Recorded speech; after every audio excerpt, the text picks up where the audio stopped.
Sound check, 1, 2, 3. Sound check, 1, 2, 3.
Good afternoon, everyone. Welcome to the Public Works Committee meeting for December 4th, 2023. I'd like to call the meeting to order. A reminder that all electronic devices are to be switched to a non-audible function during committee meetings, and quorum is present. In the room today, we have Councillor Danko, Councillor Francis, Councillor Huang, Councillor Crutch, Councillor McMeekin, Councillor Spadafora, Councillor Taddison, Councillor Alex Wilson, Councillor Maureen Wilson, and Councillor Jeff Beattie. Virtually joining us are Councillor Kassar and Councillor Pauls. A little bit of light mood on my part. Committee members and staff in the room, I just wanted to say it has been an absolute honor and privilege to be your Chair of Public Works for 2 years back to back. It's been an incredible 2 years of working directly with Public Works staff in every division. I just really want to thank everybody from Public Works that I've had the privilege of working with through agenda reviews and report edits and all that good work. Really appreciate everything you all have done to support me as Chair of Public Works, as well as all the invitations to our wonderful events hosted by Public Works staff in all the various divisions. Thank you so much. Also to our legislative clerks team. It's been 2 years. I don't know, January is going to feel different. And thank you so much to committee members for, what has been very excellent, I think, in terms of our collaborative spirit around the Public Works table, resolving some pretty hefty files and some emerging issues as it relates to the rising cost of infrastructure. So thank you all for your diligence in proceeding. On to our agenda. Legislative Clerk, any changes to our agenda today? Chair Nan, the following changes were made to the agenda. The addition of item number 5, communications, 5.1, correspondence from Elizabeth Knight respecting support for bike lanes. Item 6, delegations, Aaron Davis respecting bike lanes and public consultation on roadworks for today's meeting was withdrawn. Item 8.2, Main Street two-way conversion implementation and one-way street conversion considerations, PW 23074 and PED 23248 citywide. Outstanding business list item for today's meeting. We have Ian Borsick and Lily Noble. Item 6.5, delegation from Lily Noble respecting item 9.1, terms of reference Red Hill Business Park to Highway 6 South Conceptual Link, PED 23246 citywide for today's meeting. We have 2 additional staff presentations that were uploaded to the agenda. 8.2, Main Street two-way conversion implementation and one-way street conversion considerations, PW 23074, PED 23248 citywide outstanding business list item. And item 8.3, review of level of service for winter control in alignment with the principles of Vision Zero, PW 23077 citywide outstanding business list item. We have an additional notice of motion, item 13.2, Ward 3 neighborhood traffic calming enhancements. And we have 1 change to the order of the agenda items. Item motion number 12.4, Wild Waterworks Commercial Opportunities and Strategic Review, Ward 5, to be considered immediately following item 11.1, Wild Waterworks and Confederation Beach Park Future Direction, PW 23067, Ward 5, which was deferred from October 30th, 2023. Thank you for that. May I please have a mover and a seconder to approve the agenda as amended? Moved by Councillor Alex Wilson, seconded by Councillor Mark Taddison. Any discussion on the agenda amendments? Seeing none, it's before committee for vote.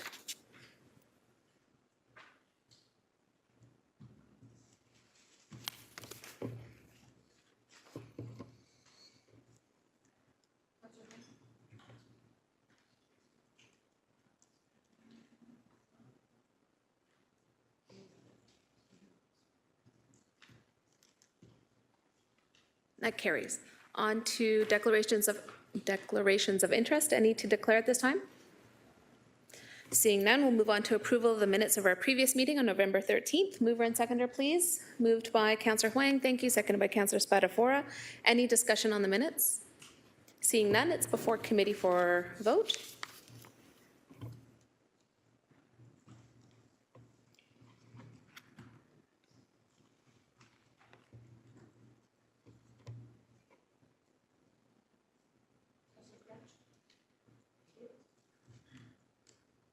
And that carries.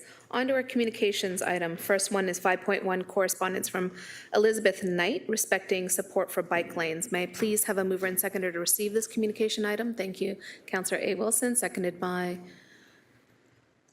Councillor Maureen Wilson. Thank you both. Any discussion on the communications item? Seeing no one on the speakers list, it's before committee for vote.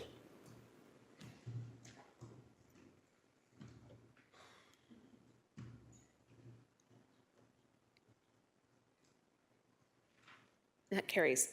On to delegation requests. So our first one would be Tara McFadden, respecting item 11.4, crime prevention through environmental design, CPTED recommendation report, PW 23075, citywide. Welcome back, Tara. First have to approve the request, my apologies. So there's that. One. And then there's David who's not here. Okay, so we're not doing David, even if it's for a future meeting, clerk? Yep. Okay, committee members, so 6.2, we need approval for this one, 6.3 for a future meeting, 6.4 for today's meeting, and 6.5 for today's meeting. Moved by Councillor Crutch, seconded by Councillor Alex Wilson. Please vote, and then Tara, you'll have 5 minutes to speak once that's approved. And the vote is just going up.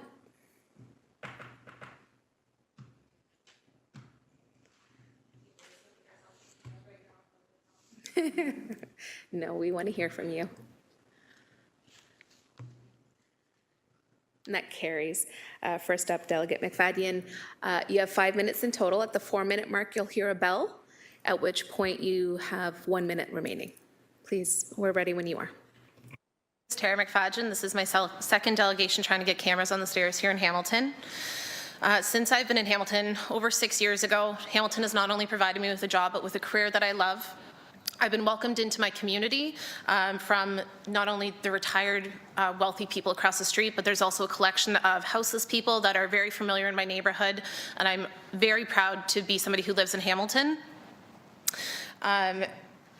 And that being said, I talk to a lot of people, especially since I started this uphill battle. I've really appreciated the conversations I've had encountering city workers on the stairs, and when I found out how much of the taxpayers' money is being spent on vandalism and repairing the lights, it's mind-blowing. I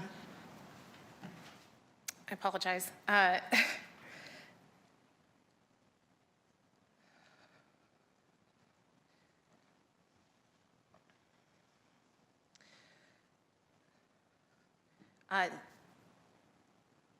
Shoot, I'm sorry. When I talk to city workers who I've run into, they tell me how much, through the grapevine, how much money has been spent on vandalism. It's mind-blowing. When I'm told that I can't go on a certain flight of stairs between dusk until dawn because it's dangerous, that takes the words right out of my mouth. But unfortunately, it's not just from dusk until dawn. Those stairs are not dangerous all the time. So when I last came in, my main focus was due to my sexual assault experience on the stairs.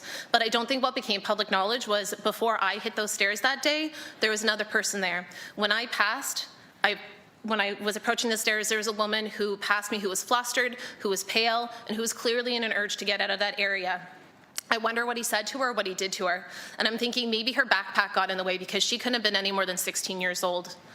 And since I've started this, I've handed out more than 300 of those keychains that I brought up last time. I've spent thousands of dollars of my own money to try and keep women safe. And again, talking to lots of people, I found that women are carrying around hairspray cans because we're not allowed carrying around pepper spray. And trust me, it's not to tame their flyaways. Lastly, Hamilton has now shown how dismissive it can be to the blind community by taking away our free bus passes, so you can expect a lot more people with disabilities to be using the stairs. And they are public access. Especially close to the end of the month, you'll have people, when they run out of their ODSP, using the stairs. And it's a privilege to not have to use them. It is a privilege to get into your car and feel safe. So Hamilton does have an obligation to look after its disabled communities who have to use those stairs. I've sent dozens of emails and not gotten responses. I have left several voicemails that have not been returned. I've been blown off, and again, I've spent thousands of dollars out of my own pocket to try and keep people in Hamilton safe, and I feel like Hamilton needs to match that effort. Thank you very much. Thank you for your delegation. Committee members, any questions for our delegate? Yeah. Councillor Huang? Thank you for your delegation. I wanted to ask, how you just said that there was lots of calls that you've made to our offices, but if you did get an answer, what was any type of the answer that you might have received from our teams? So within the first couple months of me trying to move anything forward, I was told, and I'm not going to throw any names out, but a certain gentleman was saying, I'm going to personally move forward on seeing if we can get panic buttons on the stairs. That's not a solution to this, but it's been 18 months since I've heard a single word from him, and he hasn't even responded to emails since. So. Thank you. Second question then through you, Chair. Your delegation title says crime prevention through environmental design. Yep. And when you read through the report, what were some obvious opportunities or some obvious failings within that report, in your opinion? Which report are you referring to? I apologize. There was a recommended report for PWT 23075, and it's on the outstanding business list, but I thought that that's where your delegation was in reference to. Related to the stairs. No, I haven't. I apologize. I haven't read it. Okay, no, thank you. Thank you for your delegation again. Thank you, Chair. Thank you. Councillor Maureen Wilson. Thank you very much. Thank you for your delegation. You said something, I just want to make sure I'm understanding it clearly. Were you stating that the installation of cameras would be an effective tool to assist in creating a safer corridor? Through the chair. On the stairs? Yeah.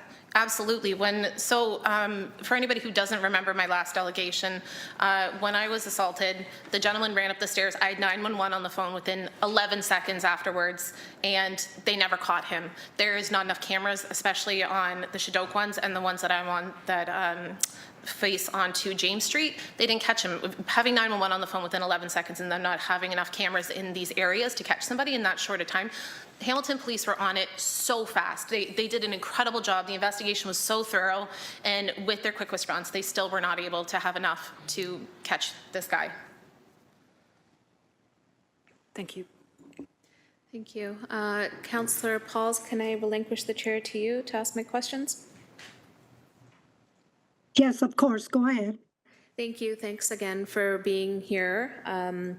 So I wanted to just ask whether or not you were aware of another city initiative that Councillor Wilson championed through another committee that enables the city to work with folks with lived experience to help inform what kind of safety enhancements we need to make towards all public realms, which the stairs would also be included into, moving forward and bring forward a suite of recommendations to enhance the usability and equity of all of our public realm, and specifically from a lived experience lens. Were you aware of that work? No. Okay, so I, through you, Chair, wanted to raise that for your attention because I think that one of the things that you've been championing coming in here repeatedly, sharing your story, is something that we shouldn't expect of every single survivor to have to do in order for us to listen and respond to. So I wanted you to know that the courage of your voice is also going to enable us to work with other folks with lived experiences and bring forward the kinds of things that you're saying today. You're disappointed they're not in the report today, but there's still an opportunity to make those changes possible. So I didn't want you leaving here today without knowing that there is more work that's possible, and I hope that you will join that group in terms of helping inform the next steps. Okay. Thank you. I'll take back the chair, and there's nobody else. Oh, yes, sorry. My apologies. Councillor Fretch. Thanks for being here today and for talking about this. I know it's not easy. In the report, and I know you haven't had a chance to read it, and that's okay, and we'll make sure we connect with you so you can get a copy of not only the report that's here, but the 5 appendices to it, which go through a detailed crime prevention through environmental design approach that the police took to looking at the different sets of stairs. Okay. But one of the recommendations in the report, in the table that's in the analysis recommendation, says, and I wanted to let you know this and then ask your opinion, It says choose one stair location to pilot a 1-year initiative to install motion-activated self-recording unmonitored security cameras for the purpose of identifying suspects in the event of an assault. So it's in there as a recommendation, and the costs are not associated. We don't know what the costs are, but it says choose one stair location. So while you're here, I thought I'd ask you if you thought there was a location that you think should be chosen of the stair locations to pilot that. So it's on the record. I think I know the answer, but. The Shadok stairs are very well traveled. The ones that are the ones that had the vandalism at the end of Garth, the Dunder and Garth stairs. I commute home on those, and frequently when I'm coming home in the evening, there's women working out on those by themselves. They're very isolated and they're very large, and there is a platform in the middle where there's not to demonize any of the homeless community, but clearly there's been evidence of people sleeping there at night. So those stairs specifically, I think, are very isolated, very long, and could probably use a lot of eyes on them. Thanks very much. I appreciate that. Okay, that exhausts our speakers list. Thank you again for your delegation. Amazing. And we'll move on to the next one, which is, Thank you for hearing me, everyone. thank you so much for coming again. Take care. On item 6.4, we have Ian Borsick from Environment Hamilton, and this is a virtual delegation. Good afternoon, Ian. You know the drill. 5 minutes. You'll hear the bell at the 4-minute mark. Yes, thank you so much. Hi, everyone. My name is Ian Borsick. I'm the Executive Director at Environment Hamilton, and I'm going to make it short and sweet today. We at Environment Hamilton, as many of you know, have been longtime advocates within the city of Hamilton for safer streets, as exemplified through our various advocacy efforts, as well as the Friendly Streets project that we undertook for many years. As someone who lives in the area that's also affected, anecdotally, I can say that, you know, the process of pushing Main Street into a two-way conversion is much appreciated. We, as Environment Hamilton, attended the protests that happened outside City Hall many months ago now, where you know, it was interesting to see people holding up placards and signs calling for the city of Hamilton to arrest a serial killer. In that case, it was Main Street. It's very positive to see the changes that have happened already, but it's very clear already that as a pedestrian or active transportation user in the city of Hamilton, every day you're taking your life into your own hands, and you are basically put at the whims of individuals in vehicles that may or may not be paying attention, may or may not be in the best state of mind to be operating a vehicle. And the way we have our streets designed, in particular Main Street, just isn't safe. It isn't conducive to safe driving.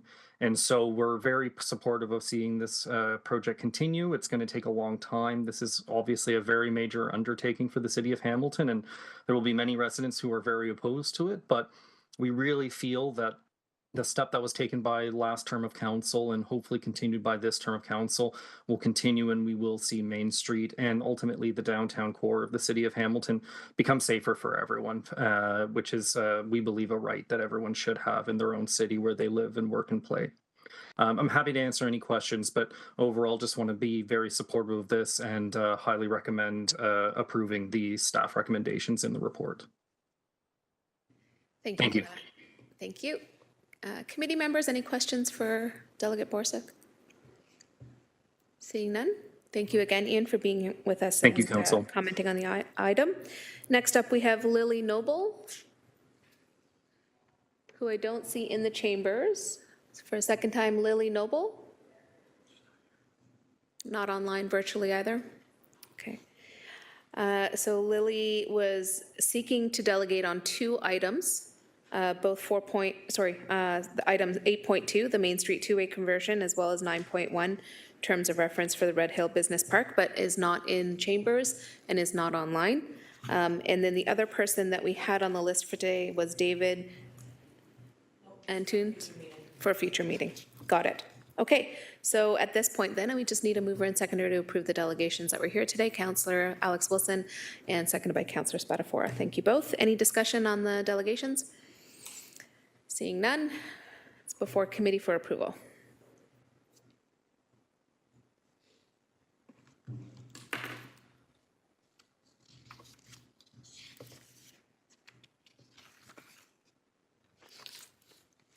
And that carries. On to our first presentation for the day. 8.1 is the Litter Management Service Enhancements, PW Report 23076. And I would invite Angela Story to introduce the presentation and go from there. Thank you. Director. Perfect. Thanks very much. Angela Story, the Director of Waste Management. So it is our pleasure today to present you our recommendations following the citywide litter review. Although Waste Management is presenting this today, the project was completed by many colleagues across Public Works and included engagement from both the public and internal stakeholders such as yourselves. In a moment, Joel McCormick, our Manager of Waste Collections, who has responsibility for the downtown cleanliness team, will present a summary of the project, the recommendations, and a couple of alternatives. As you will recall, the direction asked staff to report back on what would be required to enhance the proactive services related to litter and cleanliness in the public realm, citywide, and if approved, the enhancements would be referred to the 2024 budget process. You will see that staff are present here from the other divisions as well, such as Environmental Services and Transportation, and they will be available to answer questions related to enhancements specific to their area. I'll now pass it over to Joel. Great, thank you very much, appreciate it. My name's Joel McCormick and I'm the Manager of Waste Collections, and I'm here today to give you a brief presentation to accompany report PW 23076 regarding litter management service enhancements within the city. So I just want to give a little bit of information of why we're here today, and we're specifically here due to two items. First, being a motion from May 15th Public Works Committee that we're directing staff to conduct a service level review, both related to proactive and reactive litter management within the public realm. And with that work, to report back to the Public Works Committee, any operational or budget changes to be referred to the 2024 tax-supported budget process.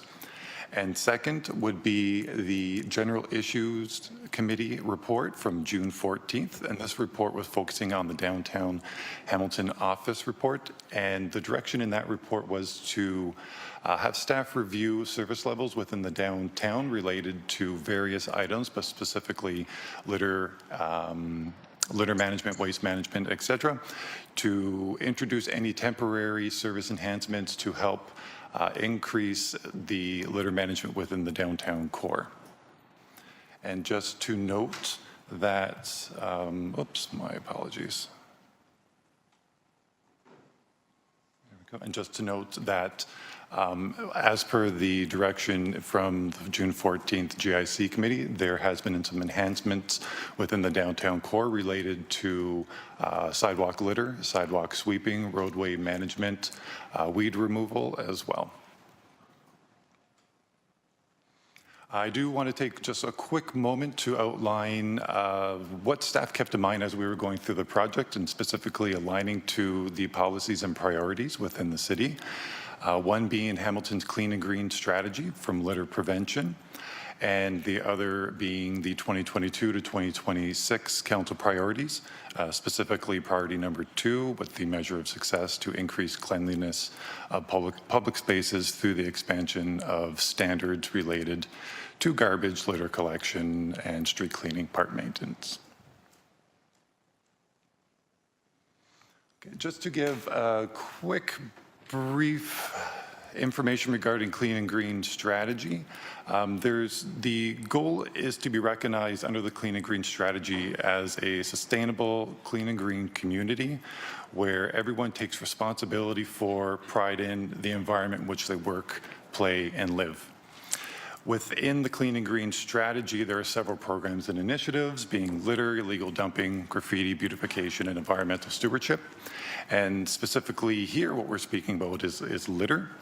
And within litter, there's a few buckets that the Clean and Green strategy references and talks to, being engagement, actual litter cleaning, and infrastructure around litter management. For this project, it was very important for us to understand what our stakeholders need and what our stakeholders' opinions were regarding litter within the city. And so staff went forward with a public engagement process, which included one-on-one interviews with both council members and staff, and also a public survey that went out through Engage Hamilton. A few details regarding that is the total responses for that survey were 1,358, which is quite good. We're very proud of that number. And the division between residential and commercial is 87% of the respondents were residents within Hamilton, and 13% were involved in some sort of commercial type business. There was a variety of questions that were asked through the public engagement survey, which is attached to the report as Appendix B. I'm only going to go through a few of them, a few of the high-level ones, but some of the feedback that we did receive is quite important. One of the questions we asked was how big of a problem is litter within Hamilton? And you can see here from this graph that 62% of the respondents to the survey said that it was a big problem, with 35% being stating that it's a moderate problem, and then the rest being a small problem, not a problem, or unsure.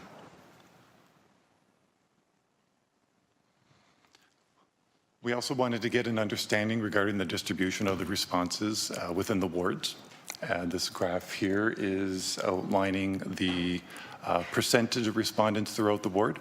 And we will see that Ward 3 had 20%, followed by Ward 2 at 15, Ward 1 at 11, Ward 4 at 9, and Ward 7 at 7%. So it's basically the top 5 as we roll through. Approximately 55% of all respondents came from Ward 1, 2, 3, and 4.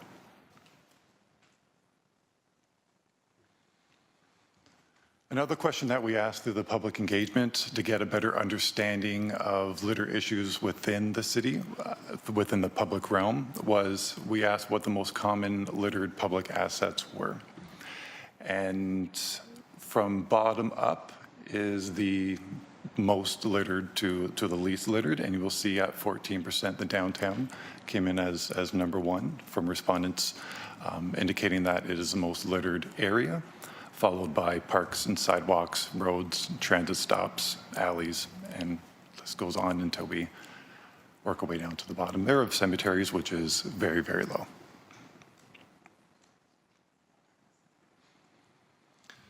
So the report does outline some recommended enhancements to the litter management program within the city. You'll see here on the left side of the table that there's several divisions that are impacted by the enhancements, being environmental services, the transportation division, and waste management. The enhancements focus on a variety of different services related to litter that focus on proactive, a bit of reactive litter management within the public realm, specifically prone spots and hot spots within the city.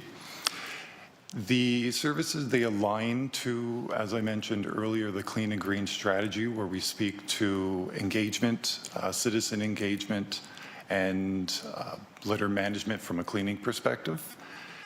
The idea behind it is to increase service levels. As an example, we have transportation and increased service levels from a roadway sweeping to include an enhanced service of transit route sweeping on the roadway, business improvement areas, and cycle lanes as an example. There's also recommendations for enhancements related to the engagement. It's very important to ensure that residents within the city are engaged, and we have a proactive approach to litter management, basically removal at the source.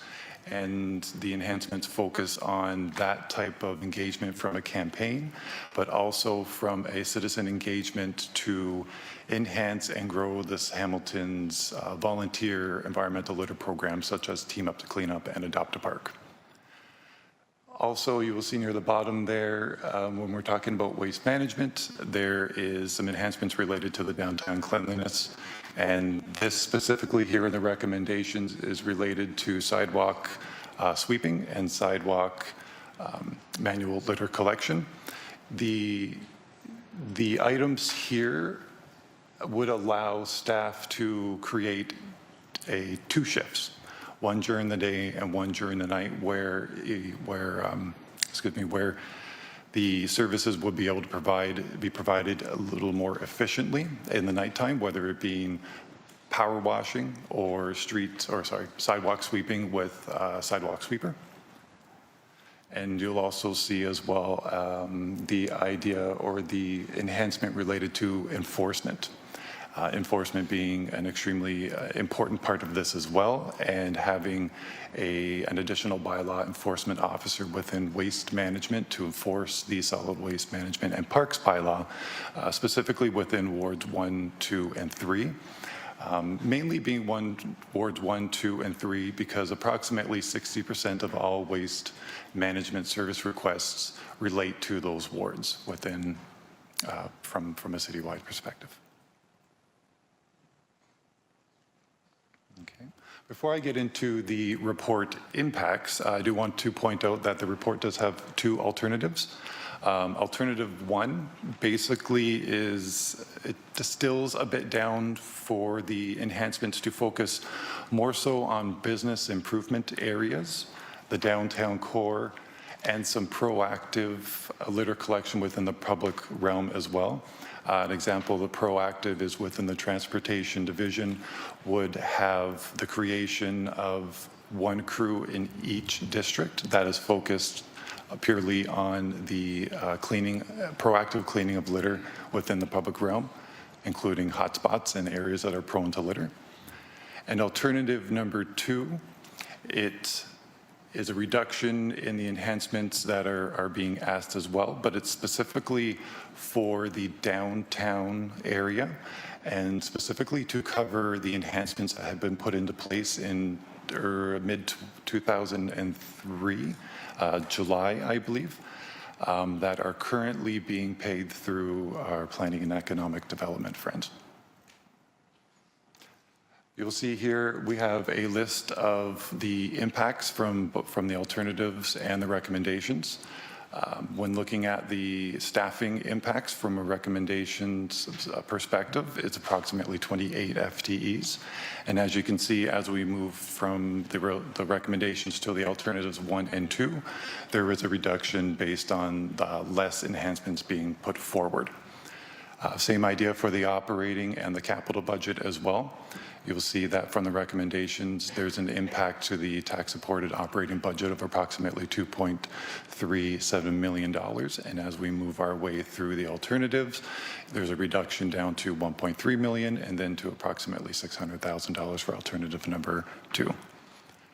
You'll also see as well from the capital perspective, that same idea. From the recommendations, there's an ask of $2.245 million, and as we move through alternative 1 and 2, there's a reduction down to just under $1 million, and as well to just under $600,000.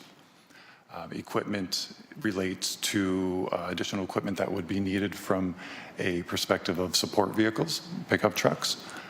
Also from new technologies such as portable vacuums that go into a back of a pickup truck that could be used to vacuum up litter on sides of streets or wherever we need to do that, and also additional street sweepers.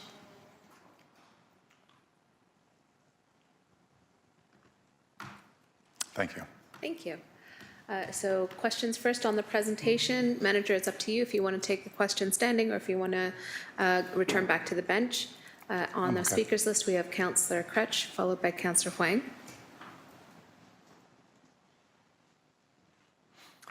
Yeah, thanks for the report. I had a few questions about some of the things here. I think that we all recognize, no matter which ward we're in, and I hear from people across the city, tourists, you name it, that when they come to the downtown, they're finding litter in places, and as development changes happen, and we get different kinds of wind tunnels and wind effects, the places where that litter goes moves all the time. So it's difficult to do it.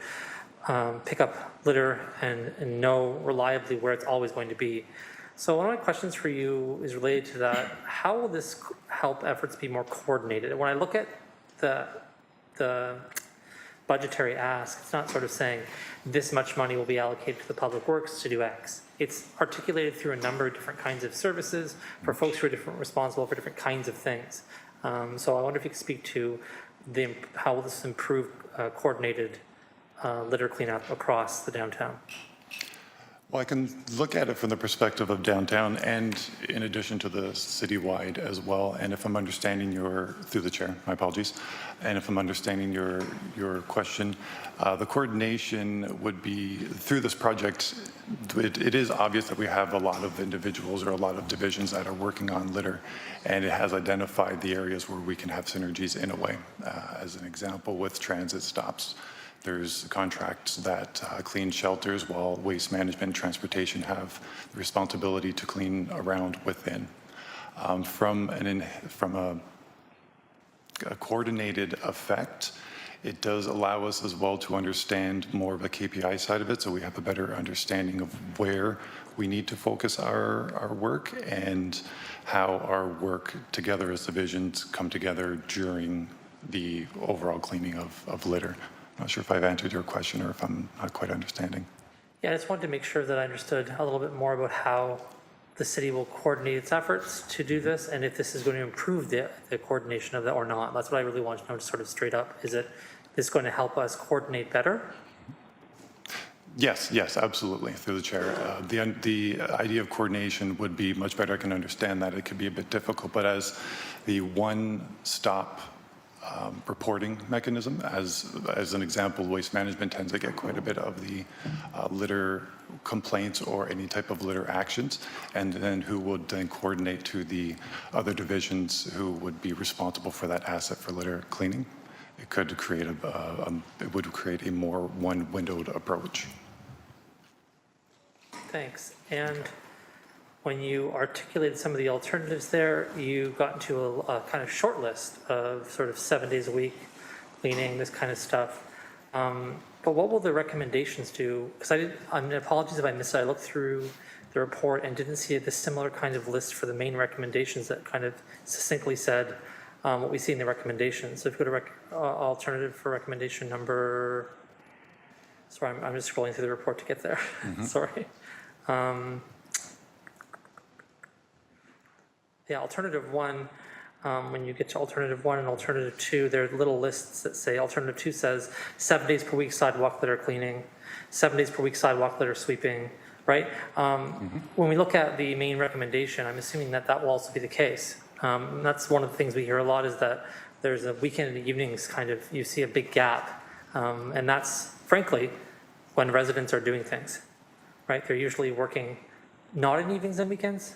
Depends, I guess, on the service industry. It's different, obviously. I'm just saying that, like, a lot of folks are living also in the evenings and weekends. This is going to, regardless of is going to tighten that up, I assume, as well. Yes, so the chair would. Thanks.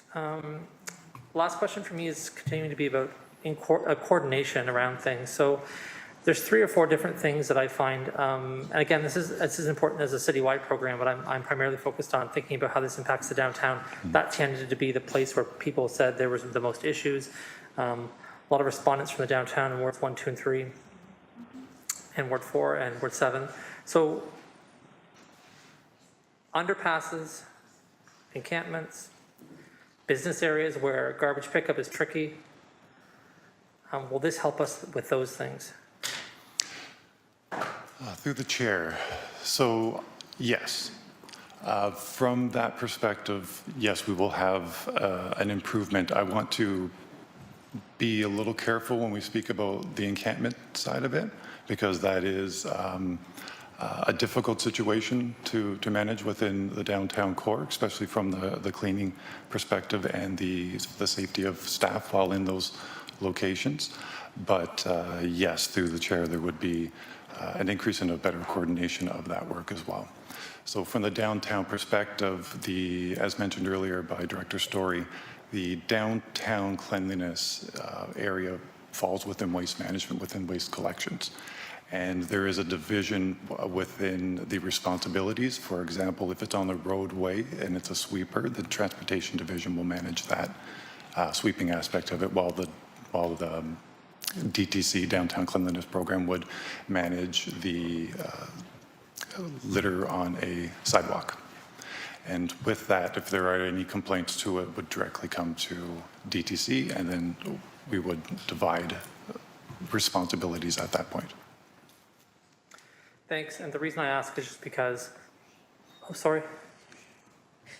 Through the chair, Cynthia Graham, Director of Environmental Services. I just want to clarify that cleanups and litter collection related to encampments has already been established as a separate service. That is not changing with the recommendations of this report, and the identified service levels in this report would be in addition to that. Thank you very much. That's exactly what I was trying to understand, is that those things were separate. I'm just trying to also understand, I hear from residents quite a bit when they're experiencing the way that roads are cleaned, garbage is picked up, all kinds of waste and litter is dealt with. They're often seeing what I call an incongruence, right? So they're seeing, let's say, a GFL truck go by, right? And it deals with one specific thing, but then doesn't do something else. They see certain people by with a vacuum truck, and they pass by other kinds of garbage. So while I'm not suggesting we need to be doing a huge education program, I think we've educated people enough on the subject. I do think that there needs to be a way to articulate this in a better way, so it's clear to everyone here, right, and everyone in our offices, just exactly how that service model works in a plain language way. Otherwise, those are my questions. Thank you. Thank you, Councillor. Next up, we have Councillor Huang, then we have Councillor Maureen Wilson, Councillor Beattie, Councillor Danko, Councillor Pauls, and then myself. Thank you. Through you, Chair.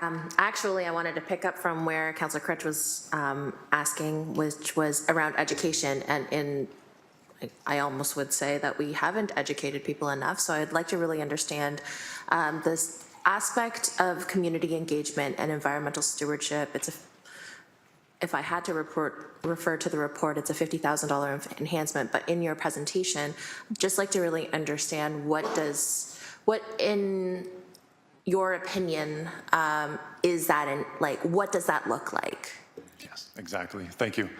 Through the chair, the funds would go towards just that, education. So we look at it from a couple perspectives of educating residents about litter, about what litter is, about the environmental impact, the social impact, provide a variety of different medias where that information can get out to the different demographics.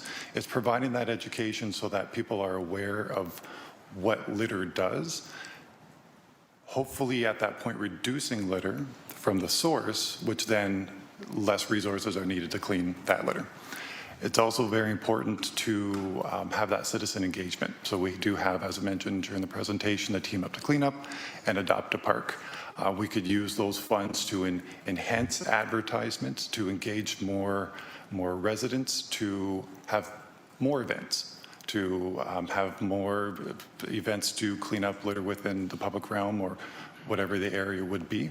And that information, or sorry, that funding could be used to enhance that and bring forward more of a campaign around it. Okay. Follow up to that then, Chair. I think that the message of litter is bad is already widely known, and we understand that litter is clearly bad from when we were young.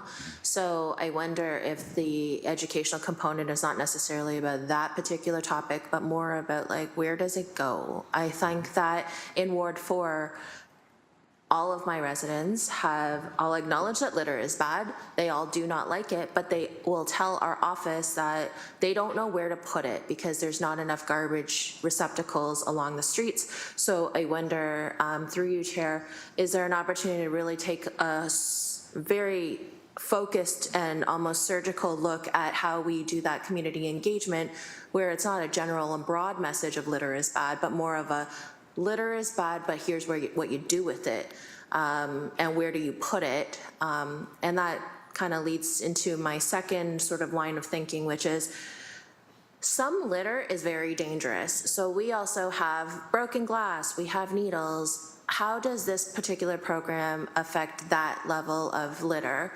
And that is, I think residents also want to understand they don't know who to call when they see a needle, or they don't know who to call if they see some sort of, maybe not industrial waste, but some sort of waste that is not typically what we know as litter. So through you, Chair, perhaps a manager can explain that. Yeah, no problem.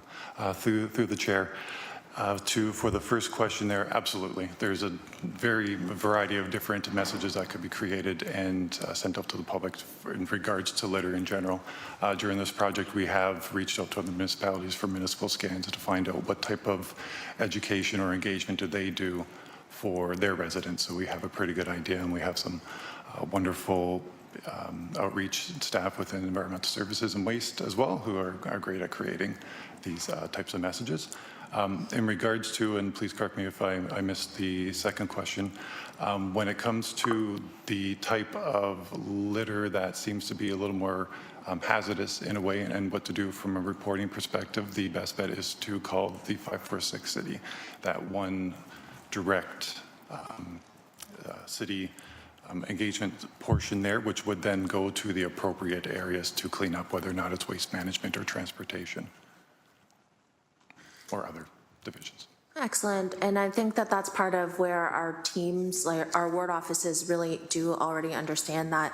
I think there is a disconnect because by the time a resident calls us to call 546 City, then there's no feedback mechanism to allow the resident to know that somebody has been dispatched. And in time, we also know that there is a challenge with actual timeliness of that dispatch. So will this program also take a look at just some of those service levels in terms of how we respond?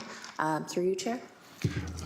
Just to clarify through you, Chair, do you mean the service levels of connecting back with the resident to ensure that they understand what has happened with their call?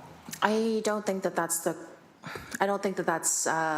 possible at this point because we don't have a 311 system. We don't have those abilities. But I think that is there an opportunity for us to take a holistic look at from the time a call is received from 546 City, for example, to time of dispatch, to time that that needle is actually picked up. Is there an opportunity to take a look at those service levels in that sort of vein?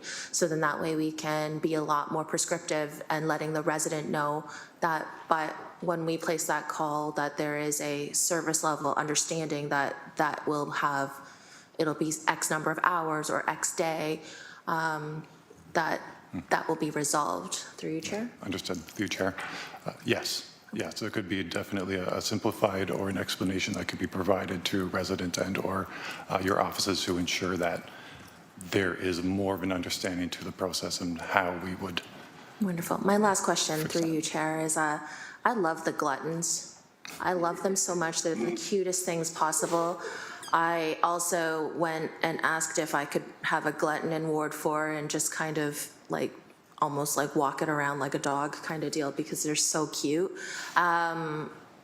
When we speak about technology and we're speaking about sweepers and cleaners,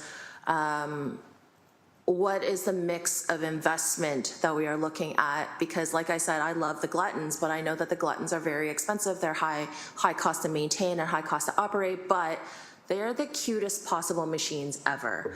So what is that investment mix look like? Through you, Chair? Well, at this point we have, through you, Chair. At this point we have 4. So we had 2 originally. PED was kind enough to buy us one, and then we also bought a second one and delivered just very recently.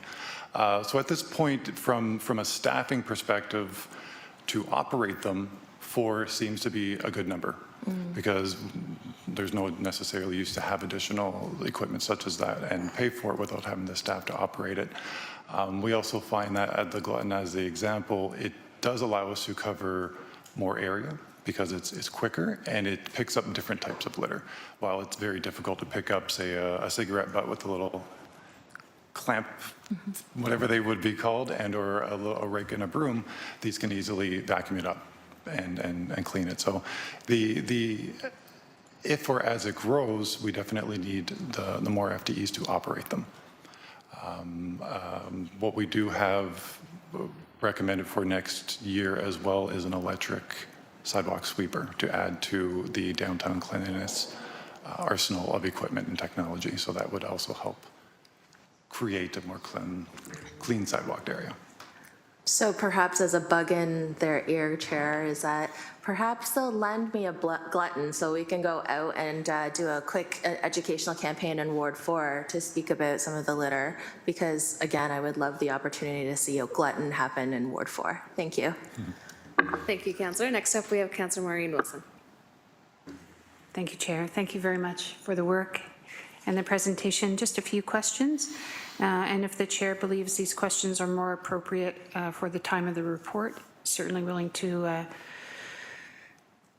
hold off. You mentioned the environmental, social, and economic impacts of litter.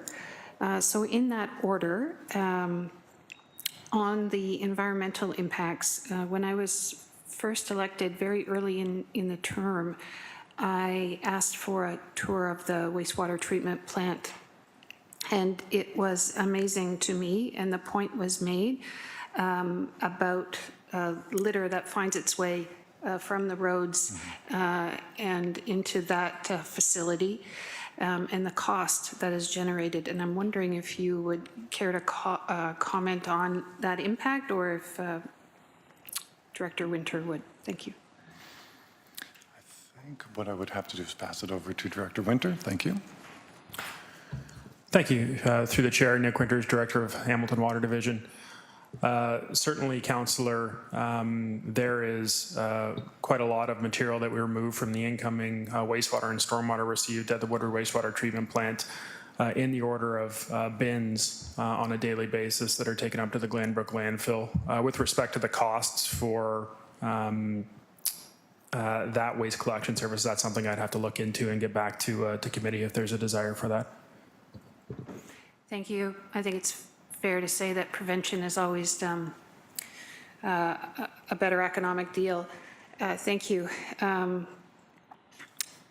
On the moving on to the social impacts, your presentation and the report makes a point of saying that enforcement, there's a greater call for it in wards 1, 2, and 3, and I'd really appreciate the opportunity for you to opine on why that might be, through the chair.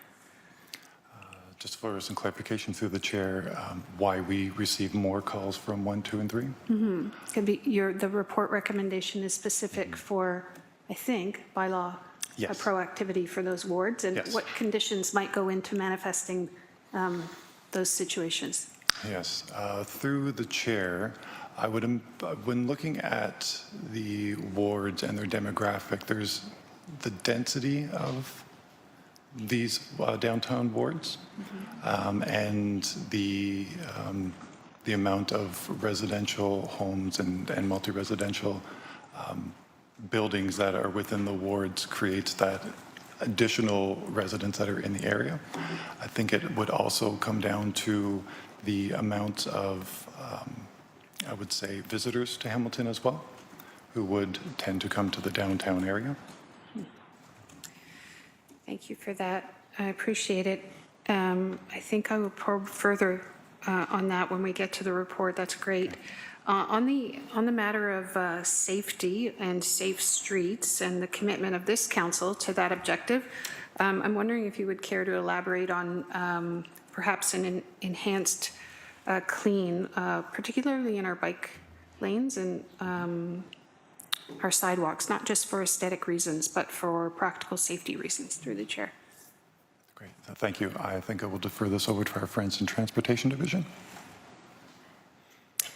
Through the chair, Carolyn Ryle, Director of Transportation. So thank you for the question, Councillor. So it's fair to say that in dealing with Vision Zero and the principles, obviously, of the roadway, any debris in a roadway is something, obviously, that's top of mind from a safety perspective that we want to deal with. When you're dealing with pedestrians or cyclists, for example, that are traveling through bicycle lanes, whether protected or unprotected, and them coming into conflict with litter, obviously there's an increased cause and effect where there could be a more serious result of an injury.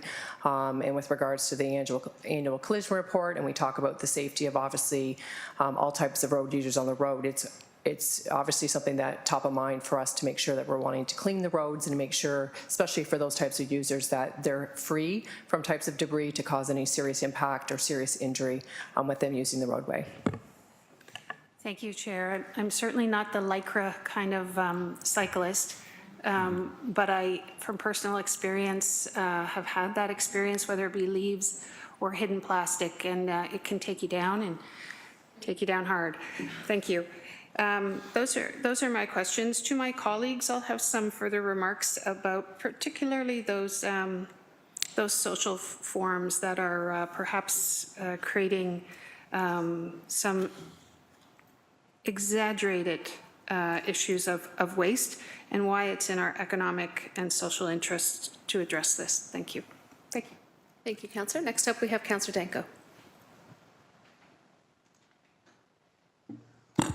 Thank you, Chair. Just reviewing the report and the recommendations, my sense is that this issue is largely geographical. So I think 55% of the survey respondents were wards 1 to 4. What was your sense of the survey respondents for people that were outside of the lower city? Through the chair, through our engagement, not only from a public perspective, but also from a staff and a councillor perspective, you're correct. The focus was more in the downtown area where litter would be more problematic, and less so in the wards outside of the downtown. The sense behind that, it would be, or for what we would see, it would be, that's the words I'm looking for, would be from a downtown perspective, it wasn't necessarily a pinpointed hotspot. It was more the generalized area as being a problem, while speaking of other wards that don't have as much of an issue regarding litter, it was more of a hotspot. So easier to take care of when there's a hotspot that we can visit on a regular basis from a proactive, instead of having from the downtown where we would have to increase the daily work that will be required to stay on top and maintain that cleanliness. Great. Okay, thank you. Next up is Councillor Pauls. Thank you, and through the chair. Beside education, what else can we do to mitigate litter in the first place? Through the chair, so from an education perspective, does take care of the root aspect of it, or in some cases. What else we can do from root cause analysis in a way is that enforcement aspect as well. So there's a variety of reasons why litter would be in our environment, whether it's from not having enough litter containers or somebody throwing it outside of a car or blowing out of a litter container. There's definitely things that we could do. As an example, from an enforcement perspective, a bylaw officer within waste management would enforce waste management bylaw for a property that may have waste at the curb that shouldn't be there. So if that waste is at the curb and it stays there, it could easily be torn apart and create a litter issue. There's also an initiative that Waste Management's currently working on, is changing the litter containers within Hamilton to our approved Jubilee containers, which is a closed top containers compared to open top containers. We have approximately, I believe we're at about 70, give or take, % of the litter containers within Hamilton being closed. While as we go through our process to change them up, that would also help reduce the escaped litter from litter containers. Thank you for that. Ward 7, it's on the mountain. I guess I have the 7%. I want to tell you that, first of all, my question is, since, do you remember what year we implemented one bag rule for all households? I'm sorry, I didn't catch your question through the chair. The question was, when did we implement the one container/bag rule? Okay, I believe we implemented that through the chair in 2012. In 2012. I just want to make an observation. In my ward, around townhouses or city housing, there's always extra garbage. And I find that waste collection, they pick just one bag per house, and then they leave it there. And then I get a call, and then they said, okay, we'll go and pick it up. We're doing double service. Is there any way we could improve that if some waste collection comes along and there's more than a few bags around the curb there, and there's, Could we collect it all? Counselor, that wouldn't be pertaining to the presentation as it is before us right now, but if you want to pursue that as a line of questioning on the report, do you mind just bringing it back then? Sure, I will. As you contemplate future changes too? Okay, I had another question then. Okay, around the parks, you said that around parks, you notice more garbage, especially downtown. I know in my parks, I have a lot of residents that call and says when they walk, there's no bins at all. And what is the reason why we do not put extra bins in parks? Through the chair, I will pass this over to Director Graham. Through the chair, Cynthia Graham, Director of Environmental Services. So the number of cans in parks do change between summer and winter. So through the chair, if the questions that you're getting from residents are related more to opportunities for disposing of their litter in winter, the challenge we have there is less staff and the ability to access those cans in the locations where they are in the summer. So we do adjust the number of cans in our parks between summer and winter to reflect those conditions. Additionally, we have the number of cans that we have staffing for. So if there were requests for additional cans in parks, then we would need to look at additional staff resources for that. And just a quick statistic, it takes our staff about 7 minutes to collect and empty and refill with a bag a can in a park. So we would use that data to then extrapolate additional staff resources for additional cans. And also, can I ask a question? The cans that we use, could there be better types of cans that would take a little bit more garbage? I notice some of them are so small, they get filled real quick and then it overflows. Is there a better system that we could inquire about better cans? Through the chair, Councillor, I just want to clarify whether or not that is litter containers within parks or the right-of-way? In parks and, yeah. Okay. And even right away, like, I was thinking of HSR, some of the places are filled with garbage, cups, coffee cups everywhere because there's no bins in them as well. Larger cans, both places. Yes. Yeah, larger cans, both places. I'll speak to the right-of-way. The Jubilee containers that we have are one of the larger that is on the market. I suppose you could also be referring to, through the chair, my apologies, the litter containers at transit that are managed by the COAs, Collective Outdoor Advertisement.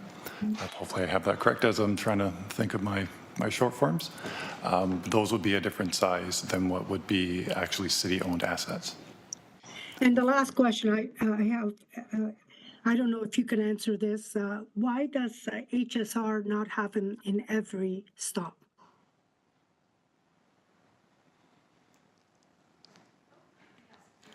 Yeah, I figured we were about to. Over to you, Jason. Great, thank you. Through the chair, Jason Manderheim, Manager of Transit Scheduling and Infrastructure. Quite simply, we have over 2,300 stops in our network. That's an enormous amount of garbage units that would be required. But even if we had the ability, or Joel's team would have the ability to clear those in the right of way, there are constraints like there are with any other amenities that you would be putting on the right of way, whether that be a space inavailability, curbside management, the ability to operate ramps and things like that. So keeping them out of the way. And what we found with the Jubilee containers and the switch over to those is there's a requirement to install concrete pads for those to be secured down to. And many of our stops right now do not have the necessary concrete pad to put those in place. So a number of factors. Right now, about less than half of our transit stops do have garbage receptacles, and those are the main reasons why. Okay, thank you very much. Thank you, Councillor. So that exhausts your questions. If you can hold on to the chair. Yes, I'll take the chair and go ahead. Thank you. Through you, just 2 questions left. In your review and assessment, at any point did you, manager, were you able to establish a map of hotspots? I know in Councillor Danko's responses, you said it was like the general area of the downtown area. A lot of residents complaining about residential streets, neighborhood streets, as well as major arterials. Do you have a sense of where we have the highest number of complaints in terms of street-based litter? Through the chair, yes, in a way. When I say a map, we're working on getting that created with our IT team. Okay. So we have identified hotspots and problematic areas from our councillor interviews, from our staff interviews, but also through the public engagement survey. We asked residents to identify any locations that they felt were problematic, prone to litter, or hotspots. So we do have the information that will be built into a map that we can have on GIS. Thank you. And through you, Chair, would that be considered kind of your baseline data that you would be working with in terms of once this is implemented, once it's approved by committee and council, then use those maps and how often you're seeing complaints as a measure, one of the measures? Yeah, through the chair, yes, absolutely. That would help us identify whether or not we're successful with the work that we're doing. Thank you, Manager. And then through you, Chair, last question is, you mentioned comparator municipalities, and I was wondering, might not be, maybe, you mentioned it within the presentation, so I'm just going to ask it now. In terms of the comparator municipalities, where do the recommendations fall in terms of as it relates to the level of service, i.e., using one, for example, weekly sweeping versus our current monthly sweeping? Yeah, through the chair, I could speak to a few off the top of my head. I was trying to remember all the details, but we'll speak to the downtown first as an example. Through our municipal scans, we found that quite a bit of the downtown areas, whether it's Toronto or other, I've spoken to Vancouver, Sacramento, many different municipalities that we've connected with, they tend to have either 2-shift or 3-shift cleanliness management team that do a good portion of the work at nighttime and more of a maintenance during the daytime. If I'm looking at it from like a litter container perspective, we're on par for when it comes to collection of litter containers, so where they're collected during a frequency that's required, and that's kind of known as staff go out and collect that. I believe with the recommendations that we have forward here, and something that we didn't see very often was that proactive side of it, being one of the enhancements put forward was the creation in each district, the crew that's specific to proactive litter cleanup. That is something that we didn't necessarily see within other municipalities, was that focus on the proactive side. Thank you. Those are my questions. I'll take back the chair. We have no further speakers on the speakers list. Thank you again, Manager, for the presentation, for fielding all the questions that are there. Could I get a mover and seconder, please, to receive the presentation? Moved by Councillor Huang, seconded by Councillor Wilson. Thank you. That was A. Wilson.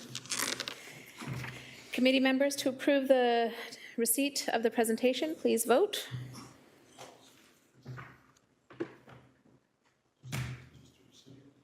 Receiving the presentation.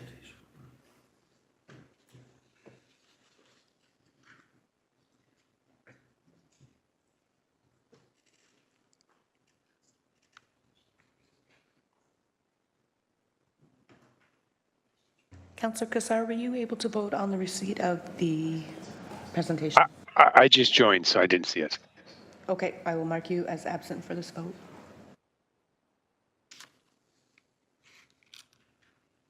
Okay, that carries on to the report. May I please have a mover and seconder on the report? Moved by Councillor Crutch, seconded by Councillor Wilson, either one. Councillor Maureen Wilson seconding. Any discussion on the report itself?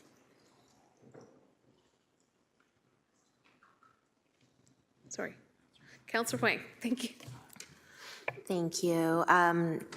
Chair, I just wanted to kind of get some further clarification that this is the operating impacts of $307,000 resulting from recommendation B referred to the tax supported budget, but then there's also that the existing AI 1, 2, 3, 4 in section A is also being referred to the operating budget. So there are two specific asks in two separate chunks that are going to the operating budget. Is that correct? Director? Yeah, through the chair. Thanks, Councillor. Angela Story, Director of Waste Management. So the way the report is outlined is there are actually three budget components. One is related to the operating budget. So staffing, et cetera, would be part of the operating budget. Capital requests that come through, that's the second part. So for equipment, if any equipment have operating expenses after they're put into service, that's the operating impact column. So when we have a capital budget, if we have to have staff or we have to pay for licenses or fuel or maintenance or any of that, that would be considered under the operating impacts. And just so that I'm just asking the question, do we need 28 FTEs to fulfill this? Like, this feels like the Cadillac version of this program. So is there a bare basic minimum to actually implementing? Should we go forward with the recommendations as a whole? Through the chair. So yes, it would require the 28, give or take, to do the work. I would say that the recommendations put forward are, I wouldn't say the Cadillac, but they are a citywide approach to litter management, and that takes into consideration the different prongs of it, whether it's education, reactive, and proactive. The alternatives would be the less citywide aspect, or less of a, don't like that term, but less of a Cadillac service. Honda Civic version? Yeah, Honda The Civic Ford version. Fiesta version. Okay, so just so that we're all clear, Ford Fiesta is like the bare basic minimum, and the Cadillac is the Cadillac of that. Okay, so just so that I get a better understanding. Are those the remainder of your questions, Councillor? Second question then is that as we're speaking about alternatives, what were sorry, I'm just trying to get through this report. So alternative. Yeah, alternatives starts with alternative 1 on page, goodness, my apologies. Maybe 14 of 18, I think. Yeah. Which is still looking at an alternative increase of 1.3 million. And then alternative 2 was 520,000. Is that kind of correct? Did I get the gist of that correct through you, Chair? Maybe if staff could just go over each of the alternatives and then the corresponding amount, please. Yes, yeah, not a problem. I'm just going to scroll here through the chair. From alternative number 1, we have an operating impact of 1.2 million with an operating impact from capital of 169,000 and an impact to the capital budget of 957,000 approximate. And as we move to alternative number 2, scrolling over, the impact to the operating is $520,000 with an operating impact from capital of 83,000 and change, and a capital impact of 575,000. And just so that I'm clear, the alternative number 2 is just literally just the downtown core. Is that correct then? Yes, yes. Thank you. Thank you for that time and clarification. Councillor, next up on the speakers list, we have Councillor Danko, followed by Councillor Maureen Wilson. Thank you, Chair. So I guess the part of this I'm struggling with is we're going into a budget of 14.2% tax increase. What's recommended here is 28 new FTEs. Can I ask if those would be union positions? Through the chair, yes, they would be. So 28 new full-time union positions, an additional $4.623 million on the levy. I don't see how we could possibly justify that level of expenditure considering the fiscal financial situation that we're facing, and how I could possibly, defend that to Ward 8 residents of that level of spending. I would be somewhat amenable to perhaps alternative 2 if the capital component was paid for by the Ward 2 area rating capital reserve, and that the operating component of alternative 2 was spread out on the general levy. But I mean, this level of investment at this point in where we are as a city, I don't see how residents would possibly, support this kind of investment at this time. Thank you.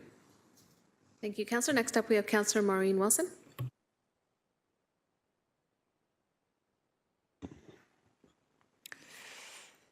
Thank you. While I am appreciative of the previous speaker's comments, I would like to just take us back to the apparent stated objectives as outlined by this committee to guide its considerations and priorities over the next, this term of council, and that being enhancement of neighborhoods and the recognition of pollutants of all kinds that form a challenge to the lifestyle and life and health and safety of a resident.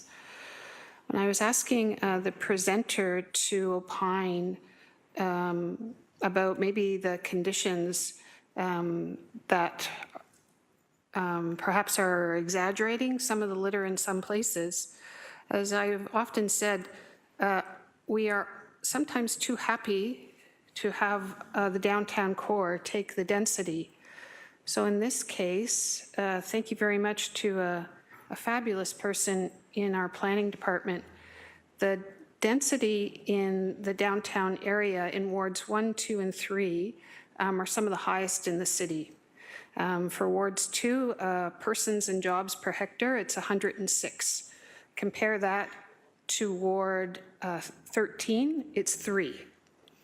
So the implications of having people live in, more people live in a gross area, it's much more environmentally and financially sustainable for all of us. It helps all taxpayers, but it also has some consequences in terms of the use of public spaces and some of the, regrettably, the social ills that come with that. And those create some costs, I think, that we should all bear. And then I asked, what are the economic development implications of litter? And I reached out to our tourism and cultural folks, and they were able to tell me that we spend a lot of time talking about the importance of image and branding, but that in Destination Canada, in terms of visitor sentiment, I'm just opening it now, they identifying the feeling of safety and cleanliness as extremely important in affecting the influence of a visitor's experience. And again, we all benefit when people come to work and play and recreate in the city. And because we have designed our city this way, and I support it, most of those attractions in which they come to visit are in the core area. And that has consequence. So there are environmental benefits, there are social benefits, there are economic benefits, and there are just benefits to ensuring that we value, and it shows we value our public spaces by conquering this issue that has been present for far too long in this community. It is always listed, whether I'm on the mountain, and people make comments about the lower city or vice versa, because the density is present in Ward 14, for example. So I think we have to address this issue. It is a pollutant. It has consequences. And while I'm not against more public education, we have known for a long time of the impact of this, and we shouldn't do it, and we continue to do it. Thank you. Thank you, Councillor. Next up, Councillor Cretch. Councillor Maureen Wilson took many of the words right out of my mouth, so I'll be briefer. So her thanks for that. When I look at the choices we made here to build up and densify and not expand our urban boundary, it's exactly the kinds of consequences we have as a result of the density here. We have 65-ish, I'll say, new active developments happening in the downtown core in Ward 2, in the smallest ward with the most density. When I say density, I'll give you another stat to help you quantify what that looks like. Ward 7, which is 3 times the size of Ward 2, has the same number of households that we have here. 3 times the size, has the same number of households that there are in Ward 2.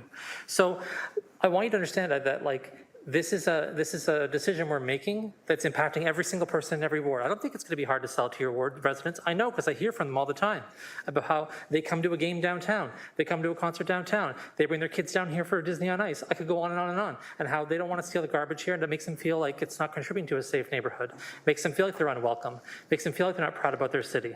This is a city-wide issue. This is not an issue relegated to the downtown. If we want density in our city, we want the downtown to bear the density in our city, we have to, as a city, fund the things that keep us feeling like we're all enjoying the same benefits across our city. So for me, this is not about specifically the downtown core bearing the brunt of all of our density decisions. It's about as a city coming together and saying, we have objectives and goals, we want to densify, and this is one of the costs of densifying. I don't think there's this kind of building happening everywhere, and I think we have to acknowledge that. So I see it every day here from residents. Again, in every single one of your wards, every month we get an email from them. I think this is an important thing to do. Thank you. Thank you. Next up, we have Councillor Pauls, then followed by myself. Thank you. And since Ward 7 was mentioned, I want to say that Ward 7, I get a lot of calls about garbage everywhere too. So, but I just wanted to ask, I'm in the same mindset of Councillor Danko. I can't, if 28 FTEs are just for the downtown, can you give me an estimate what it would cost to do it throughout the city? Councillor, the 28 staff were not just for downtown. It was for the citywide program that's before us and all of the recommendations. So the 28 is for all of City of Hamilton. Can I have the staff Recommendations answer it, before please? committee, it's for the citywide approach. But I'll turn it over to staff. Chair, to confirm. can I turn it over to staff, please? Thank you. I've done that, yep. Through the chair, I'm sorry, I didn't catch the question. The question is whether or not the 28 FTEs would be servicing the entire city or just the downtown. Yes, through the chair, it would be, it's an entire citywide program. So entire city. So if we, so my question is, if you're saying that wards 1, 2, 3, and 4, especially ward maybe 2, Councillor Kresch says his ward is, the most impacted. If we were to reduce it just for those wards, how many FTEs do we need? Because I'm just wondering, with our taxes going high, we have to look at some cuts somewhere. Yes, through the chair. For alternative number 1, it would be approximately 15.5 FTEs. And for alternative number 2, it's approximately 7.5 FTEs. 7.5. So we do have option to yes, to do that. Okay, thank you. Thank you, Councillor. Next up, first time we have Councillor Beattie and then myself. Thank you, Chair, and through you. Lots of good arguments put forward today for this proposal. My thanks to Joel and his team for putting together this report. Through the middle of the community that I represent is the QEW corridor. It's an absolute magnet for garbage. It collects along the fence line, and we have the issue with shared jurisdiction with the Provincial Ministry of Transportation, and that sometimes is problematic. And I would love nothing more than to see a program put forward that would impact in some meaningful way. Pardon me. I just think this is too darn expensive at this time. And that's the big concern. I think we have to really consider what it is that we're going to be spending our scarce resources on. And I would love to see this proceed, but I've got some real reservations about the kind of investment that this is going to require. Thank you. Councillor Pauls, if you could take the chair. Yes, I will. Go ahead. Thank you. I think it was demonstrated, committee members, that in terms of the resident engagement and impact or input, the highest response rate to our survey and engagement came from Ward 3, 20%. For 5 years now, aside from roadway safety, litter is the number 2 issue that residents want to see the city expand its level of service, and they are tired of complaining about it. And in fact, I'm sure staff are tired of hearing the complaints that many residents from Ward 3 offer, whether it is related to HSR transit stops that don't have garbage, where the garbage continues to collect inside of our shelters, whether it's our parks and the fact that we don't have as many receptacles in the winter, and we're seeing the ones that are there overflowing, and seeing our parks then become not so enjoyable in the winter, unfortunately, because there's no space for people to do what they've already been educated now for decades and generations, which is put trash in its place. We also have the privilege in Ward 3 of having a gem of a park, Gage Park, and it becomes quite embarrassing when we're trying to activate the park for winter activity, and then we have these overflowing garbage bins welcoming everybody. It takes the gem and the jewel away when we could be doing something else and doing something more to respond to the actual reality. One of the first interactions I had with a colleague around this table, sending him some photos of the trash accumulation in Ward 3, and I think the words were, "I'd never accept that in my ward." So here we are, sitting around this table, right? Council members saying, "I would never accept that in my ward." Blatantly to my face. And here I am having to stand up and articulate, again, the need for the residents who have elected me to address a service level complaint that they are tired of waiting for a response to. We have the stadium in Ward 3, another gem and jewel for the entire city to enjoy. The residents around that facility have to deal with the impact of so many thousands of people coming in to enjoy a Ticats game or a Forge game, but then leaving their beer cans and leaving their trash strewn on their front yards into their neighborhood, and that's not fair either. So this is a conversation about fairness. This is a conversation about values, and it's about investment. It's also about correcting historical wrongs. Suck it up and deal with it, Ward 3? Or is this a city where we're going to respond to the historical issues that have been made very prevalent to us over and over again, and staff have the data as it relates to the complaints? I would appeal to my committee members, if the first recommendation is not doable, that you at the very least consider alternative 1. I'll take back the chair. Next up is Councillor Kassar, followed by second time Councillor Huang. Thanks, Chair Nan. And I think everyone's frustrated that we have to be in this position because individuals and groups, throw litter on our streets or sidewalks or parks and whatnot, but that's the position we're in. I wanted to make 2 points. I've heard from residents in Ward 12 and throughout the city that when you're considering tax increases and how you spend our tax dollars, get the basic stuff right before you start doing more. And I would say that having a clean city is way down there, or at the top of the list, I would say, of a basic item. To have a city we can live in and we're not tripping over trash. Secondly, I stepped out of the meeting for an hour. I went to an announcement with Minister Tassi about a tourism growth program. And it's about federal dollars to bring tourism to Hamilton or to Southern Ontario. Hopefully Hamilton organizations, businesses can apply. It's tough to draw tourism to a place when it's full of trash. So on one hand, apply for dollars to bring more tourism. On the other hand, bring them to a place that's not clean. And it comes back to just cleanliness being a basic thing. So if it's not tenable for the entire city, I think we absolutely need to do something for our core areas, the core of the city and the business improvement areas, and prioritize that over other spending. We are going into the budget process, and to me, it comes down to priorities. where does having a clean city fall on the list? I think it's pretty high up the list. And, you know, there are other things we're going to have to make some tough decisions. I've said that before, and I'll keep saying that. There are other things we should not do in order to get some basics right. Thanks, Chair Nan. Thank you, Councillor. Next up, we have Councillor Alex Wilson, and then second-time speaker, Councillor Huang.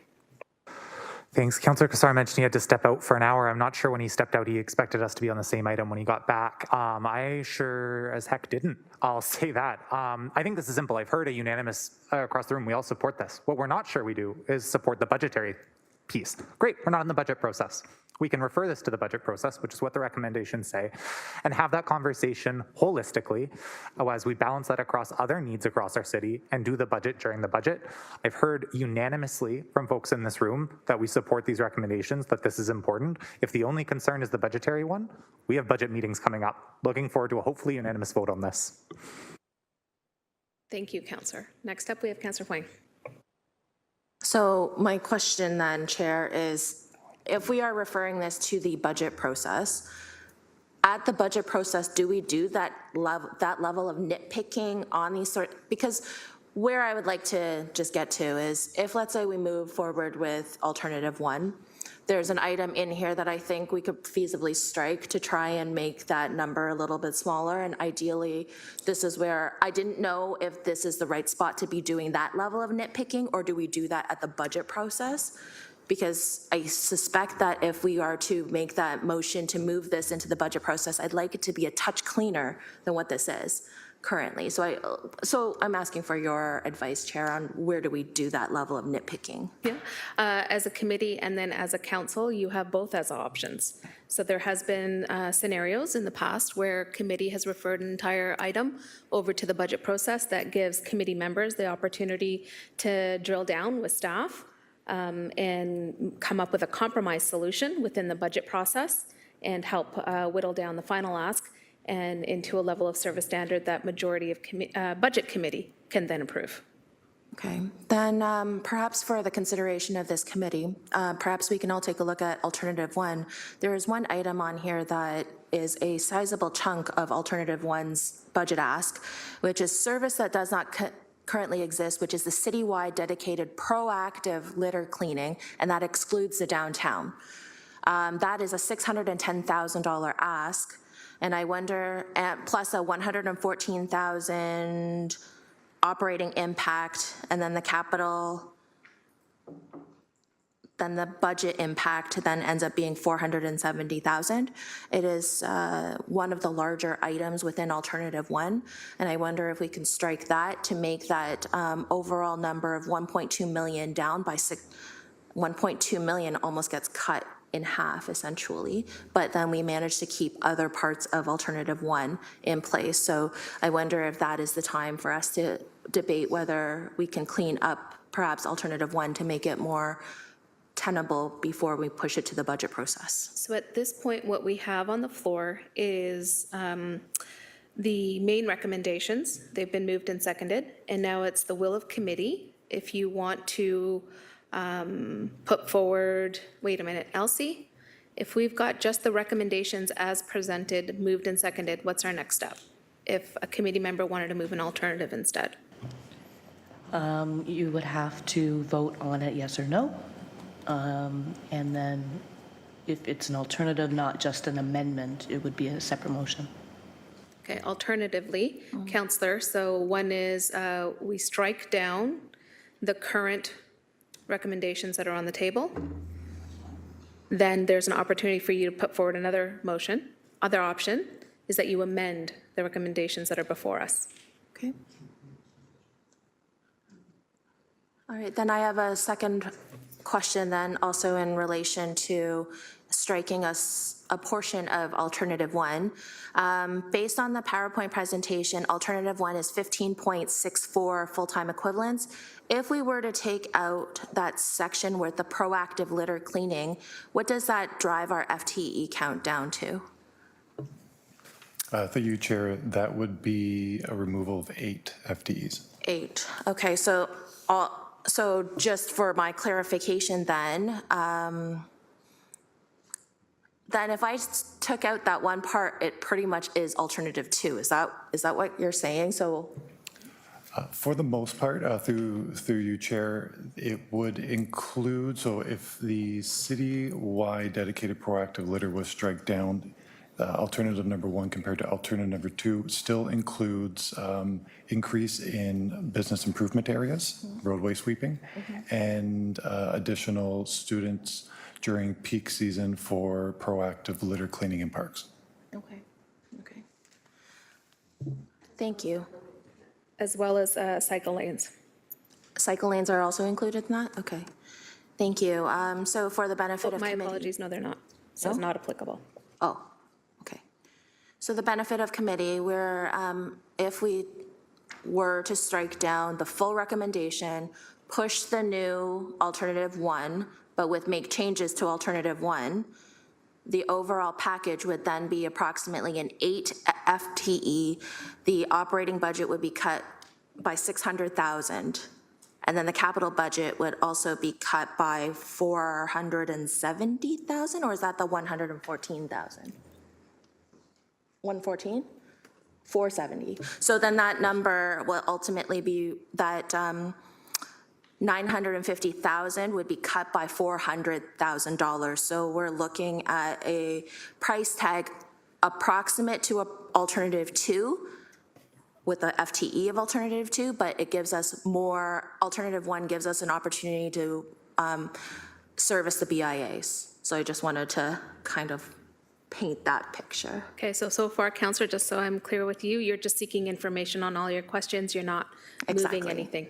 I just want to be clear in which all of these potential alternatives will look like before we cast a vote, because a vote is very definitive. So that's all. Thank you. Counselor Pauls. Thank you. And I was going to go there as well. I want to focus on where the need is right now and help out where the need is most. So I had the same thought of line, just make sure we vote on something that we need because it's important for wards 1, 2, 3, and 4. And then because of our budget strain. But can I ask one question that I forgot to ask staff? When we say enforcement of littering, what is the penalty if we catch somebody throwing garbage on the road or throwing it on the park? What is the actual penalty? Do we have a penalty or just an enforcement and say you shouldn't do that? Through the chair, there is a penalty if officers feel it's a good opportunity to lay a fine at that point. At this point, the actual cost is escaping me, and I'd have to bring that back to you. Because thank you for that, because I think we have to enforce that. We could clean up all the garbage, but the more we clean, would there be more garbage? We have to make people responsible for throwing garbage on the street, for not taking care of their city. So I think that's an important piece, that we make sure we have fines for people that do that. Thank you. Thank you, Counselor. Okay, so in the interest of time, it's 3 p.m. We are on item 8.1. We have another very large report and presentation coming forward. If committee would be agreeable, this decision, as it's been moved and seconded, there's no other amendments on the table. If it could be advanced to the budget, that would afford council members around this table to strike a compromise and not do it in a pressure cooker scenario of this committee meeting, and instead enable all of us to practice good governance and seek advice from our staff as we pursue some of those compromises. I've heard clearly from committee that there is some hesitation for the overarching price tag of the recommendations. That's clearly heard, but I've also agreed that there is commitment around this table to work together to address the ongoing historical issues that exist in our community. So if it would be amenable, if you can all trust that this is our process together, there is an opportunity to revisit this file when it comes to the budget process, and I know that Councillor Huang's not going to let it go at the budget process to come forward with some alternatives and compromises, as well as those ward offices that are most impacted. So with that expression of goodwill around this committee, the speakers list is exhausted, and it's been moved and seconded before committee for a vote. on the recommendations in the report. Yes. Yeah, which, okay.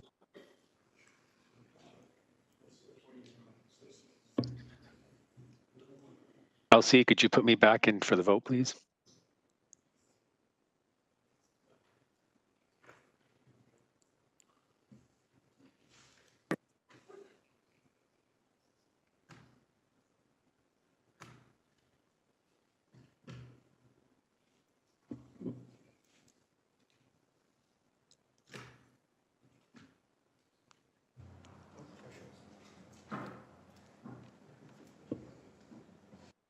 It's carried 9-4. Appreciate the faith and goodwill there. Moving on to item 8.2. So we'll just take a minute to get our presentation loaded and introduce our staff for the presentation. And this is item 8.2 is the Main Street two-way conversion implementation, as well as the one-way street conversion considerations, PW Report 23074 and PED Report 23248 citywide. And over to you, Director Rael, to introduce the presentation. Through the chair, thank you, Carolyn Ryle, Director of Transportation Services. So I'm pleased today to have Mike Field, Manager of Traffic Operations, here to present on the Main Street two-way report. This is stemming from a council direction that came to us in 2022. The presentation had a number of different pieces, which Mike is going to speak to, but I think the main focus of what I wanted to thank him and many other divisions today about was the collaboration and a partnership with regards to bringing this report together and the lengthy amount of work that was done, again, with all those staff in order for us to be here today for consideration with the Main Street. So I'll turn it over to Mike now. Thanks, Mike.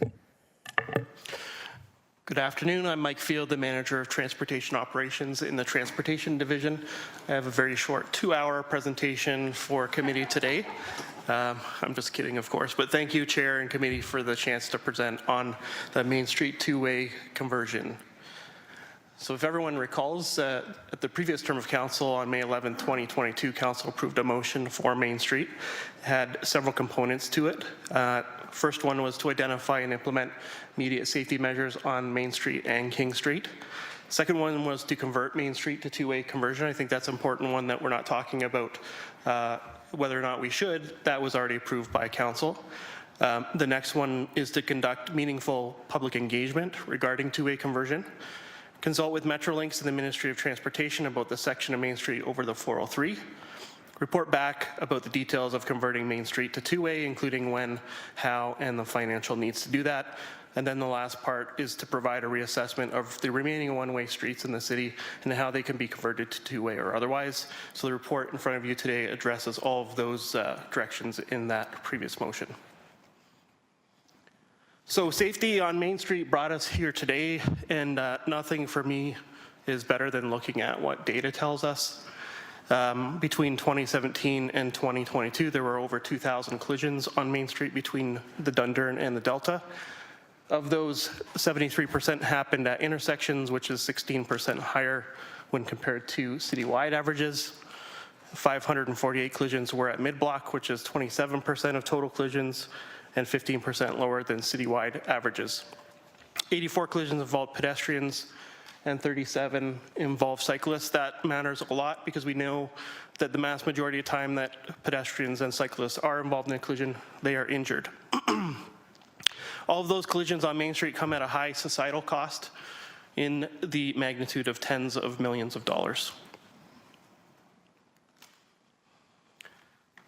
49% of all collisions on Main Street are sideswipe collisions. 26% are fatal injury collisions. Fatal injury collisions are sideswipes too. And shown in the brackets on the pie charts are the citywide averages for each category. As you can see, Main Street experiences more sideswipe collisions than the average city street in the city, and that's partly due to its one-way multi-lane configuration. Recall on the previous slide that I talked about that 73% of collisions on Main Street happen at intersections. That's higher than the city average of 57%. There are over 1,000 intersections in the city, and as highlighted in our annual collision reporting, that Main Street and Dundurn, or sorry, Main Street between Dundurn and Delta has 3 intersections that rank highly when it comes to collisions. In fact, John Street is number 1, Wellington Street is number 2, and Victoria is number 5. Sorry, it should be specific injury type collisions as well. However, there's many intersections along this stretch of Main Street that have a higher than average number of injury collisions as well.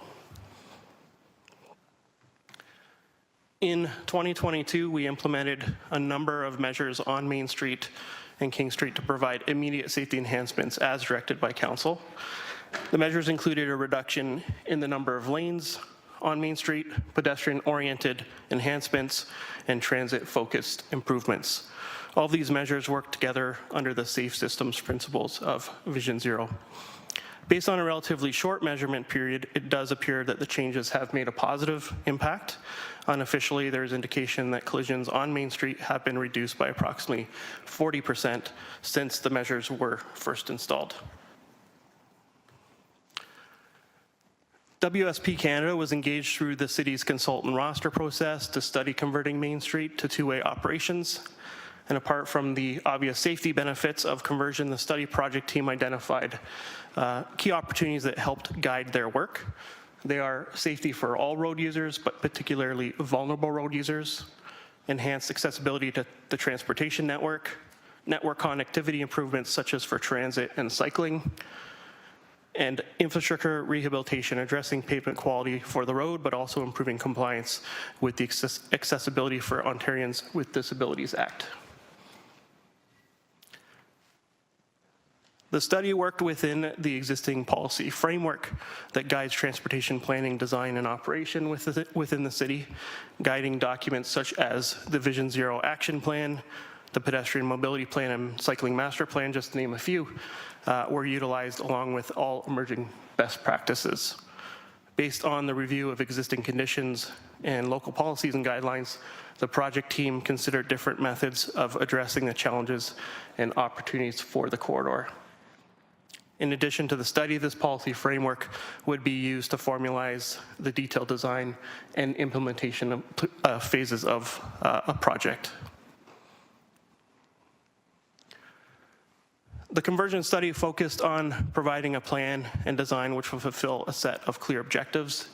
These objectives were defined as increased safety for all road users. This includes motorists, cyclists, and pedestrians. Creating a more pedestrian-friendly corridor, improve cycling connectivity, prioritize two-way transit, enhance accessibility, considerations to parking and loading needs, and adding greenery and streetscaping elements. Currently, Main Street is one way between Paradise Road in the west and Main Street and King Street, where they connect at the Delta to the east. The segment in purple on the map up on the screen is, that's the section of Main Street that's within the purview of the Ministry of Transportation. That's the section that's over top of the 403. It's not managed by the city, but by MTO. For the initial two-way conversion, the study efforts focused on the section between Dundurn and the Delta, shown in red.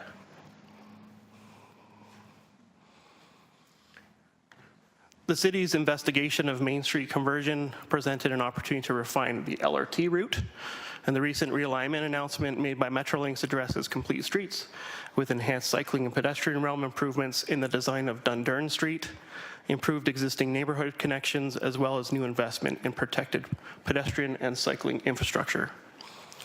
Metrolinx will replace the Main Street bridge over the 403, and this really helps to enable Main Street two-way conversion to extend from Dundurn to Paradise.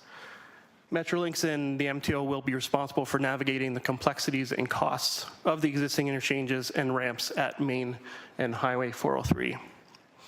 Conversion of Main Street between Paradise Road and Dundurn Street would be completed in conjunction with LRT construction. The city is collaborating closely with Metrolinx to plan, design, and implement this work, including scheduling and coordination. As part of the comprehensive study, 3 configuration alternatives were identified and evaluated. A set of evaluation criteria was developed and pivotal in shaping the design and guiding the selection of the most viable option.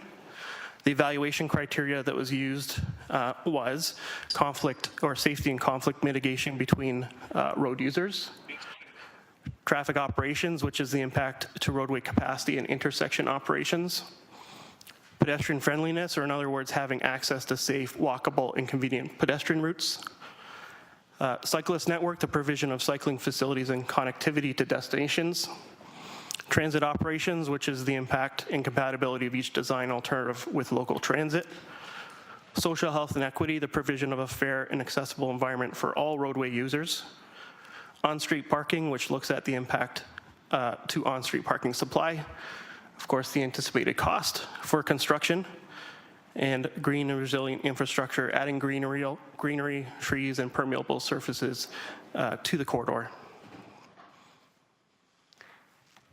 WSP Canada developed 3 configuration alternatives, which I'll walk through.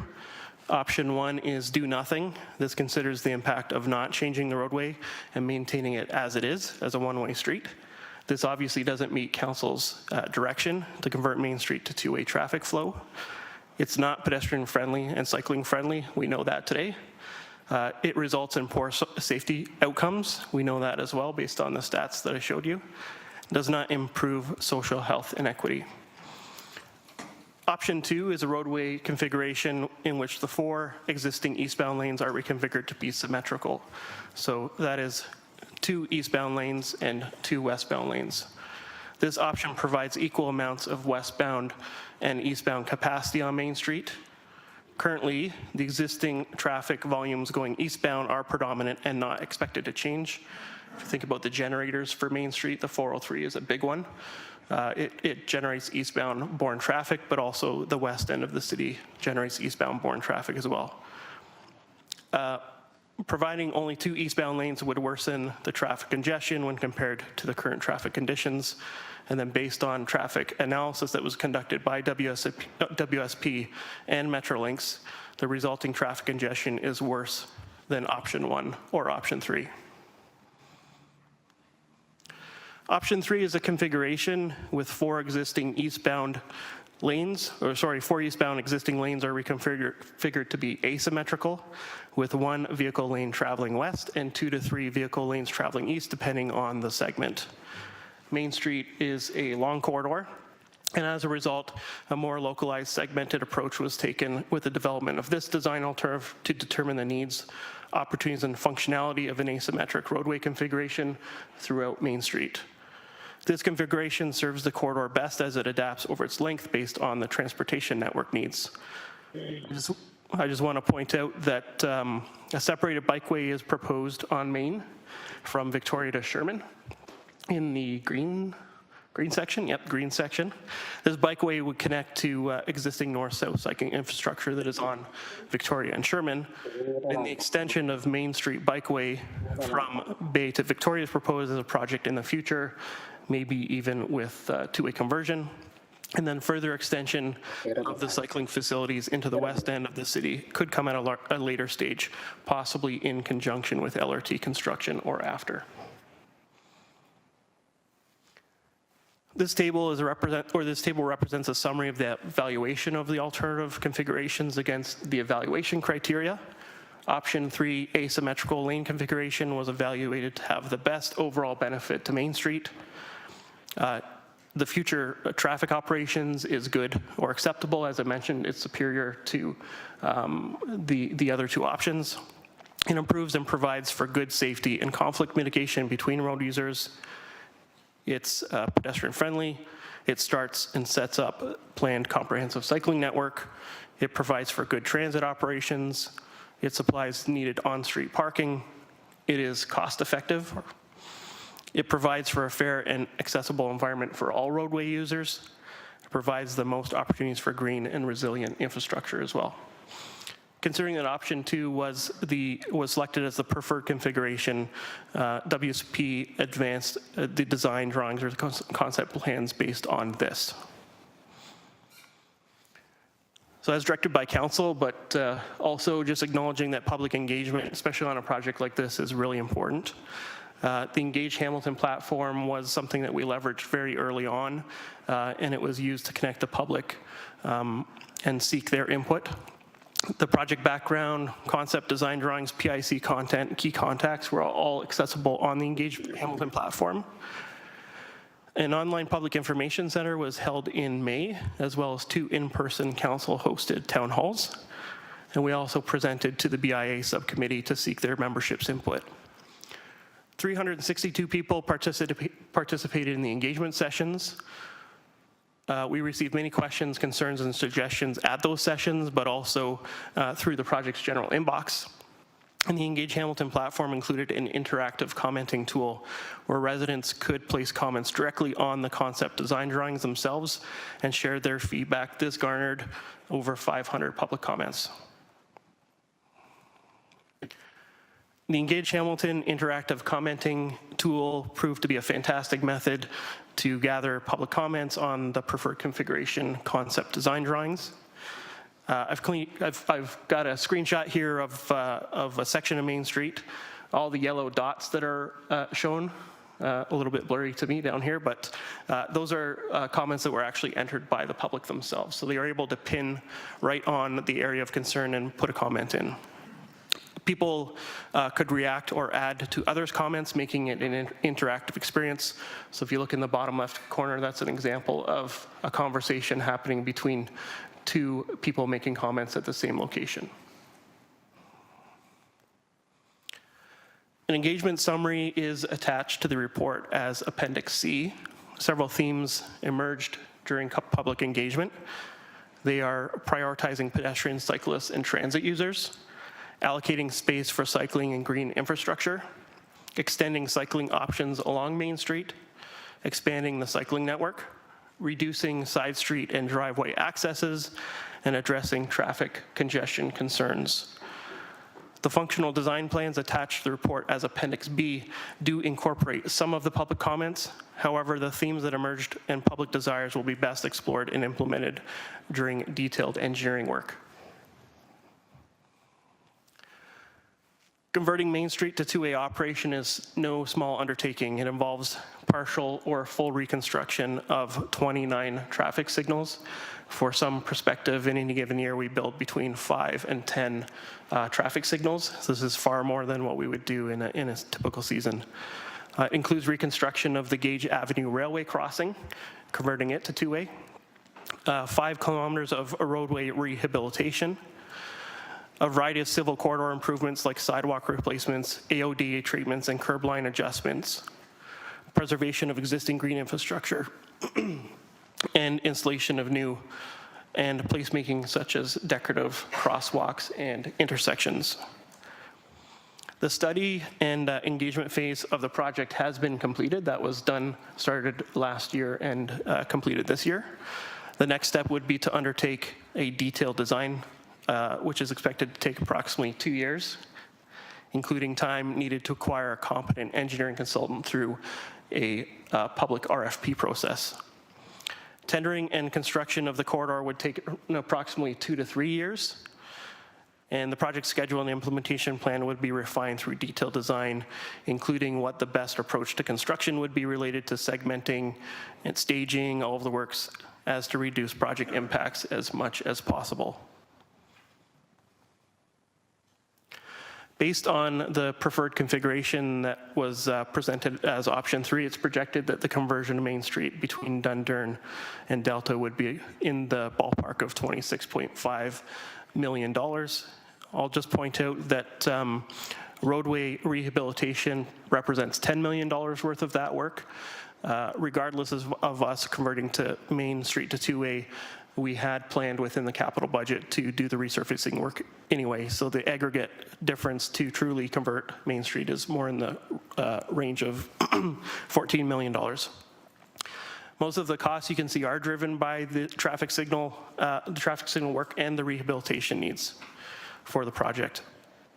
A detailed cost budget estimate is attached to the report as Appendix F.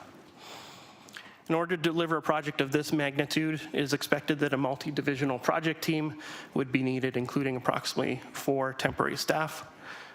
Funding for the 4 temporary staff has been considered and is within the contingency. The budget would be further refined through the detailed design process and updated accordingly. The WSP concept design would be leveraged in conjunction with public comments and that we received during the study period. And during the actual detailed design, we would undertake additional public consultation to help inform the final design. Lastly, the report mentions completing Main Street in advance of LRT. However, this undertaking of Main Street is not directly related or tied to LRT. However, it would be closely coordinated with LRT works, including scheduling and construction phasing as needed. The value proposition for converting Main Street to two-way operations is multifaceted. To summarize, it would provide westbound traffic on Main Street. It would mitigate and address historic safety concerns. It would, I think this is maybe one of the most important things, it would recreate the corridor as something that is a net gain for the community. It would reclaim right-of-way space that can incorporate green and resilient infrastructure and improve the existing infrastructure conditions such as roads and sidewalks. Excluding Main Street, included in the report attached as Appendix E, is a reassessment of one-way streets. This includes potential impacts, plans, and proposed timing. The review looked at different ways to achieve complete streets, such as improved options for cycling, safer travel speeds, and improved public realm, which in some cases may be best achieved with a one-way configuration. Advancing further two-way conversions would be incorporated into future annual capital budgets for council consideration as drawn out in attached Appendix E. Recommendations on future conversions are preliminary and will require further consultation and evaluation of design alternatives. The report in front of you today has 3 recommendations. Simply that we budget for and fund and begin detailed design in 2024. Second, that we budget and plan to undertake construction for detailed design, or sorry, for the implementation after detailed design has been completed. And that third, that we plan, budget, and convert our other one-way streets to two-way or other, as outlined in Appendix E. Thanks very much. That's the end of my presentation. I just want to acknowledge that Director Ryle, Kennedy, Hollingworth, and Shake is here today in attendance to help address all and any questions related to the report and conversion of Main Street. Thank you so much for that overview, Manager. And if you want to take your seat back at the bench, given that it is a interdivisional team that's going to be supporting the questions that I'm sure committee members have, we'll just take a minute to let the bench situate. And first up, we have Councillor Maureen Wilson, followed by Councillor Danko, Councillor Huang, Councillor Crutch, and then myself. Thank you very much, Chair. Let me begin by my remarks by expressing my deep thanks and gratitude for all the heavy lifting that has gone into this work since, in my opinion, that magical, wonderful, responsible day in which we finally tackled this beast and acknowledging that it is not a safe route. It is regrettable. It is regrettable. It is regrettable, Chair, in a way that we don't have the statistics since Main Street was converted virtually overnight, but we do have them since I think 2017-18, which shows us that when too many people have been hurt, and when they are hurt, they're hurt badly, and they have sustained injury at almost 90%. I'd like to begin my first question on a point that Manager Field made on the cost of $26 million. We are all sensitive to the investments that are before us this budget term. It was my understanding, going back a few years now, that Main Street was going to have to be rehabilitated regardless, and parts of it reconstructed. So it's important, I think, for accountability and for us to have a clear sense that what actually is going in to account for that cost. Those costs, as I understand it, and you have confirmed, are separate and apart from conversion, through the chair. If you could confirm. Through the chair to the councillor, that's, sorry, that's correct. Previous to council's approval of Main Street two-way conversion, rehabilitation or resurfacing of Main Street was in the capital budget and the capital plan.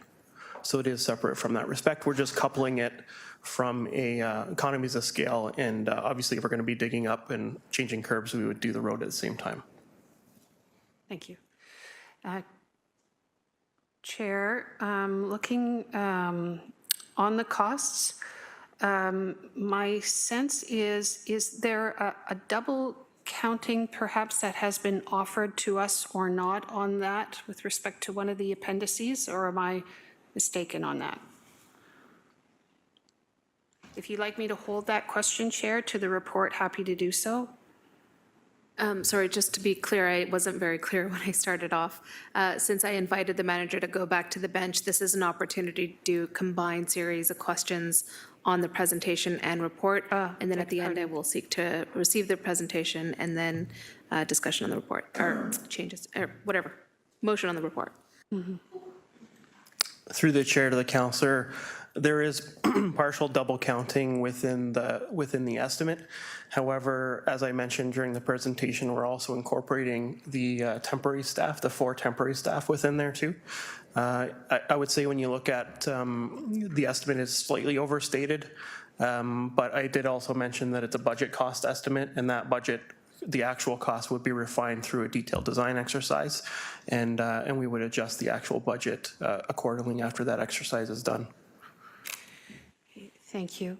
I would like to switch up my questions to the actual recommendation, and being a little parochial for a moment, focusing on the Ward 1 section, which is a little bit of the outlier in the segments that were offered on your slide, Manager Field, of 3 east and only 1 west.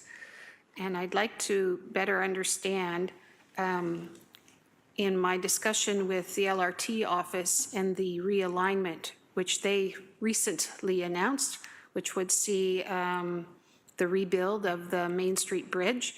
They talked, I think, publicly of the they're incorporating multimodal aspects in that in order to tie into all of Main West. And I'm wondering, how will that interface connect with the Dundurn to Carolyn interface for multimodal, through the chair?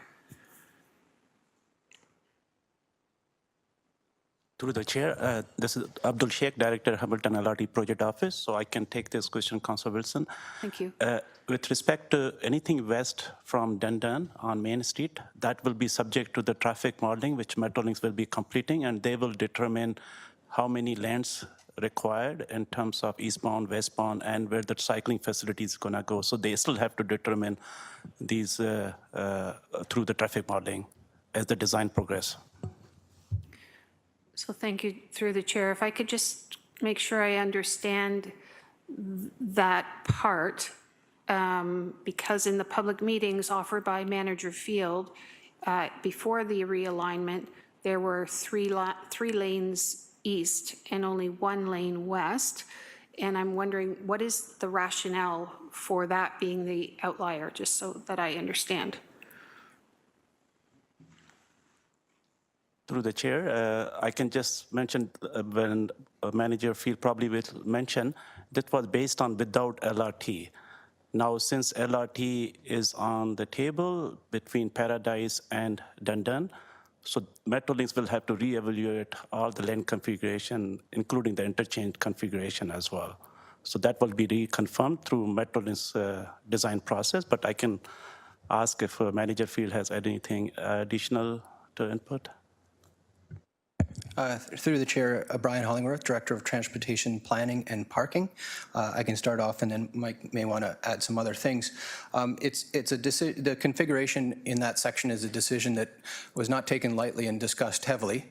It included a number of different factors, one of which Mike has mentioned, which is traffic coming off the 403. We've had some experience with how it's operating now, so you can see the configuration, which is essentially 3 lanes, one taken by a construction project. There is some congestion, but it wasn't all about traffic. Other considerations included the movement of HSR buses, especially as there's more construction on King Street. We want to make sure that at least in the eastbound direction, HSR buses are able to function properly. The design as presented also includes some future opportunities for conversion. For example, using that additional asymmetrical lane for things like cycling facilities in the future, LID perhaps, parking, wider sidewalks, to achieve the objectives that we all want to achieve, which is slower traffic. So those are just a few of the considerations. And also one other thing is thinking about neighborhood traffic infiltration. There's kind of a tipping point where if there's not enough capacity for the main direction, then people start looking for alternative routes, including through neighborhoods. Thank you. Councillor? Sorry, just a point of clarification on the comment. I am sensitive to it's the only part of the presentation that was referenced, that traffic congestion was referenced. And if it is to be helpful perhaps in accommodating HSR, was there any contemplation then of making one of the 3 lanes a bus lane? Through the chair. Through the chair, I think that is one of the possibilities with this asymmetrical design, is that it could easily be converted to things like a transit priority lane. I would also note that this is a different section. It does narrow down quite quickly to 1 lane in the westbound direction and 2 lanes in the eastbound direction east of Caroline.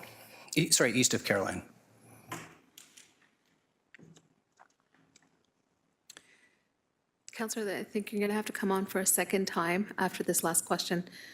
I apologize, I forgot to time. No, not at all. I appreciate it. If you wouldn't mind, I'll go back on a second time. Thank you. Thank you. On to Councillor Danko, then Councillor Huang, Crutch, McMeekin, myself, and then second time Councillor Maureen Wilson. Thank you, Chair. Really do appreciate all the work that has gone into this, all the public consultation, and as Councillor Wilson stated, making that decision that we were going to finally move ahead with this, roadblock, we'll say, to the future of our city.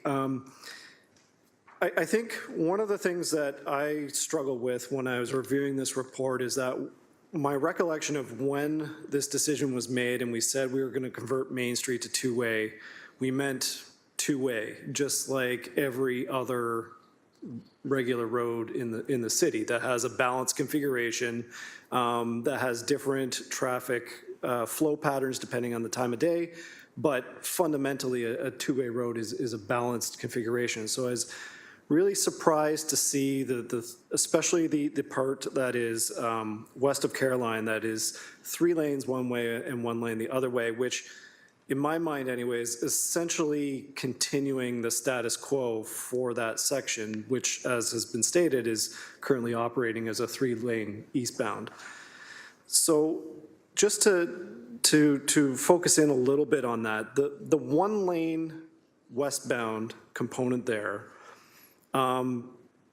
there's not westbound transit on Main Street currently, obviously. With LRT, that will be the main east-west corridor. But with a 1 lane, if we were to have, is there any plans to have transit routing on that single westbound lane? Or what about emergency vehicles or taxis and Uber, pickup, drop-off, that kind of thing? Any stop in a 1-lane configuration means a full stop. So how was that taken into consideration?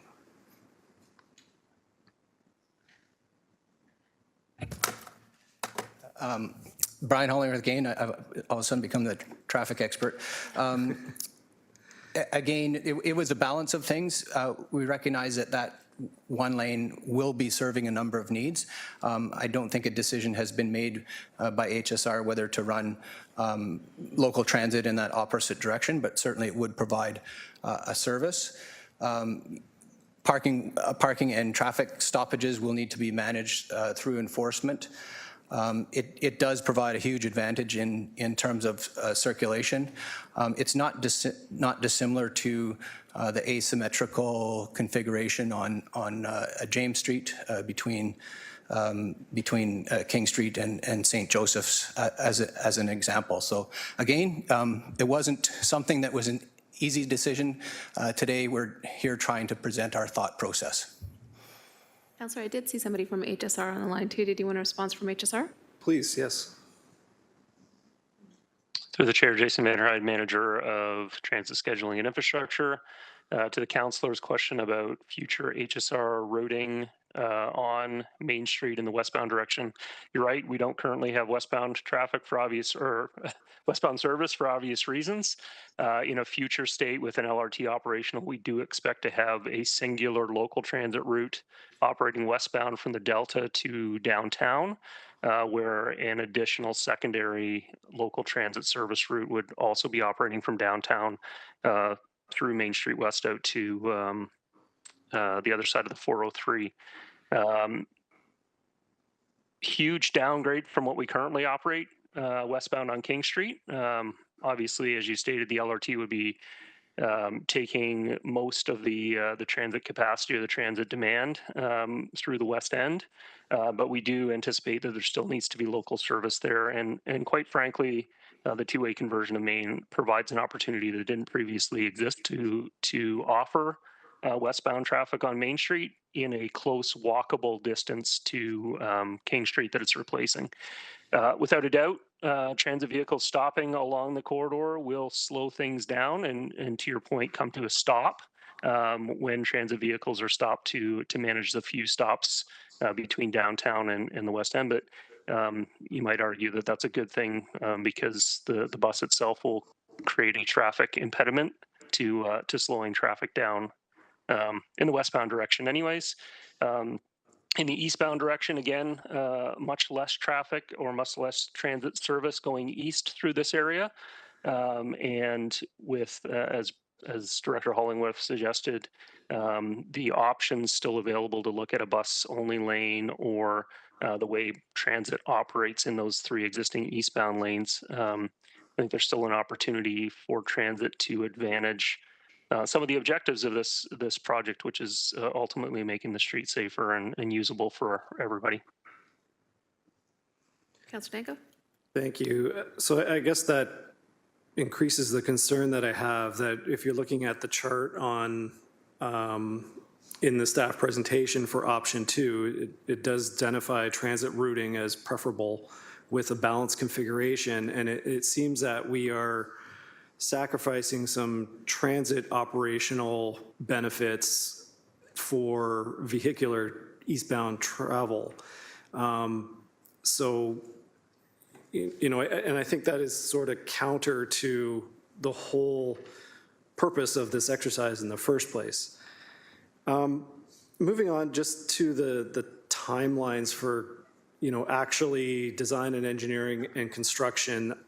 That was the second thing that really surprised me, is that we're looking at a 2 to 2.5 years for design work and then additional 2 to 3 years for construction. And again, you know, going back to the original decision, it was the intention to have this work done, Main Street converted to two-way, in time for LRT construction, the start of the core LRT project on King Street, so that Main Street would be part of the traffic routing during segmented LRT construction. So can you help me understand? I mean, Manager Fields said about, you know, the scope of building the intersections, but I mean, we're not putting a man on the moon here. And that'll bring you to your time, Councillor. Through the chair, Carolyn Ryle, Director of Transportation Division. So thanks, Councillor, for the question. There was quite a bit of collaboration and consultation that had gone on between ourselves, obviously in preparation of the report, with planning, engineering, as well as the LRT office. It's fair to say that without understanding the LRT timing as of yet, those conversations will continue through a collaboration perspective and how we're going to work with engineering on the implementation of the design process, but more importantly, the construction, once that comes more to fruition, once we've gone through the detailed design assignment.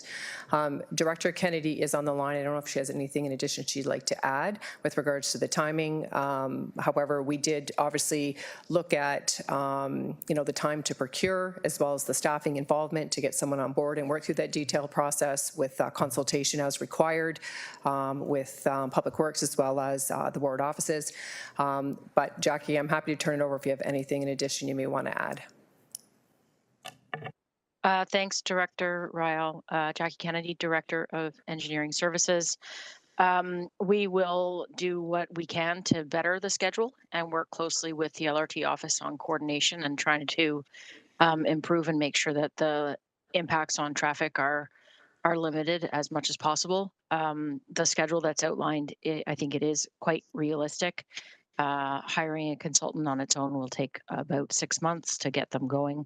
And then it is a long stretch of road with a lot of different elements to be dealt with. So it is not putting men on the moon, but it is it's a little more complicated than simple resurfacing as well. So that being said, every effort will be made to expedite if possible, but we do want to present a realistic schedule.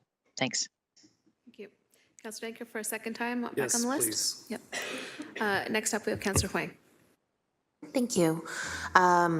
Those numbers really also resonated with me too. I was a little concerned about that timing as well. There was a lot of work that went into this, so I'd like to understand a little more about what is involved in the detailed design. Will we get a report back that, let's assume we go with the asymmetrical option, will the detailed design come back with something completely different? That's one of my concerns. I'm not sure who to direct that to, Chair. Director Kennedy? Thank you. Yes, I can take that question. We are going to include in the detailed design some additional public consultation. So one of the first things we'll get from our consultants in consultation with engineering staff and transportation planning staff is a public consultation plan that will involve the councillors as well. So part of that will be, when do we want to check in? How much consultation should we be involved with? At least 2, I would expect. And getting that feedback so that we don't end up bringing back something that's a complete surprise. Certainly that's not the intention. Thank you for the question.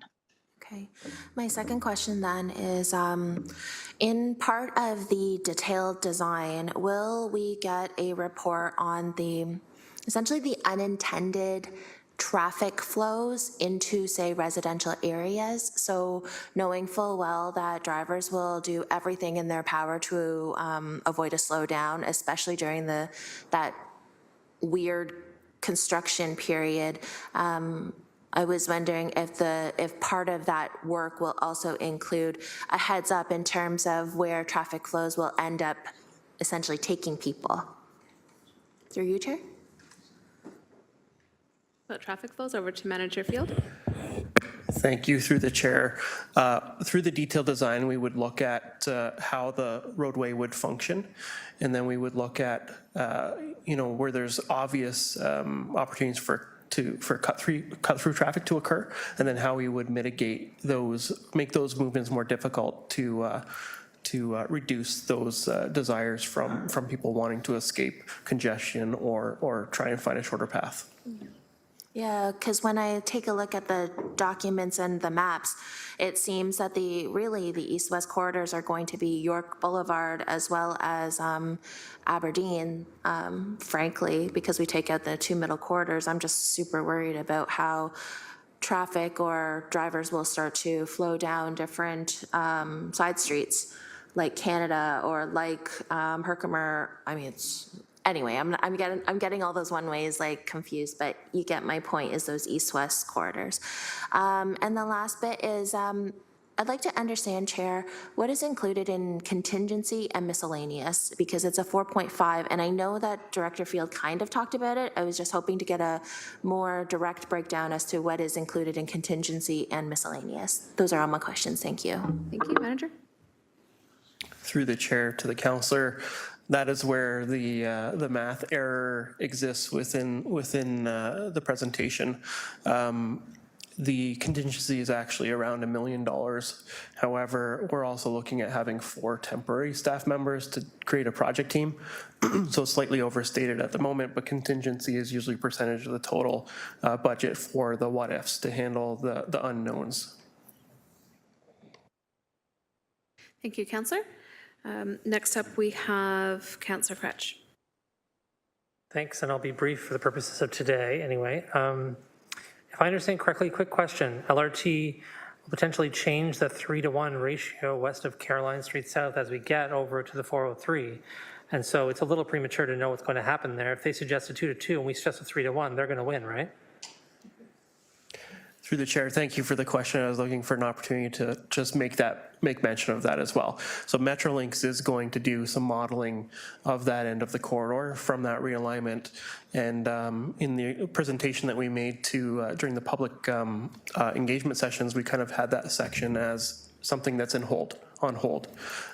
So now, once Metrolinx, to your point, Councillor, finishes off with the modeling, that will inform how that end of the road will operate based on how it's connecting in with the LRT work and the realignment that's just been announced by Metrolinx.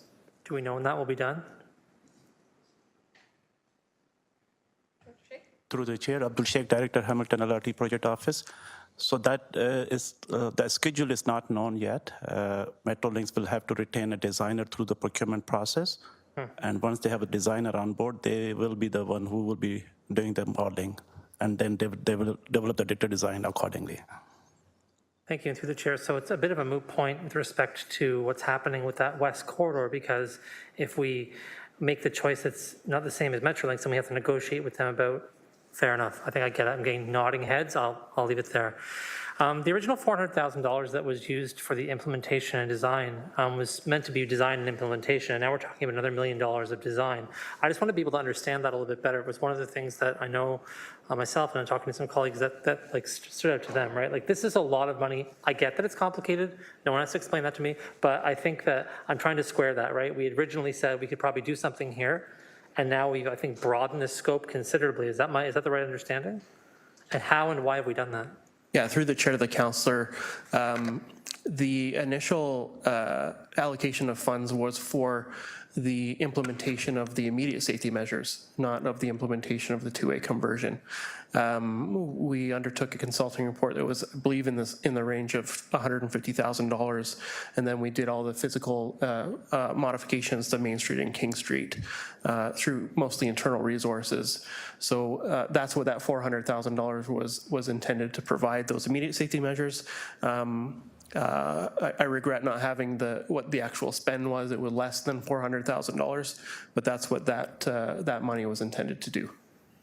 Thanks for the clarification. Through the chair, 2 more quick questions. So a concern for me and for I think every resident living in Ward 1 and Ward 2 and the borderlands is Queen Street South.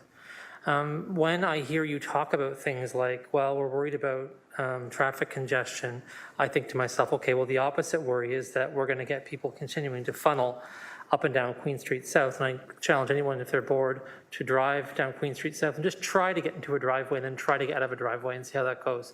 The answer is it doesn't go. So could you maybe speak a bit to that, like the cost-benefit analysis here with respect to that kind of traffic and where we could see, mitigating some traffic so that it's not racing up and down Queen Street South, because we're not going to get to the Queen Street South reconversion or reconstruction project for many years. So in the meantime, I'm wondering what the impacts to that will be, and then I have a question about Appendix C. Sorry, just clarification through the chair. Queen Street South, you're referring to the section that's already been converted? The section that's already been, yeah, the section that already had some changes made to it, yep. Being two-way. Uh-huh. Yeah. And could you repeat your question? Just, we're a little bit The confused. impacts of the traffic there are wild, right? And so what I'm talking about is folks coming off the 403 and using Queen Street to get up and down, right? And we're seeing a lot of traffic there right now. I'll put it more bluntly. We need to go back to Queen Street South and do more construction to ensure that the roadway actually matches the speed that's on the roadway. It says 40, but you can go 75, no problem. So just to make my point. So what I'm wondering is, if we're thinking about these kind of cost-benefit analyses and we're talking about traffic and traffic congestion, right? So by having a 2-to-2 over there, that might have a little more traffic congestion, but it may also prevent an extreme amount of what we're seeing now on Queen Street South. Is that clear? Or I can take this up offline if it's not. No, I think it's clear, and I'll just provide a brief answer. I think the point is, it's not just about the simple conversion of two-way traffic. That doesn't necessarily achieve all of the objectives that we want. And as you mentioned, in some cases, just a simple one lane in each direction for Queen Street may be a preferable alternative. And that's why you see in the appendix, there's a bit of a rethink on different ways of completing complete streets. And the section of Queen Street between King and York is another example where a simple two-way conversion might not achieve all of the objectives that we want with respect to the pedestrian realm and slower traffic. So we are looking at each street on a case-by-case basis, learning from Queen Street South. Last question quickly, just want to confirm that what we're seeing in Appendix E is the very first time I'm ever seeing in writing in a report some of those discussions or suggestions about one-way and two-way conversions. I presume this is like an extremely preliminary take and there's time to talk about this because I have many, many, many thoughts since so many of them are adjacent to or in Ward 2 and have incredible impacts. So I want to be able to talk through that with staff. So what would this approve exactly? Just like the thought or the principle? Through the chair, it's to start the discussion, really. It's I'd say a first triage, a rethink since the 2018 TMP on what some of these streets might look like, responding to the direction to council to simply review them. I don't think any of the decisions in Appendix E are hard and fast. They would involve councillor input and public input and design alternatives. Thank you very much. Those are my questions. Thank you. Next up, we have Councillor McMeekin. Thanks, Chair. I'm really pleased to hear the very thorough report. Thank you. And I'm especially pleased that there's a multi-dimensional department approach to it. Given the, in passing reference to, I think Councillor Wang said, a potential weird construction period, this may well be the equivalent of our moonshot. You know, putting this together, I'm thinking of the LRT with its obvious commercial benefits and transit benefits, and the coordination of the timing is going to be really very, very important. As the parent of two daughters, both running businesses in the inner core, one on King and one on Main, you know, there's a lot of concern. I know the chamber's been involved. So we're looking obviously at community benefits, and I think this is what puts the word ambitious back in this into the lexicon when we talk about our city.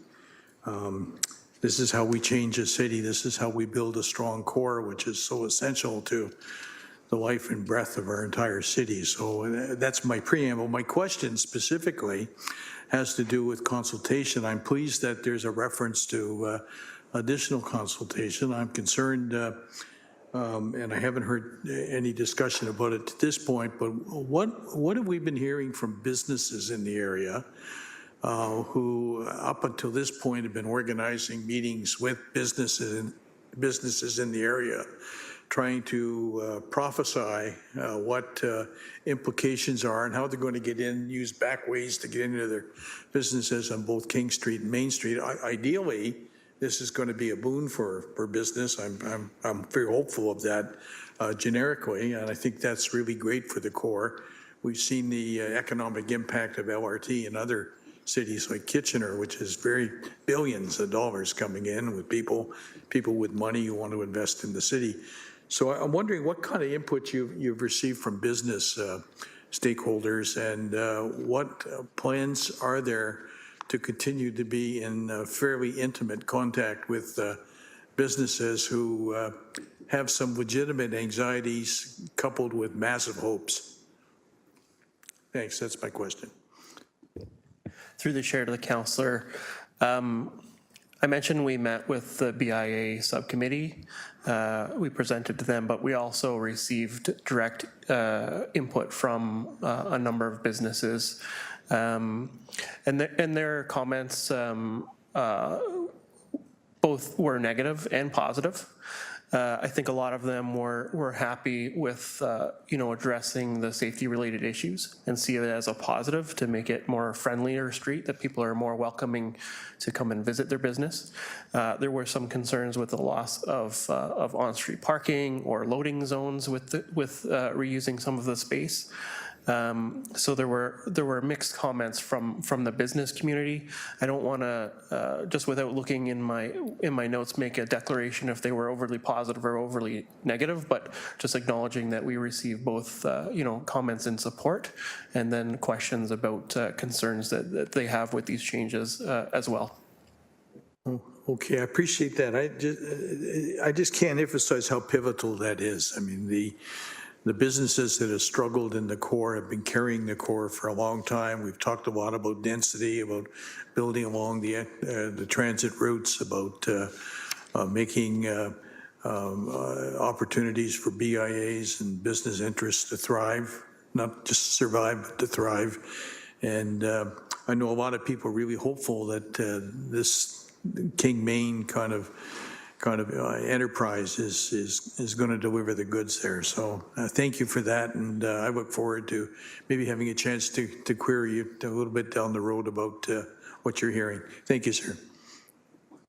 Thank you, Councillor. Councillor Pauls, are you still online? Okay, maybe I could pass the chair to the Deputy Mayor then. Councillor. Chair is yours. Thank you. I think the only questions I have left are related to some of the weighting in the criteria. So the very clear indication of safety, then I think it was referred to in the slide deck as traffic operations. In the report, it's referred to as traffic flow, and then pedestrian safety, et cetera, et cetera, et cetera. Can staff, through you, clarify, was there a weighting of the separate principles? And if so, were any of those principles weighted heavier than others? Through the chair to the councillor. I'll go back to in the presentation, and it's mentioned in the report too, about how we defined the objectives of the project. And those were the main weighting factors of making sure that the design or the study met those objectives. The evaluation criteria wasn't necessarily weighted, but it was just a method to look at the different scenarios to see how they lined up with achieving those objectives.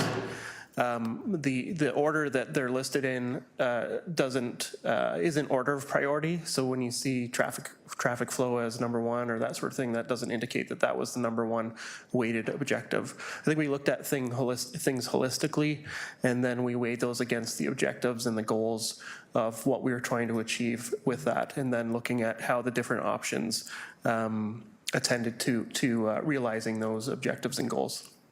Thank you. And in the Appendix C of the report, which covers the engagement summaries, I think the first tranche of the highest types of comments that we've received from residents was as characterized as confusion around the asymmetrical configuration. Is there further information that staff could present today that kind of, what was the confusion that residents had about the asymmetrical design? Through the chair, I think it's similar to the questions that are asked here today about what is the justification for it, because I don't think it's as intuitive to look at the configuration of the roadway as not being symmetrical. So it was around that and having a chance to explain to the public why those decisions were made as it relates to that discussion about the imbalance of lanes. We do have to remember that there's 2 eastbound highway ramps exiting onto Main Street that is really pushing a lot of eastbound traffic along Main Street, and it disperses as it travels easterly, and that's why we have kind of an evolution of the corridor as it changes from those 3 lanes, 1 lane down to something different. And then also going back to the realignment discussion or realignment announcement that Metrolinx made about changing that end of the corridor, which wasn't known to us at the time when we were doing the study that those changes were coming either. So not knowing the details of how those ramps are going to operate in the future, it's hard to balance that against the configuration today or versus a symmetrical standpoint. But the confusion back to your question, the confusion from the public was more about why are we choosing that as opposed to something else, and an opportunity to explain that in those sessions. Thank you. And through you, Chair, in terms of, I think I heard HSR staff mention that we would be utilizing Main Street in its converted state to provide transit. I wanted to clarify, was that just during construction, or is that also a local transit option after the LRT is up and running? Through the chair, that is in perpetuity. It's beyond just construction.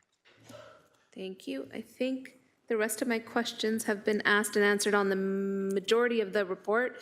Now it gets into Appendix E, which I have a lot of nitty-gritty questions about. If I could, quickly on Birch Avenue, the recommendation in the report is that the conversion needs to include consultation with the rails, and at this point would be more northbound from Barton onwards. There has been a piece of work that has been sitting in abeyance without any structured response and fit into ongoing work, and that is the portion of the roadway between Cannon and Harvey Street, which is adjacent to Hydro Corridor lands. The original Birch Avenue reconstruction work that was happening there was supposed to bring that into scope in terms of finishing the sidewalk. So currently on Cannon and south of Cannon, we have sidewalks. And then north of Harvey, we have sidewalks. We don't have sidewalks in that tiny little stretch, 1 block. So how do we get that in there? Steve Malloy, Manager of Transportation Planning, and through the chair. I don't think you need to make an amendment to anything that's in the report. Really, as principle, every street in theory should have sidewalks on both sides of the street. That's always been the intent. I'm not quite sure of how that missing piece of the sidewalk wasn't connected. It might be because of some agreement, maybe through Hydro One, because I know that's where the alignment of that sidewalk is. So what I will do as a takeaway as staff is I will engage engineering services who did do that project at that time to see if that is again put it back on the work plan to make sure that that is prioritized to get done in the not too distant future. But I could report back to this committee on that or offline or through direction. Thank you. You'll get many accolades if we can get that piece of sidewalk completed adjacent to hydrolands that otherwise north of that intersection already have sidewalks. On Sherman Avenue, if I could quickly through you, Chair, between Wilson and Barton is slated for 2024. And with everything you're saying, you want to go into further consultation for the phased portions that I would say are north from Barton to Burlington. When would that consultation period be initiated, given that the report indicates the two-way conversion on Sherman is slated for implementation in 2024 through to 2025? Through the chair, I have been in consultation with engineering services who will be delivering that project, and they're in the process now of sending out a notice letter to those residents who are living between that portion between Cannon to Barton. And there will be engagement through that means, and I don't know all the details of what is entailed in that engagement, but it's certainly something we can follow back up with you on.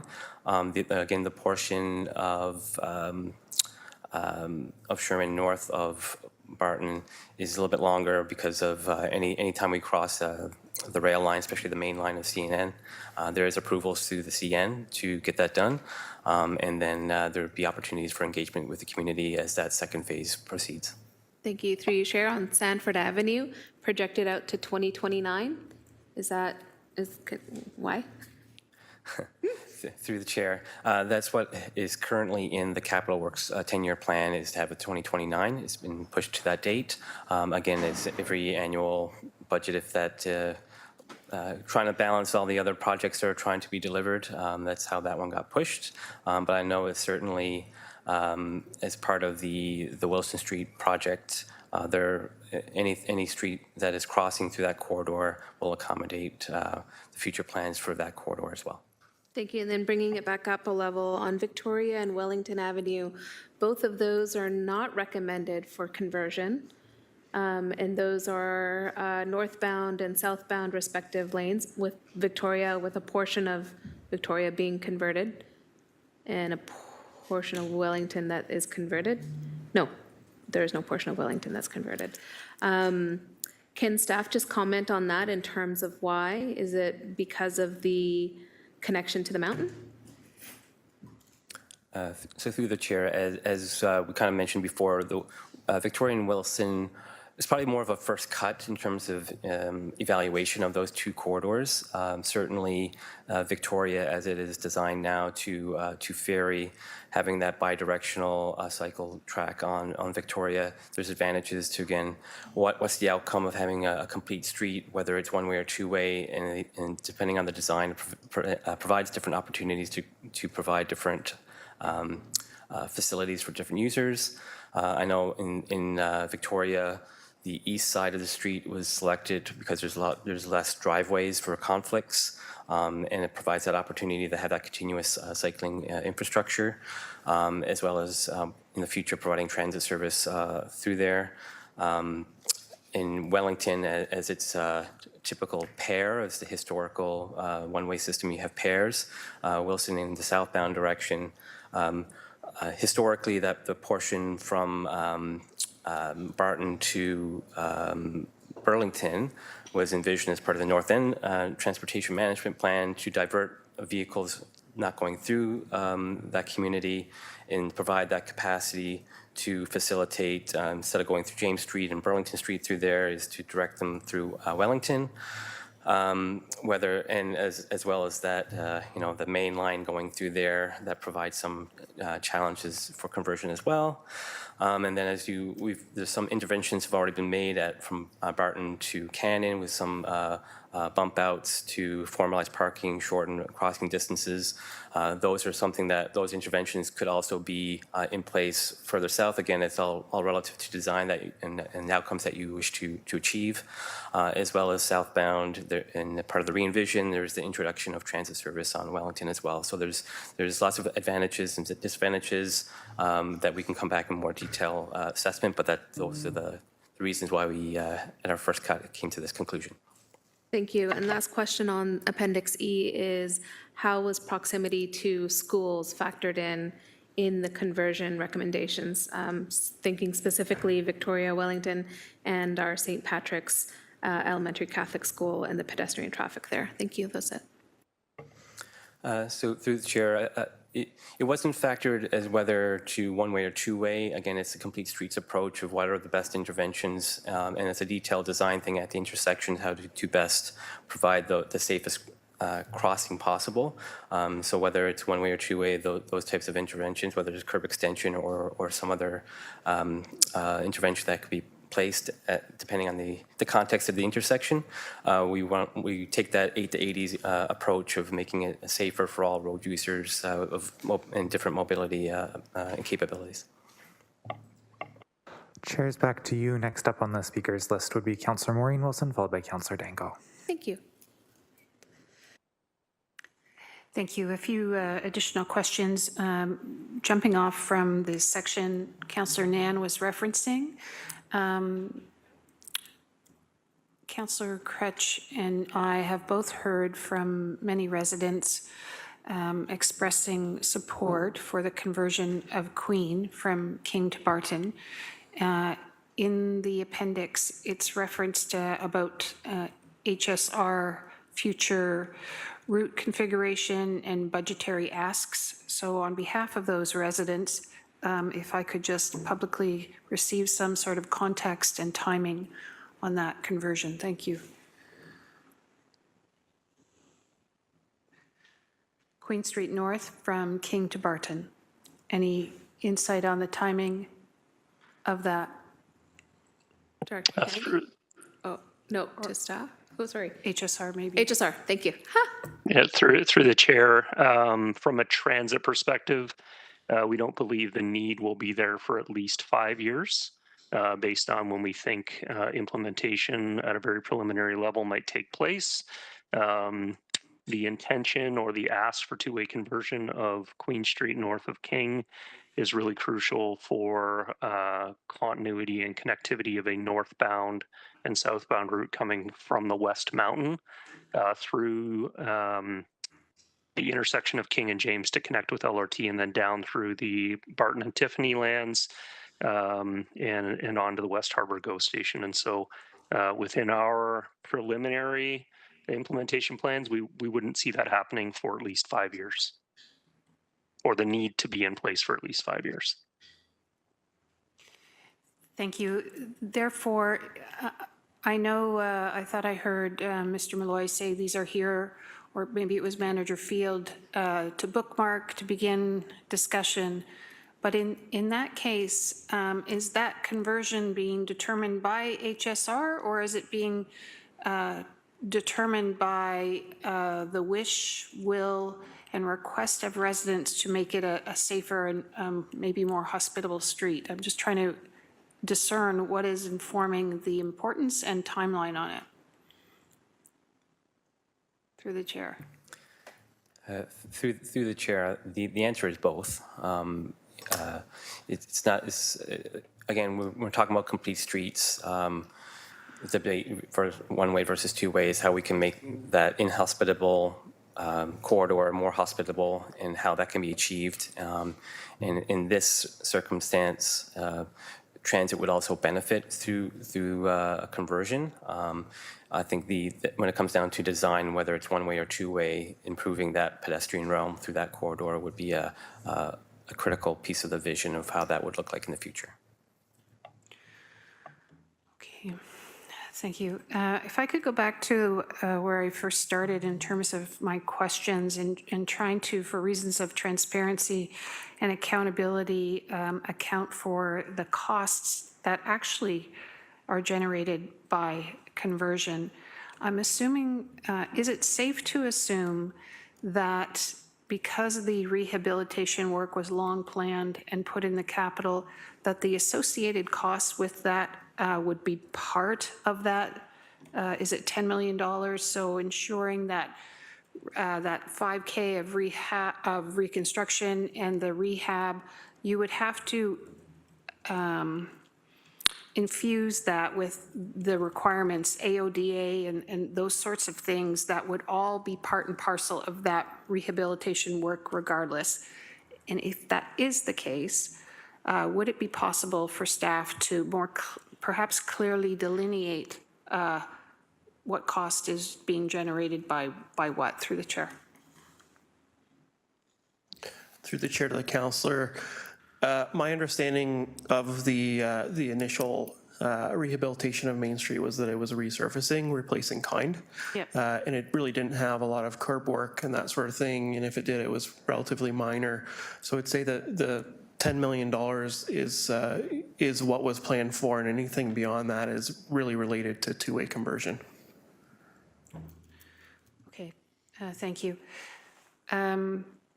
If I could just get a better sense, though, back to the timing piece and the relationship with LRT, is there a possibility for us to accelerate any part of this conversion work or put forward a schedule that is different than the one being set out for us today? Could we examine options in that regard through the chair?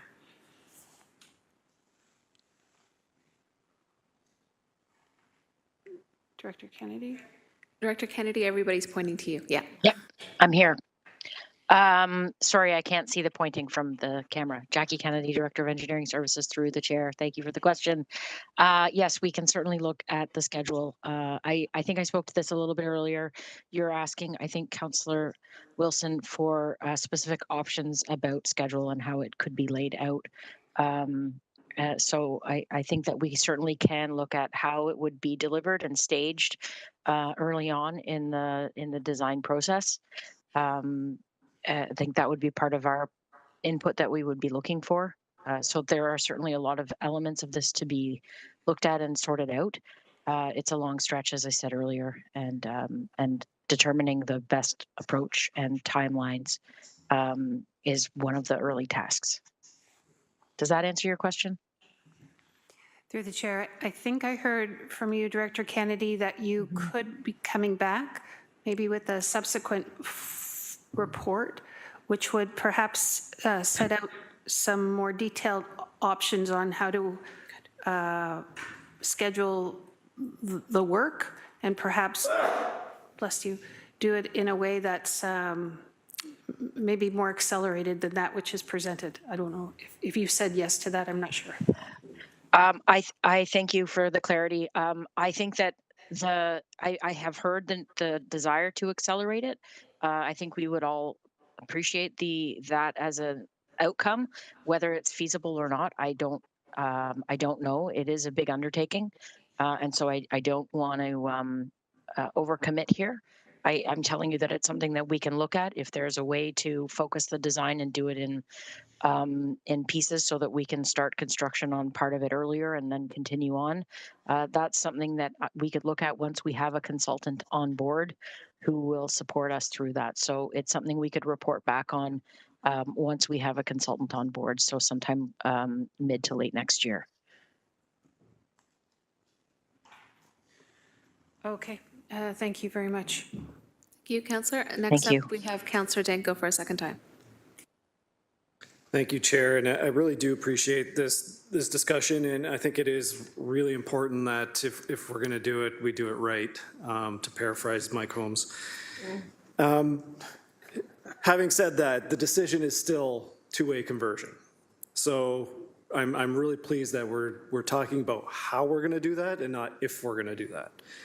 So further to Councillor Wilson's points, I think there's three things that I need a little bit more information on and understanding of in order to make what I think a bit more of an informed decision on this.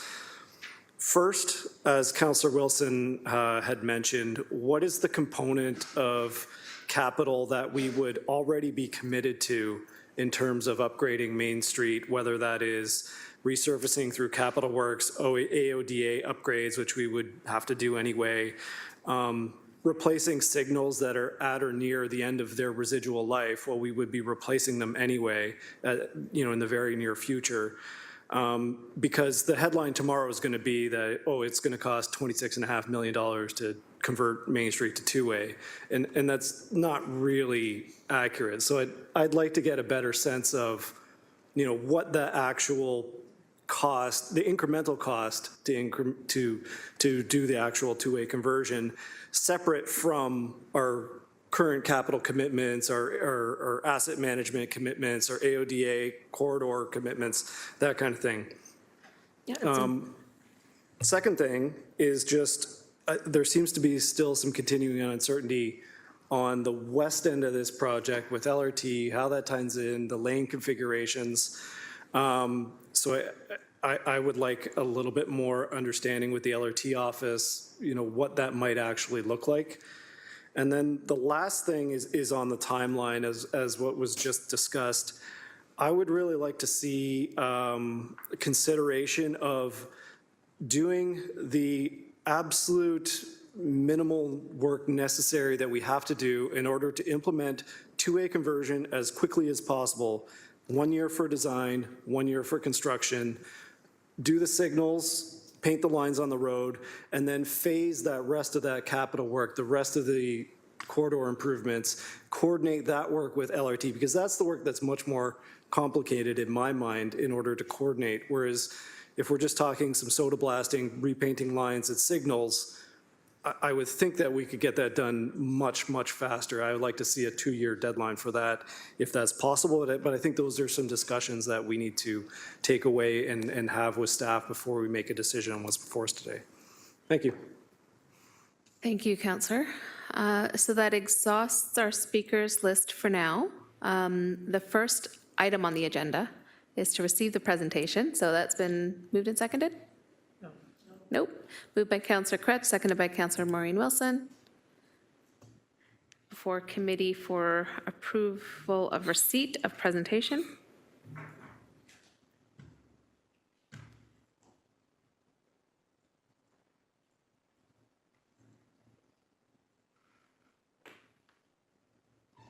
And that carries. Next up is the report recommendations. And Councillor Wilson, I understand that you have further amendments? Thank you, Chair. If I could just ask Carrie to put them up on the screen and we can speak to them. They may need to be amended as a consequence of some of the discussion, but. Councillor, could I first have mover and seconder to put the report on the floor? Certainly. Mover and seconder to put the report on the floor is Councillor Maureen Wilson, seconded by Councillor Cretch.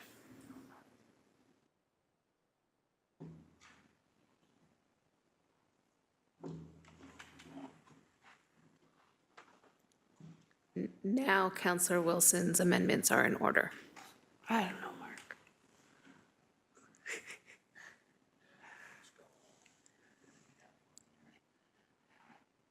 So, thank you. This is if I may, Chair, this is a consequence of some brainstorming collectively done by a number of councillors who've been sort of at this topic for a while. The first one is in relation just to trying to provide a greater cleanliness, if you will, on the financial accounting of this exercise, and what is a consequence clearly and will be generated clearly with the conversion, and what was going to have to be invested anyways and was already earmarked in our capital budgets for that purpose. The second one, I think, captures just the comments made by Councillor Danko with respect to some outstanding feelings on that 3-to-1 ratio, particularly traveling eastbound on the first phase, the first leg of this. The third one is with respect to having the team consider an accelerated schedule and reporting back on the feasibility of doing so either at once or staged. And the fourth one, just because it touches some neighborhoods within certain wards, to have that maybe a deeper discussion. If my colleagues don't feel like that's necessary after today, I welcome your feedback on that. Thank you. Thank you. That's seconded by myself. And is open for discussion. No discussion, just a bunch of thumbs going up, which is great. Okay, Councillor Wilson? It's been moved and seconded. Did you have, so you're satisfied you didn't have any further questions about the amendments with staff? You feel satisfied in the line of question that we've gotten the answer so far? Thank you. Just wanted to confirm that. So it's been moved and seconded, and Elsie, we're ready to vote on the amendments. Oh, my apologies. Hang tight. Hang tight. Director Rael? Through the chair, thanks for allowing me the opportunity just to pipe up. So we were just having a little bit of a conversation here, and there's been a number of the directors, again, as we're collaborating on all our different pieces to provide a fulsome picture to this. The January 15th date may be pressing some of us just with regards to what we're trying to do in the background from an analysis perspective. However, it could be doable if we needed to, but it is due to the GM's office in about a week and a half. If there would be allowance, our preference would be February, just to give us a little bit more time, just so we can deal with the LRT office, deal with Metrolinx accordingly, but more importantly, just provide a fulsome picture as accurate as possible based on the request today, if we could allow for that. I think that's fair. I would just, the question I'd have back to staff is just, since the recommendations talk about allocations to the 2024 budget, that's why we had come up with the January date. But if staff feel confident that discussing this at the first PW meeting in February is sufficient timing to deal with the recommendations related to the budget, then I think we're good to go for February.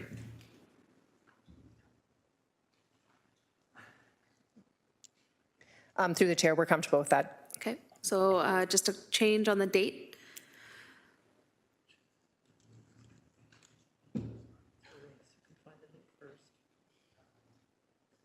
February 5th.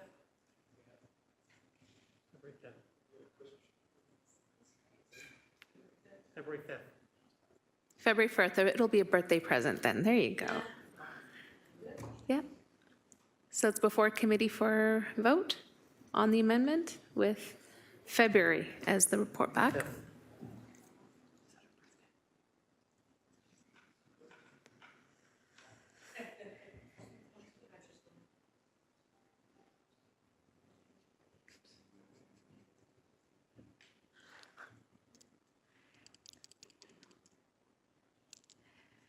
And that carries. And now on the main recommendations as amended. Please vote.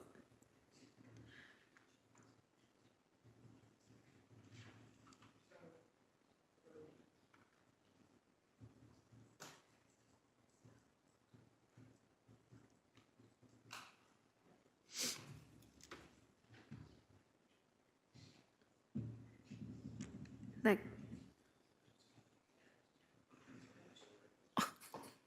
Councillor Kretsch, can you vote? Thank you. Carried. Okay. On to, thank you so much to staff for the presentation and discussion on that item. A big milestone. On to 8.3. Almost there. At 4:35. Review of level of service for winter control in alignment with principles of Vision Zero, PW Report 23077. Citywide. And as Director Rael makes her way to the podium for our presentation.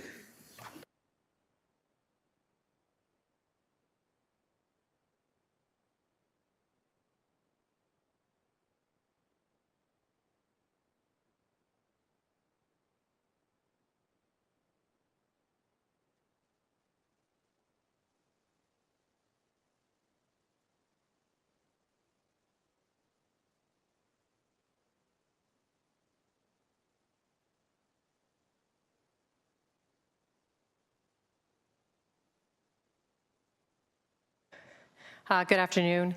Carolyn Ryle, Director of Transportation Services. So I'm pleased to be here today to talk about the winter maintenance levels of service, as well as the report that is before committee today with regards to the different options that we're here to speak to.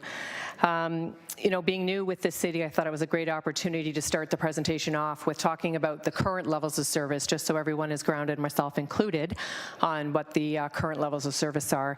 And then we can get into the 5 different options, and then I'll put some size and magnitude into what we're coming back with. But before I get to that, I just wanted to mention that I have Peter Sinolis here, who is the manager of roadway maintenance, and Bob Marks, who is our superintendent and deals with our programs and contracts. And it's fair to say with all of our district supervisors, they're probably very well known, all of them, with each of you here, but there is a magnitude and wealth of information that not only only I, but in working with them, that we were able to create a lot of what you're going to see here today. So I want to thank them for all of their participation, and they'll be also helping with a lot of just of the current service level questions in case I'm not able to address all of those. So from a current winter services perspective, I just wanted to outline what the division currently provides. So we provide roadway patrol. For those who are familiar with the province's minimum maintenance standards, or referred to as MMS, it's Ontario Regulation 239-02. This is where, depending on the road classification, we are out and about and we're inspecting the roads, we're noting deficiencies, potholes, etc., condition of the roads, and we're reporting that back with regards to how we're going to deal with those situations on the road. It could be debris, for example, something similar to what we were talking about earlier today, and how we strategize to deal with that. Next, we do anti-icing. So when you talk about winter maintenance, which we're here to talk about today, when we talk about anti-icing, this is a proactive piece of work that staff are out and about doing on the roads to pre-treat the roads prior to any winter event, freezing rain, snow coming through, in order to deal with our hot spots, so escarpment crossings, curves, the parkways. So again, we are informed with what's coming through from the maintenance perspective, and we're out there very proactively treating the roads prior to that weather and that event coming through the city of Hamilton. With regards to snow plowing, roadway and cycling facilities, I'll be talking a little bit more about the different road classifications and how, again, our current service levels meet or compared against the MMS of the province. We deal with multi-use pathway clearing, so this is to assist with any multi-use paths between different road connections. We also deal with snow removal and haulage from a lot of our BIA areas and other high concentrated areas after a snow event has come through. And then again, just I wanted to reiterate that there is a combination of what we do here from a service level with regards to previous council-approved levels of service, as well as the MMS standards with regards to how we deal with our winter maintenance here at the city. So just some facts around winter maintenance. We operate 24/7 with regards to our responses to winter, but we do have that actually as a service all year round. But in particular, we do have staff ready and available pending on what's coming through from a storm perspective. A storm for us is we're ready and mobilized between November to mid-April. But there's a lot of preparatory work that goes in play prior to us being ready for November. There's training, there's refresher courses, the groups are together talking about obviously their action plan. So a lot of work starts as late as or as early as the summer to get us ready for our November start, when we're expecting snow to be falling potentially out on the roads. With regards to our winter equipment, we have over 500 pieces of equipment. This is between the city and contracted services that assist us with our maintenance programs. We oversee 6,478 lane kilometers of roadway as part of our winter and summer maintenance, but I'm highlighting this obviously as part of our winter maintenance program. With regards to the sidewalks, there are 882 kilometers of sidewalks out of the total network, which constitutes 2,445 kilometers of sidewalk. There are 1,100 cul-de-sacs we deal with, 2,300 bus stops, and on average, from our historical data when going back to 2018 to date, we deal with roughly 28 to 35 winter events each winter season. And again, that was us just doing some analysis. So a winter event from our perspective is obviously having staff out on the road, dropping material, salt, pre-treating the roads, or blade down in removing snow. Just to highlight, on average, transportation receives over 24,000 calls throughout the year, generating over 15,000 service requests requiring our action. Winter-specific inquiries, we receive over 10,000 phone calls, 13,000 emails, and 2,600 service requests come through just to deal with the winter inquiries and the requests coming through. So there will be an upcoming, we'll say, memo as we're streamlining our inquiry process just to deal with our service level and how we're going to tackle. Obviously, you can see the high volume of those calls, and they'll be coming forward based after today's conversation just on how we want to streamline, obviously, that those calls and provide a service level around our response time around that.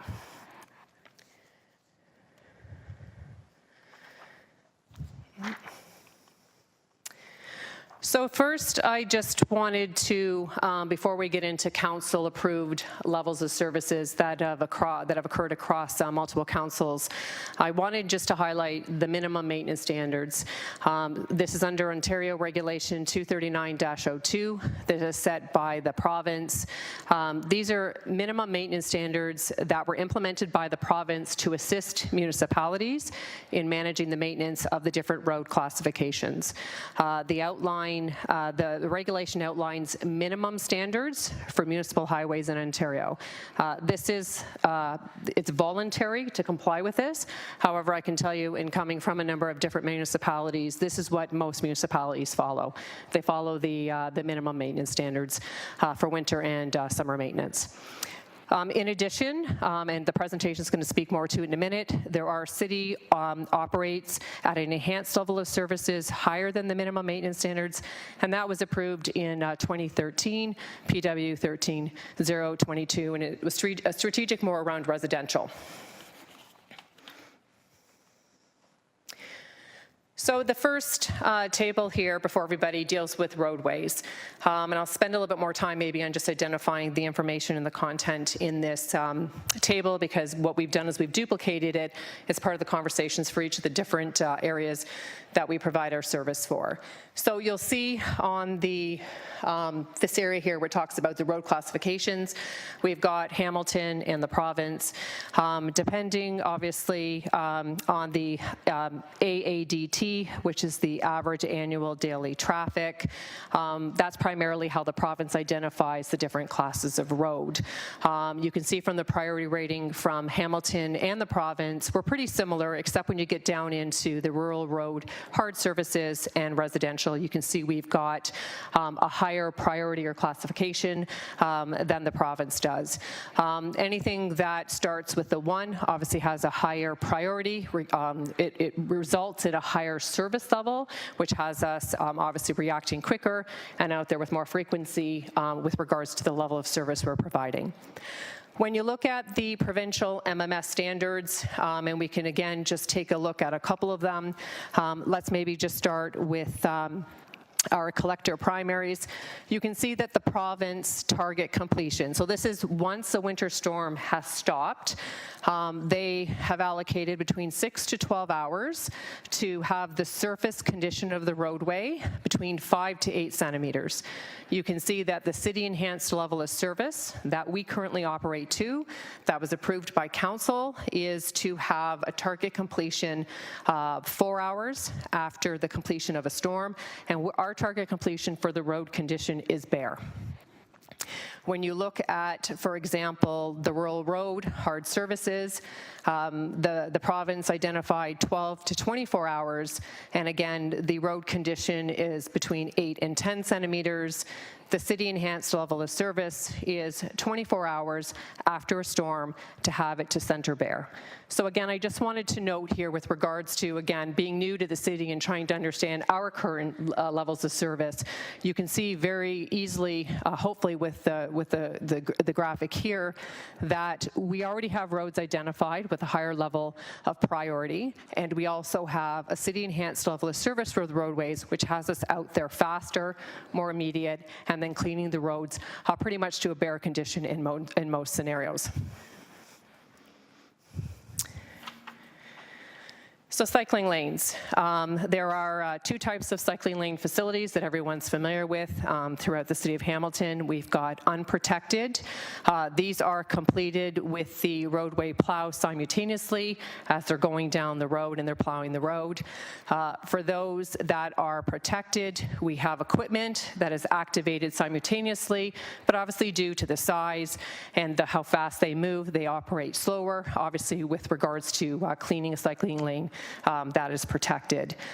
With regards to cycling lanes, we have 237 kilometers that we currently are maintaining right now.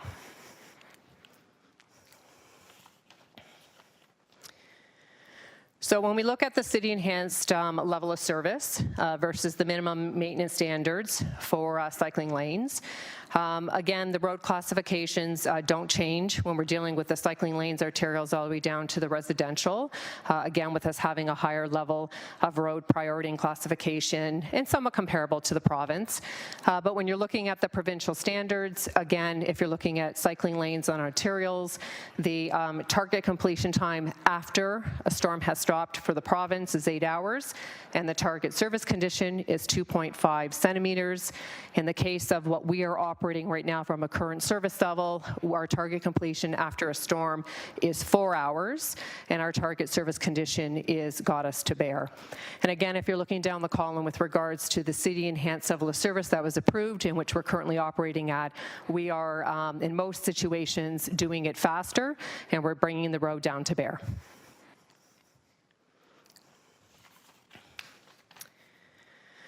So sidewalk cleaning, the city provides snow clearing of about 36% of the approximate network. So there's 882 kilometers of sidewalks throughout the city of Hamilton that are currently being done by staff. There are different areas across many wards. We deal with municipal property. Along reverse frontage lots. Ward 12 was something that was carried over for some previous terms of council. We have sidewalks adjacent to school property. There are transit stops, and again, the multi-use pass roadway to roadway. What I do want to just acknowledge with regards to sidewalk clearing are for the other portion of the sidewalks that are not being maintained by the city. There is a snow and ice bylaw number 03-296. This is a property owner specific bylaw, so we do work with the MLE department on obviously their support in making sure the sidewalks are cleared to meet this bylaw, and the property owners have 24 hours after the event of a storm to obviously clear the ramps and sidewalks that front their property.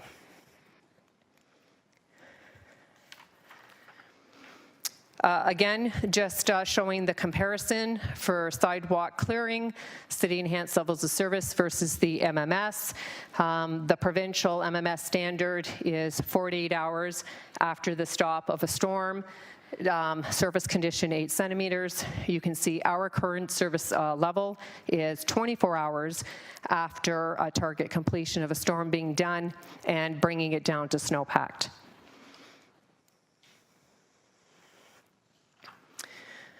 I just wanted to draw everyone's attention to this location map. This can be found on the city's webpage. This can assist any resident with regards to understanding what sidewalks the city has under their jurisdiction and that they maintain.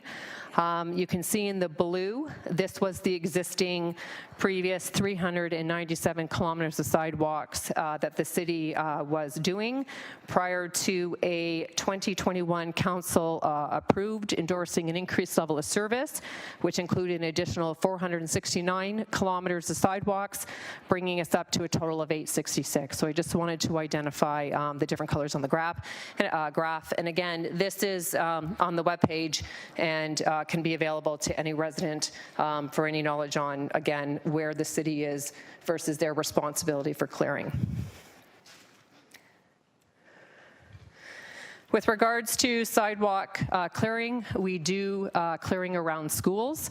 For the Hamilton Wentworth District School Boards, public and Catholic, there are 155 schools that we do address. I do know that there have been questions and comments with regards to the priority of getting around to the different schools, and that will be one of the one of the options that we'll talk to. Again, depending on where the school falls and based on the road classification is what determines ultimately how quick the service is happening in the vicinity of the school. There are 48 kilometers of sidewalk that we clear around schools currently.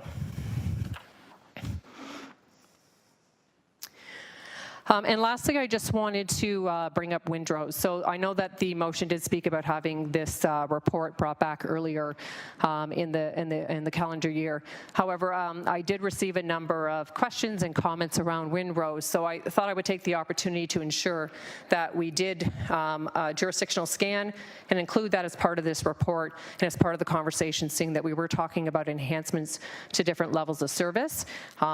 So when you talk about a windrow, I think everyone's familiar. It's the snow accumulation that's left behind by a plow. It is found at an intersection, a crosswalk, at the end of a driveway. It is a natural result of the routine winter maintenance from the plow blade. And to date, there has not been any level of service approved by the City of Hamilton with regards to implementing this.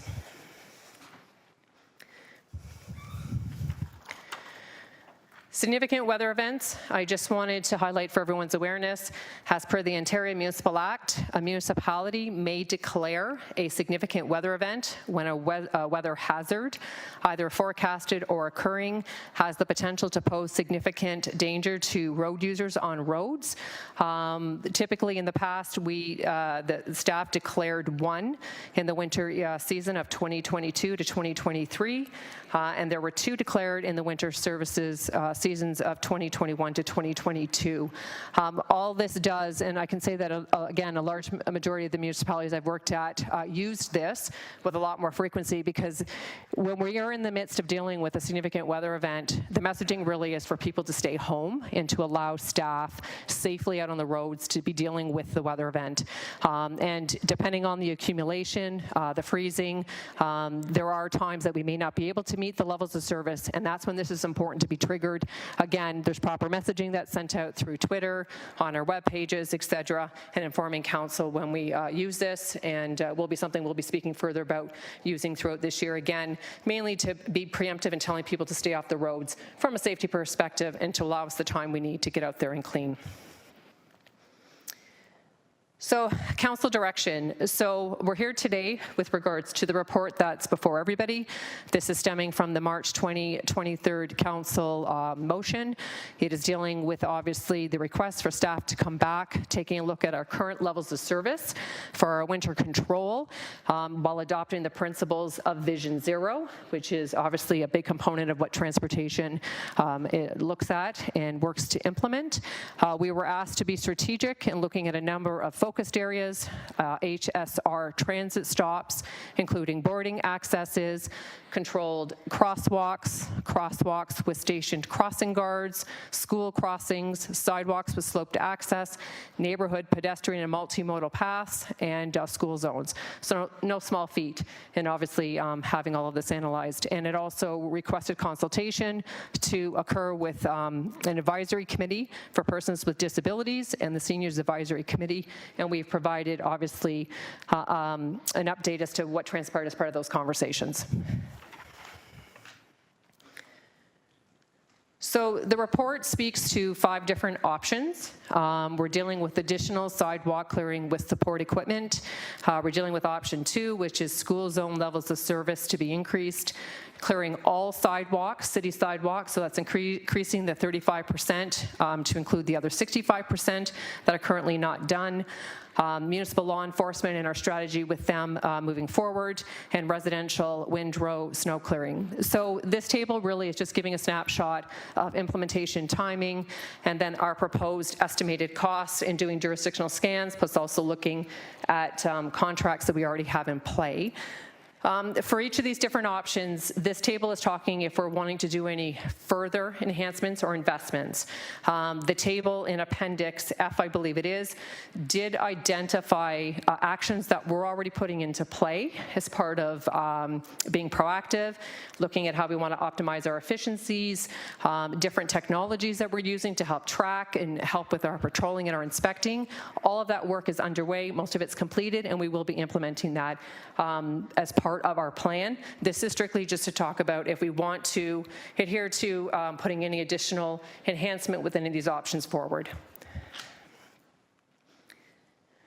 So option 1 deals with additional sidewalk with support equipment.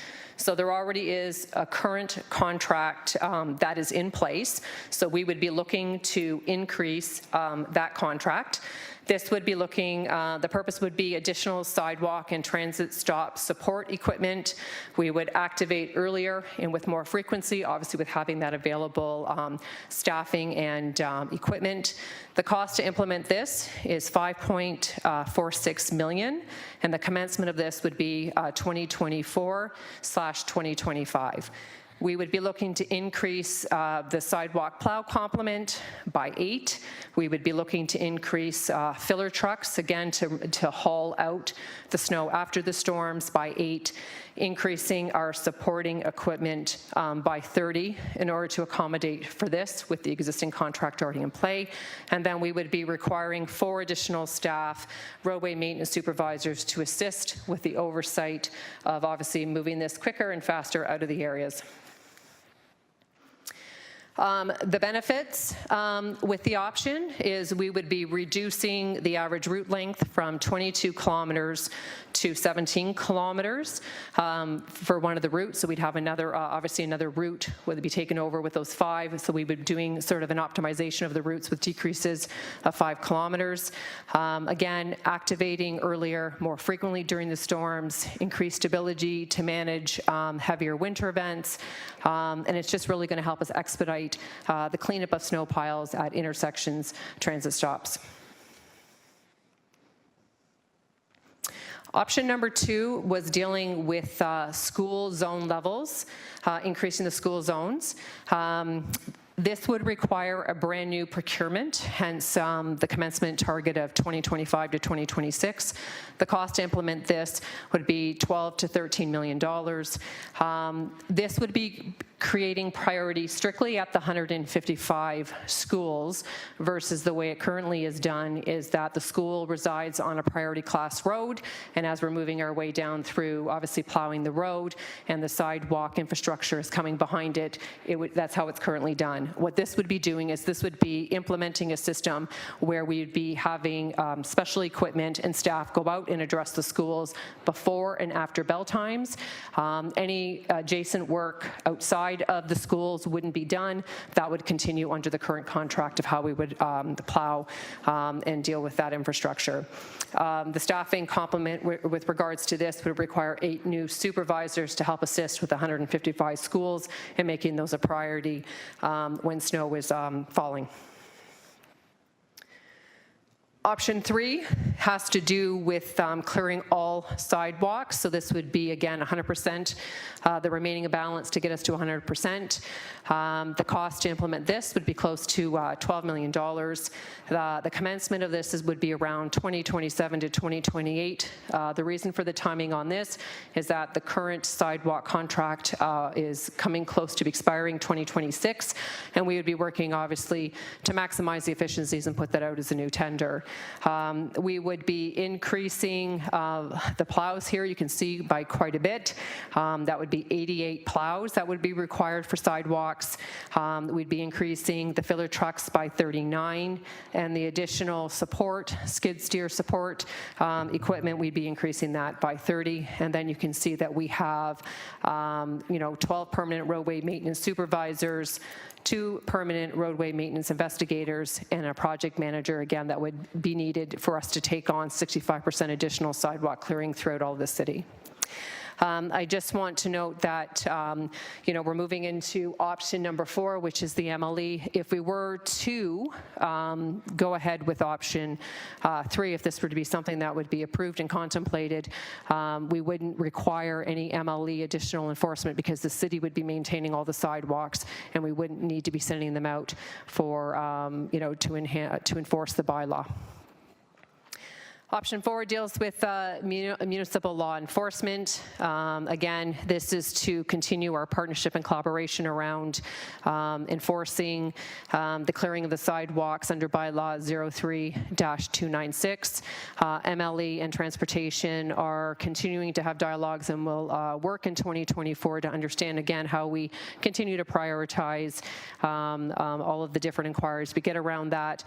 There is no cost, obviously, associated with that, and we'll continue those dialogues. But right now, it's on a very, we receive a request or inquiry or a complaint, and then that is forwarded to the MLE group to help and support us with getting that enforced.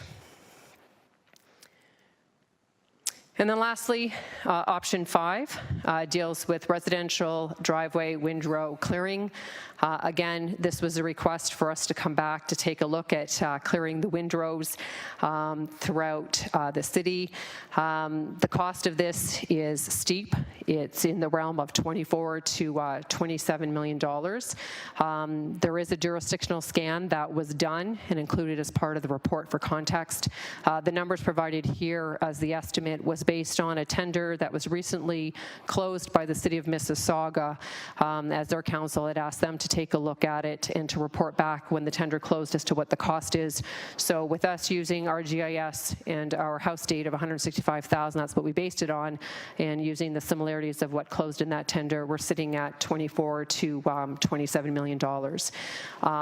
This is a very large feat to complete. It requires quite a bit of staff, as you can see here. And again, we would need to go out and tender a brand new contract with a contractor with specialized equipment to come in after the roads are plowed, obviously to deal with that. So just to close on this, again, a number of notes. We used 165,000 residential homes as our benchmark. This would be to provide a 3-meter wide opening, and we would activate at 5 centimeters or more snowfall with regards to, again, when we'd be out there after the roads are being plowed. There are a number of challenges we did hear from our jurisdictional peers with regards to this. On-street parking obviously impacts service. Limited snow storage, whether it's cul-de-sacs or around large, densely populated areas. Property damage can occur with the plow blade going down and hitting a residential driveway. Delay in service due to slow-moving machines, and windrows will reoccur due to, obviously, us out there doing continuous plowing. So I wanted to say thank you for the opportunity to bring back the data and the analysis that was done by the group, and we're happy to take any questions. Thank you so much for that comprehensive presentation and the information report. On our speakers list, we have Councillor McMeekin, followed by Councillor Spadafora, and then Councillor Danko. Okay, yielding to Spadafora first. Thank you, Councillor. Thank you, Chair. Couple clarifying questions. First off, thank you for the information. I think the information provided can help us on future direction. For me, this motion was mainly and mostly about the safety around school zones. I just want to make it clear for everybody, I did not ask for the windrow clearing of all residential houses. That wasn't me. Just so you know that. So my first question, I guess, is when we talk about the school zones, and the reason this motion came up was one of the schools in my ward is on a street that also has an HSR bus that travels along on-street parking. So when parents show up to drop off their children, there's no way to go into a parking lot. Parking lot's full. So basically they stop in the middle of the road, they take their kids out of the car, they jump over the windrow onto the sidewalk and try to walk to school. So for me, I think when we're looking at clearing windrows and sidewalks in a school zone that has its HSR bus and on-street parking was what I was looking for. That was the most important thing for me, obviously, tying in with Vision Zero. So one of the things that I wanted to ask is, do we have any information about other comparable municipalities, and if they have school zone levels of service that are different than ours, that are specific solely to school zones? Through the chair, thank you, Councillor, for the question. We're not aware of any jurisdiction outside of the City of Hamilton that has that currently. Okay, so if, and I understand this is mostly an information, a report, so I may want to look at further direction with this.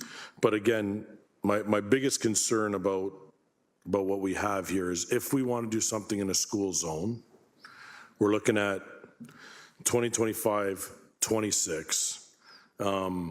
We know currently we're going to get emails, phone calls to counselor's office and the city about how do we get our kids off the middle of the road into a school zone. So I'm assuming for this upcoming season, we have nothing in place to help clear Woodrow's sidewalks when kids are going to school in the morning or getting picked up. This winter, they'll be just prioritized based on if it's a priority 1, 2, 3, that's the level of service they're going to get. Through you, Chair. Through you, Chair. Thank you for the question. So just in discussions with my colleagues here, just trying to understand what community-based groups already exist with the City of Hamilton. We do have the Road Safety Strategic Road Safety Group committee that does meet. So what we'd like to propose is bringing that back to that table, because the school boards are a part of it, to have conversations around what you're raising here today. It's definitely important that we work with them to be strategic on proper drop-off and pick-up areas, especially when there's high banks of snow, et cetera. But those are the things that we should be having, we will have as part of conversations with a number of the representatives, and maybe that's something we can bring back. Thank you. And just to clarify through you, Chair, so for this upcoming winter season, I guess the level of service will not allow us to do anything different than what we did last year. So if moving forward this year, we have those same concerns, we're just calling the traffic office to try and rectify that concern. Through you, Chair. Through the chair. So, Councillor, appreciating obviously the safety around schools is of utmost importance to us, and we do maybe need to take some of this away and working with that committee.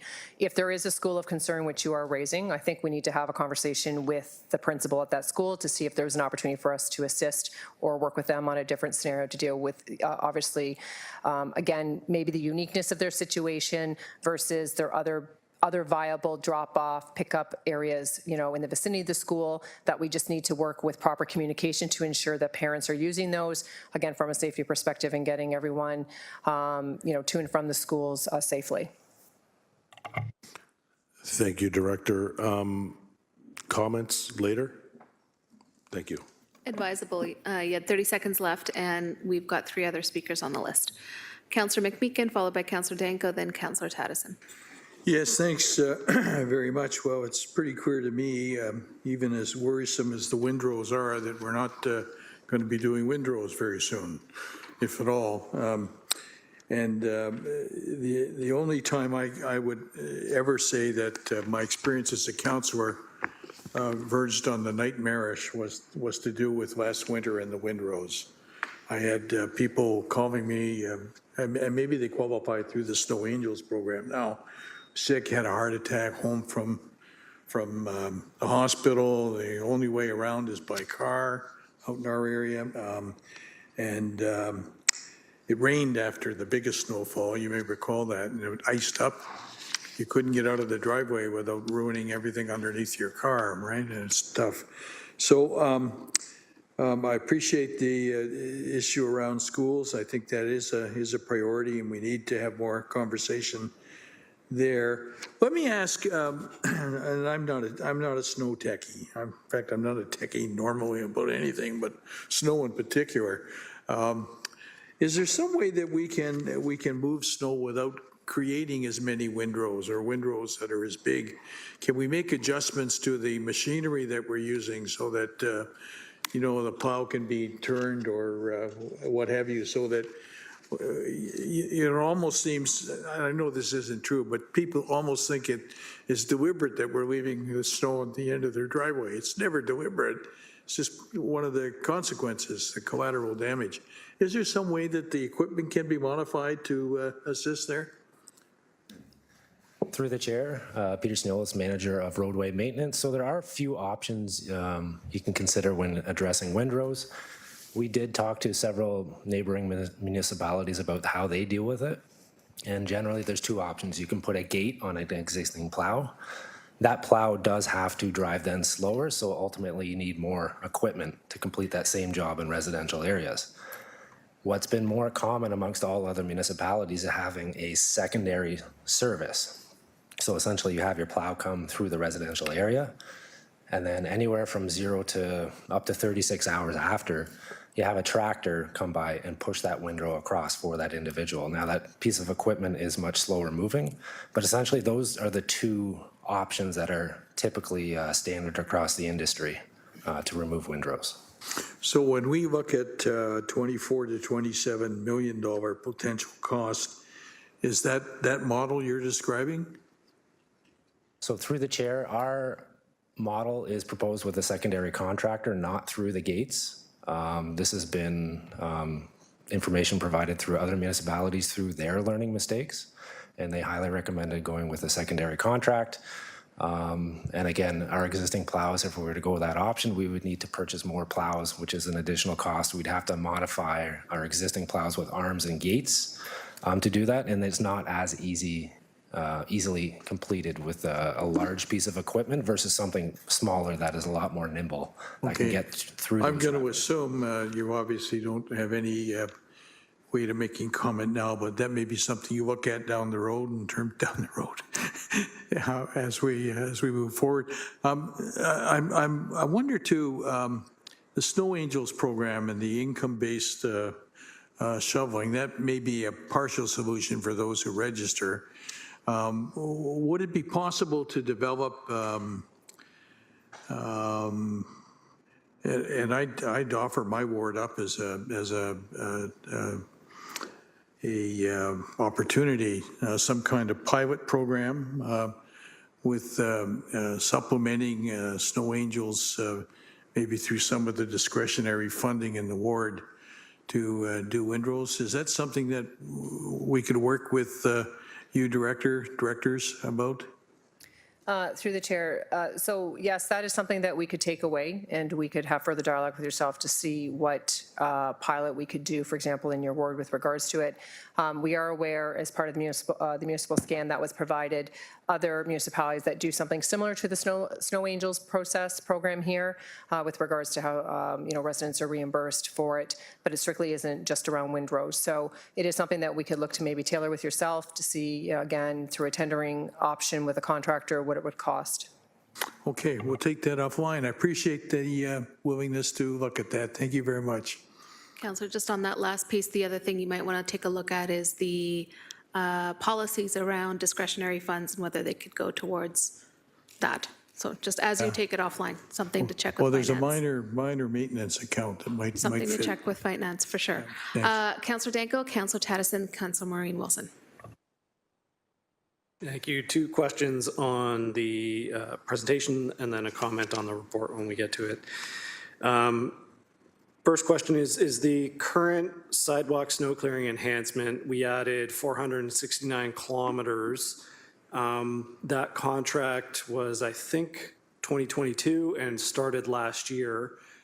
How long is that contract for? When is renewal? Through the chair, so that contract goes to 2026, 2027, and you are correct. It started last winter season. Okay, thank you. And then the second question is around the school priority zones. So I'm trying to understand the difference between what is the school board's responsibility, because I believe they already contract us to shovel their snow, and what's the additional cost here. This is just for priority snow clearing at schools. So we're doing the work that we're doing now, but we're doing it sooner. Through the chair. Is that okay? Yeah. Through the chair. So that is correct. So that element of the work around the schools we are doing right now on behalf of the school boards. So it would and could be as part of our dialogue with them with regards to speaking about any enhanced levels of service that they would like us to take on as part of a new contract, as presented here with regards to working through those dollars and figures through procurement to assist with the work around the schools. Thank you. And if we are going to have those conversations, it should also be a conversation about cost sharing if we're going to enhance a service for that. So those are all my questions. a couple comments on the report when we get there. Thank you. Thank you. On the speakers list is Councillor Tadison and Councillor Maureen Wilson.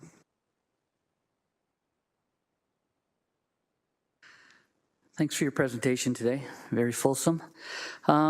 My question has to do with the 24-hour response time and the end of a significant weather event. So there seems to be a discrepancy from my residents who call me all last year to when that event, their perception of when the storm ends and when the city determines that it ends. And sometimes that's as much as 20 to 24 hours later. So can I understand who determines when the storm weather event actually ends for the city of Hamilton? Thank you, Councillor, for the question. So I'm just going to provide one piece of clarification on the response time. So in the presentation, when I talked to the 24/7, we have staff available and working 24/7 that are dealing with obviously the operations out on the road, as well as in receipt of calls that we're receiving that are forwarded to us to address. So I just wanted to provide clarity on that.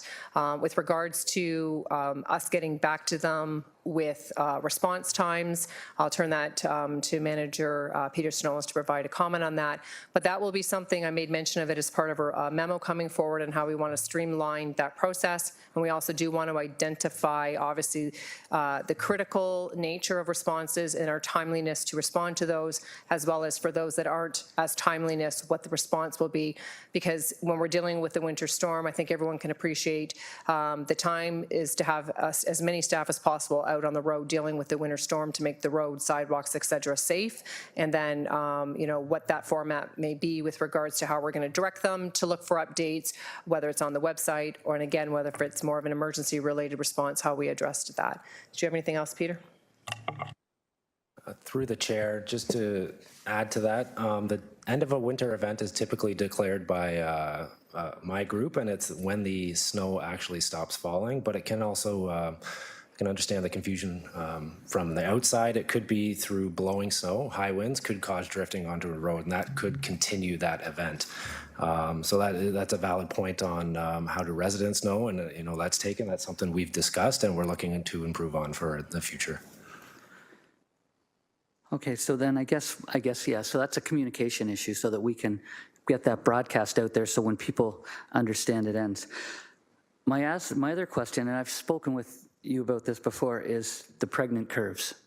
So I'm trying to understand, when we go into a residential neighborhood, are we only doing the center lane, or are we coming back, like, is the center lane the 24-hour response time, and then we're coming back later to do those extra areas that don't get finished? So through the chair, our direction for our plows are to get there through one pass. They'll go either direction, and that's essentially where you get those pregnant corners with that pile of snow where they might have 15, 20 feet of snow from the end of their driveway to where the snowplow passed. It has been directed towards our staff and our contractors. If you can, get in there and clean that up so you're not leaving 15 feet of snow. We understand that's going to be a recurring issue through new drivers, but that's training, and that's something we've already addressed for this year, so we should be seeing minimal instances of that. But again, if there are issues with it, everybody's welcome to call 546 City, and we'll address it. Thanks so much. No more questions. Okay, last on our speakers list is Councillor Maureen Wilson. Thank you, and open to a ruling by the chair on whether this question is in order. But it is referenced in the report, and a comparative analysis is provided. On the Hamilton having an enhanced minimum maintenance standard for roads, do we know the cost differential between if we met the provincial target versus the enhancement? Just if you had it. If not, that's fine. I can ask somewhere else. Through the chair, excellent question. That has been something we actually are working right now with in collaboration with finance to try and put together. It is a fairly difficult process just with regards to the contracts we've awarded based on the enhancements that we were actioned to move on. So that is something that we're working to, and in fairness, it won't be something that will be available likely until next year. Thank you. If I may ask a related question, in your scan, was Hamilton on that enhanced maintenance level? Were we the outlier, or were we quite unique in that regard compared to other municipalities? To be fair, this is not really central to your report, but I will have a comment to offer if you had it. If not, I can take it offline. Through the chair, Bob Marks, Superintendent Roadway Maintenance. In our municipal scan, we did compare some other levels of service with other municipalities, and having previously worked at another municipality, our levels of service with regards to road clearing are comparable.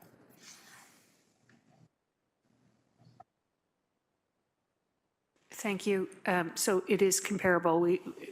You're saying, pardon me, Bob, that everybody has kind of gravitated to that enhanced level? Just, I want to make sure I'm clear. Through the chair, that's correct. Okay. Again, with regards to the road plowing, we're comparable to other surrounding municipalities. Okay, thank you very much. Appreciate it. Chairs, back to you. Speakers list exhausted. I think we might be looking for a vote to receive. Wonderful. Can I get a mover and seconder to receive the presentation? Moved by, thank you, Councillor McMeekin, seconded by Councillor A. Wilson. It's before committee for vote.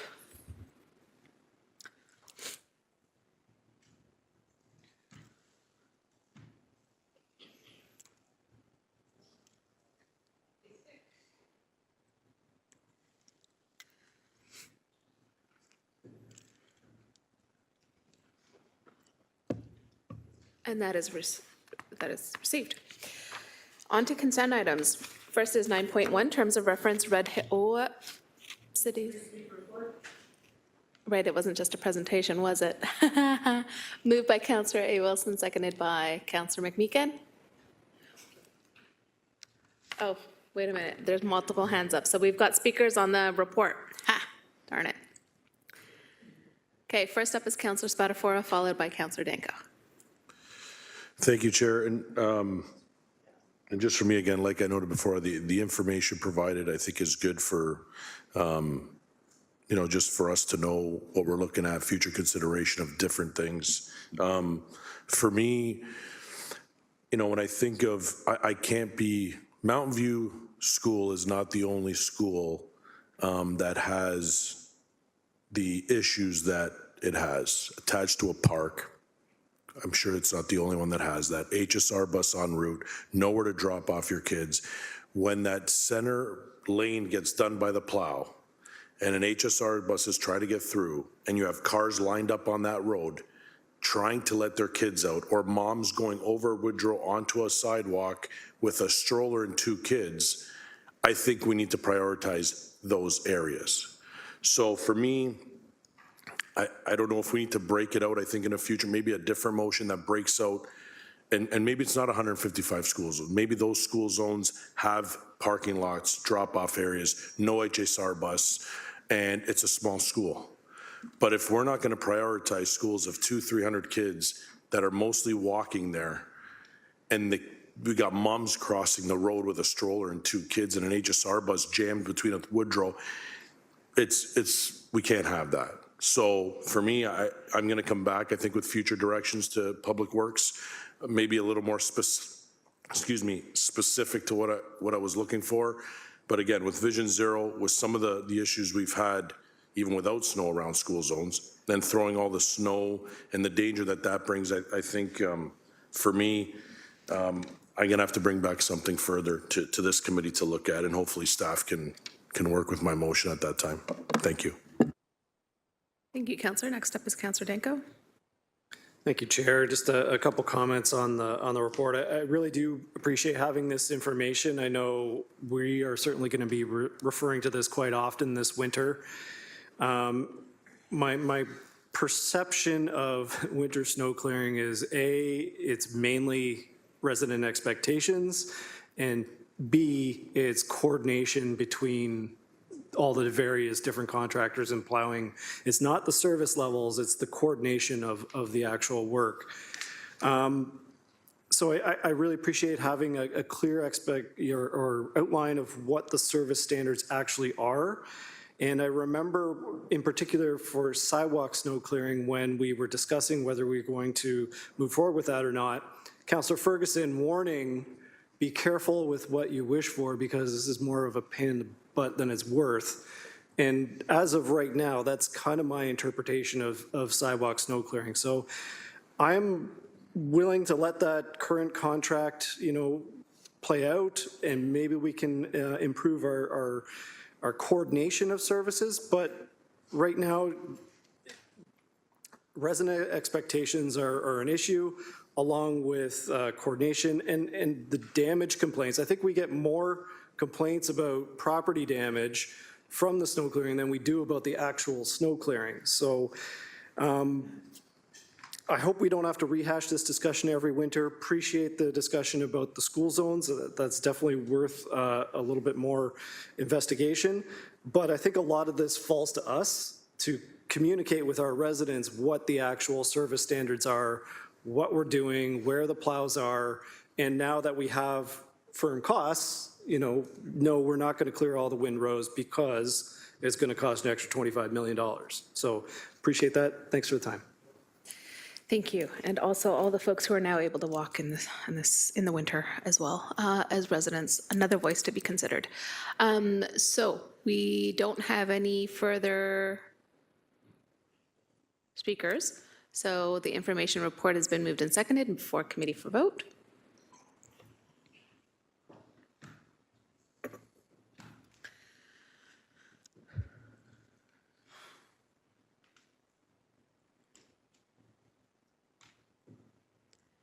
That carries on to 9.2, no, not in 9.1, back to 9.1, Narinder. Terms of reference Red Hill Business Park to Highway 6 South Conceptual Link, PED 23246 citywide. May I please have a mover and seconder to receive the report? Moved by Councillor Taddison, seconded by Councillor Spatafora. Thank you. Any questions or discussion on the report? Okay, we do have speakers list being indicated visually. Councillor A. Wilson. We do have Director Hollingworth is still with us to answer any of the questions. Thank you. My office has received quite a number of emails about this in the past couple of hours. A lot of those, if I was to pull out some common questions, were relating to sub-watershed planning, better understanding what's happening before we do that. I'm also looking at this consent item, understanding that's what it is, a consent item, and there is a phased approach that includes an EA. Just wondering if at a high level, Director Hollingsworth would, or through you, Chair, staff would be able to answer what are some of those components of the EA, and if they would address the concerns as I have articulated them here. Generally speaking, concerns about crossing watersheds, impacts to wetlands, things like that have been the framing of the questions. Brian Hollingworth, Director of Transportation, Planning and Parking, and through the chair, thank you and happy to answer those questions.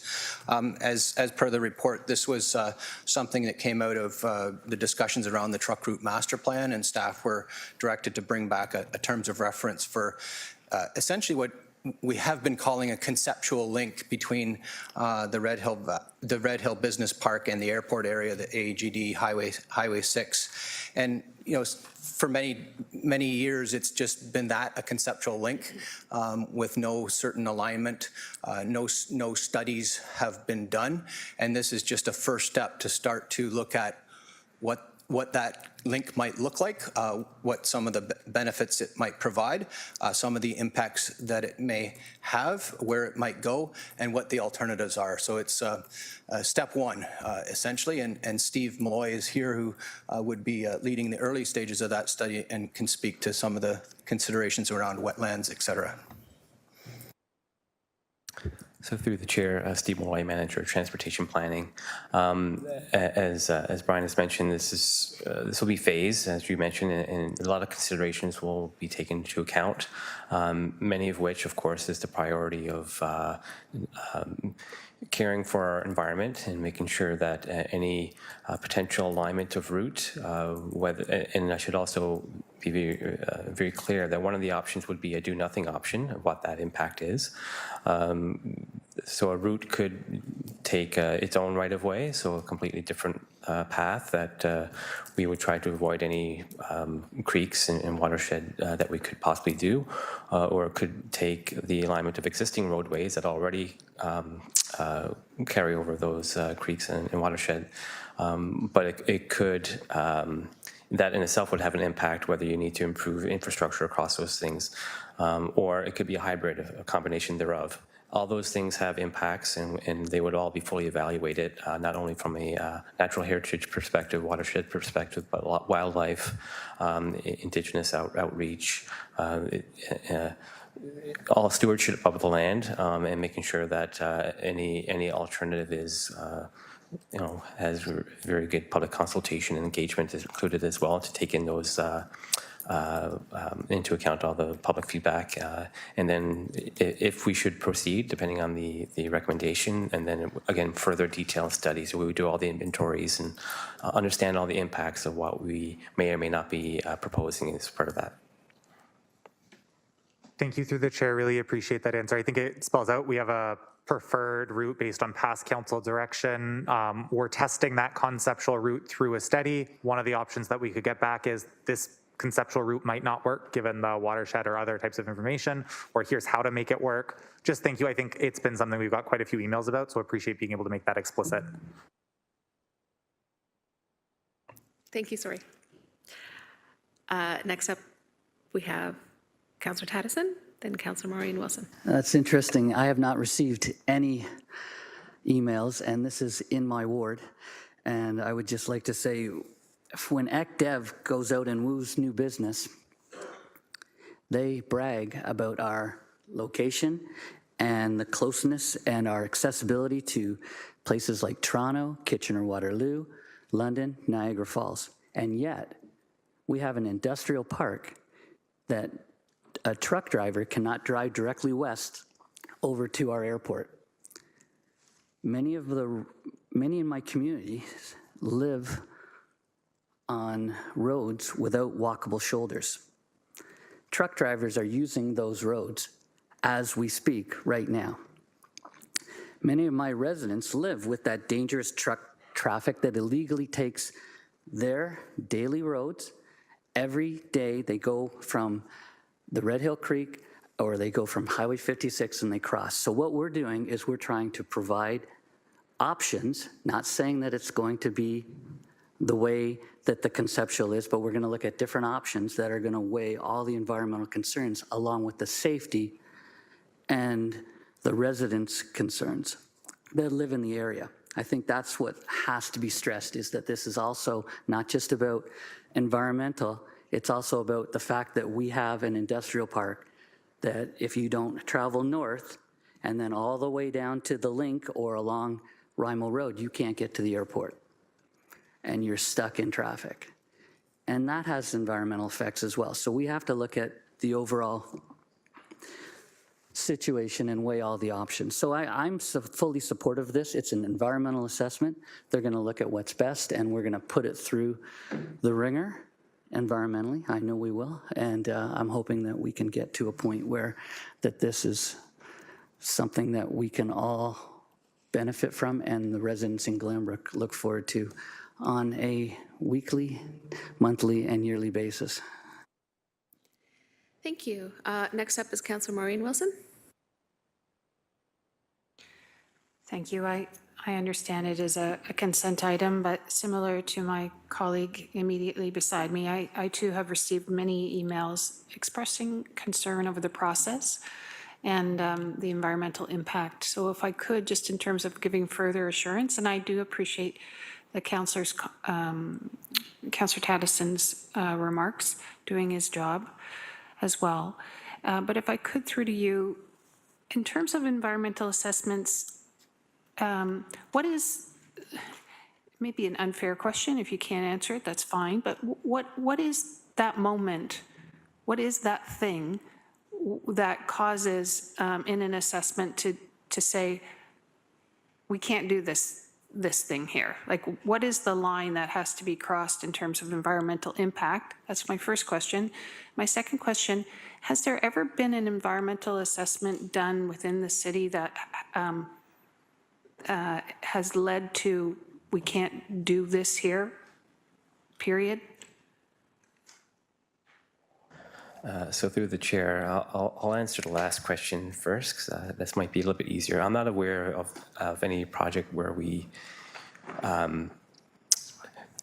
couldn't do something. Maybe it's always what you think a project could be an outcome. Some people have that unconscious bias of this is the solution, and we're just going through the steps of an environmental assessment process, and that's not the intent of the environmental assessment process. It's really to identify there's going to be impact one way or the other. You're doing it because there's a problem. So how are you going to address that problem? And some of that solutions may be quite expensive or difficult, or there might be that balance and trade-offs of what, to be fair, what's good, bad, and ugly. Based on that, it could be a societal impact, could be an environmental impact, but any of those solutions are generally taking care to mitigate them or avoid them whatsoever. So in terms of this process, the whole point of the environmental assessment process is to have that transparency of decision making and why did you choose this alignment versus that alignment, and really the first step is cast that wide net of what are the big long list of potential solutions or alignments. And then as you apply all the factors of the climate change or watershed or wildlife or cultural or archaeological impacts and people, residents, we have to kind of identify all those attributes and professionally apply the technical as well as the social and engagement elements of those things to arrive of what we think are a short list of alternatives that might be acceptable. There are some that will automatically screen out that these are no-go areas that will never do this because the impacts of doing this will be too detrimental to whatever combination of attributes. And then ultimately, whatever we think is the preferred solution, it always comes back to the willingness of this committee and council to whether to accept or say this is not acceptable and to go back and find a different solution. And that's always the power of council to make those decisions. And we just bring forward the what we think is the technical solution that best fits the situation in consultation with the public. Thank you.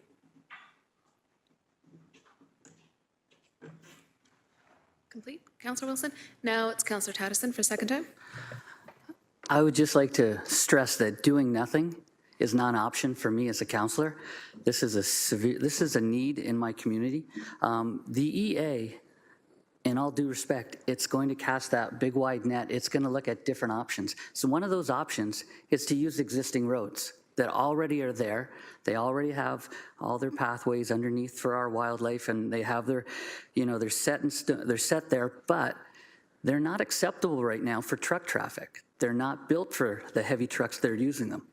So we are going to look at not just at this conceptual pathway that, it's a big straight line that goes from here to there. There's other options. We have options from Dartnell Road. We have options like to use Nebo Road as a road, to use other existing roads and to enhance them. That's what we need to do when we look at this. So again, it's like I want to stress the importance to my area that something needs to be done regarding truck traffic. We have 2 major industrial parks that are not linked in my area that need better connectivity. Thank you. Thank you. That exhausts our speakers list. It's been moved and seconded before committee for vote.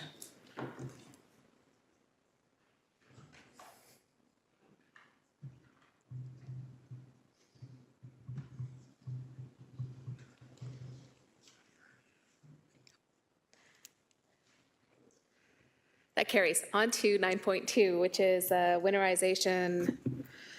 winterizing public washrooms, winter operations PW report 21031C citywide. May I please get a mover and seconder to the table? Thank you, Councillor Spadafora and Councillor A. Wilson. To receive the report, if there's any questions, Director Graham is here and available.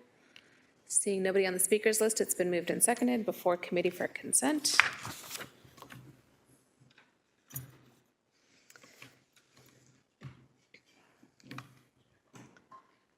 That carries, and we have a slight correction to make regarding the agenda.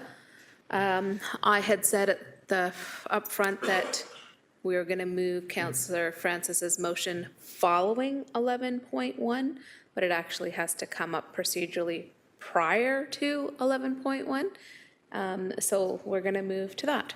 Councillor Francis, please. Thanks, Introduce your Chair motion. Nan. I appreciate the correction there, and sorry for any confusion. This is my motion is the Wild Waterworks Commercial Opportunities and Strategic Review. I won't read the whereases, but I will read the therefore be it resolved. A, that staff be directed to investigate opportunities for the redevelopment of the Wild Waterworks site and surrounding lands within Confederation Beach Park with a focus on, but not limited to, examination of, one, investment, community and operator/developer interest in creating a water-themed entertainment/recreation attraction/venue at Confederation Beach Park. Two, the potential for the venue to be included in a broad range of attractions/uses. It's been a long day, sorry. Make a viable destination. Three, viable development concepts identified through financial and market feasibility testing. Four, various models and options that maximize the contributions of private sector partners with the required experience and know-how to execute on the city's objectives. And five, processes for securing a viable development and proponent. B, that corporate real estate staff in collaboration with parks, finance, and other divisional staff be directed and authorized to seek input and support from industry experts, and that the costs of the work be funded by reallocating up to $200,000 from existing project ID 4401956802 Beach Park Development Program to a new project ID to be used to fund the analysis, including retention of requisite advisors/consultants. Be approved. C, that staff be directed to report back to the General Issues Committee with recommendations regarding the scope of work and the process to move forward based on findings. And D, that the General Manager of Planning and Economic Development be authorized and directed to approve and execute any and all required agreements and ancillary documents in a form satisfactory to the city solicitor related to the investigation of opportunities for the potential redevelopment of Wild Waterworks site and surrounding lands within Confederation Beach Park. Just would do a friendly amendment as we discussed there, clerk, to to C, to have this come back to General Issues Committee in Q4 of 2024. And just on the deferral, the previous deferral, I want to start by thanking my colleagues for affording me that time, the month here or so, to drill down on this in greater detail. I do appreciate that. This is a very extensive file and gave me time to also consult with my Ward 5 residents and Hamiltonians across our municipality, and time to work on this motion that I hope my colleagues will support. If this motion passes, then, just so we can clear up procedurally what we're doing here, I'm requesting that we'll defer 11.1 to Q4 2024 as well.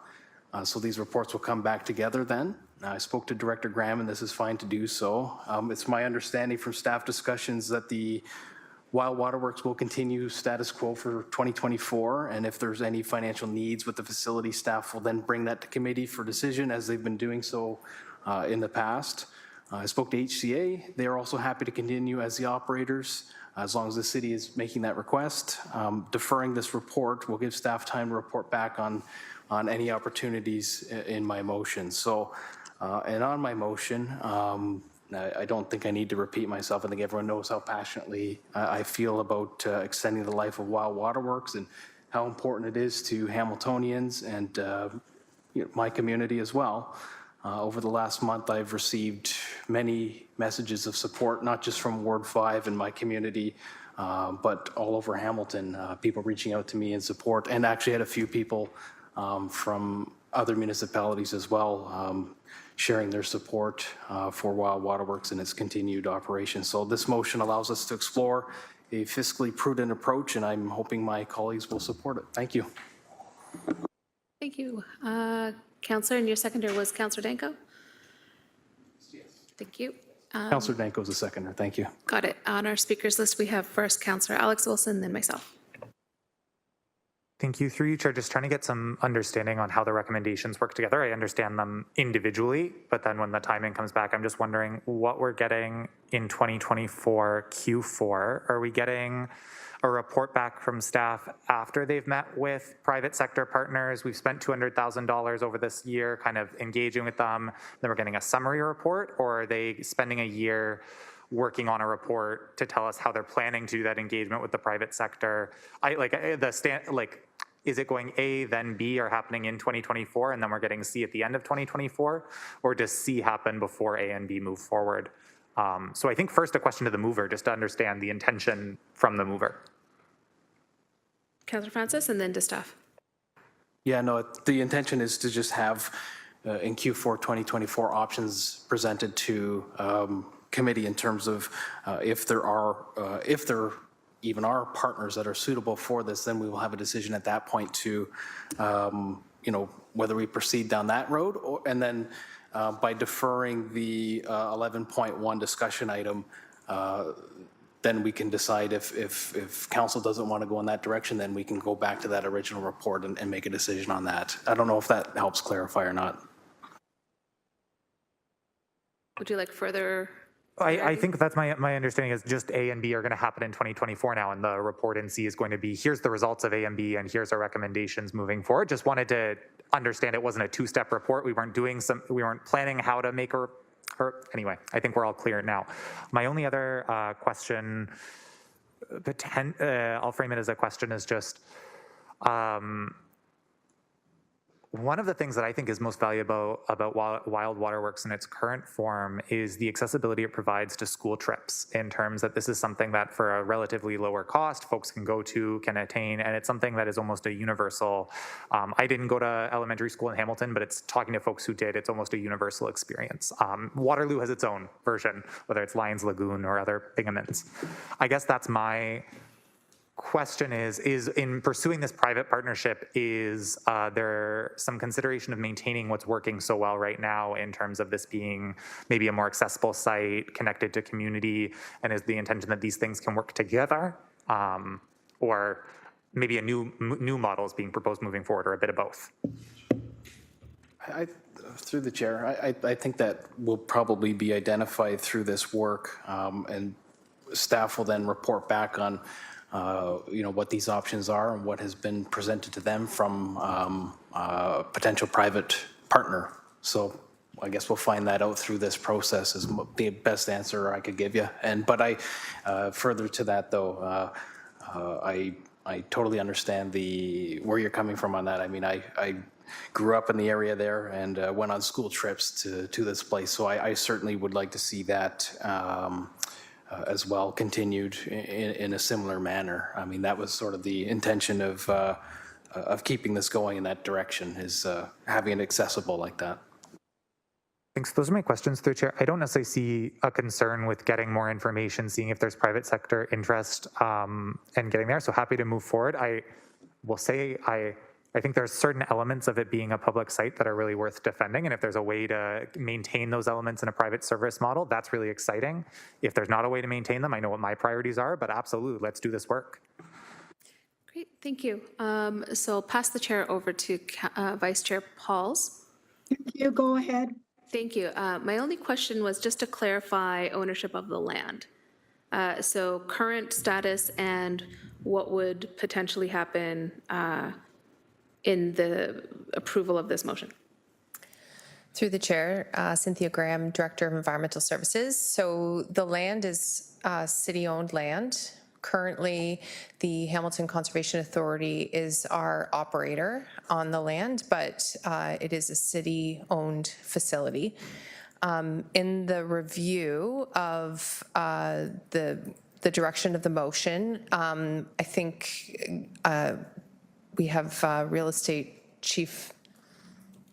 Officer Kessler with us and can elaborate, but my understanding is we would present options that we could hear from the community, and if there was a change in ownership required in order to move something, that would be part of the conversation. But currently, as it stands now, the city owns. So through the chair, Ray Kessler, Chief Corporate Real Estate Officer. The intention would be to seek opportunities whereby the city retains ownership of the lands. That really would be the city's intentions as we move forward. Certainly always expect that private sector proponents would want to take ownership.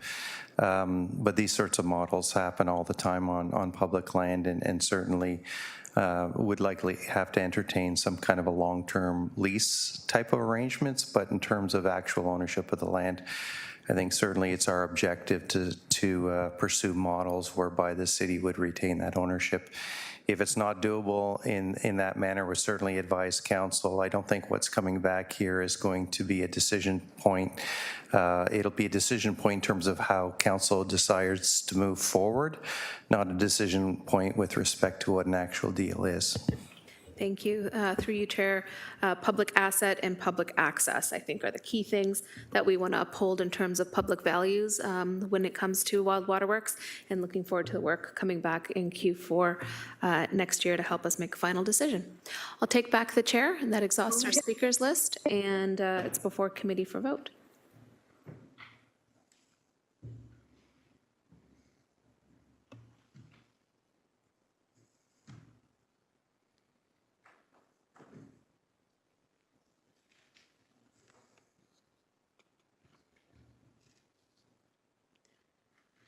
And that carries.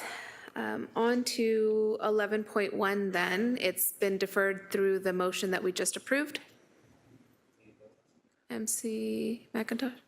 MC, look at that. Now I made you an MC versus an LC. Elsie McIntosh here. No, you need to vote on the deferral of the report. Deferral of the report. Moved by Councillor Francis, seconded by Councillor Danko. Any discussion? Seeing none, it's before committee to vote. So deferral until Q4 2024. All right. And that carries. On to 11.2. Hamilton Cycling Committee Budget 2024. May I please get a mover and seconder to put it on the table? Moved by Councillor A. Wilson, seconded by Councillor Huang. Any discussion on the committee's budget? Seeing none, it's before committee for approval.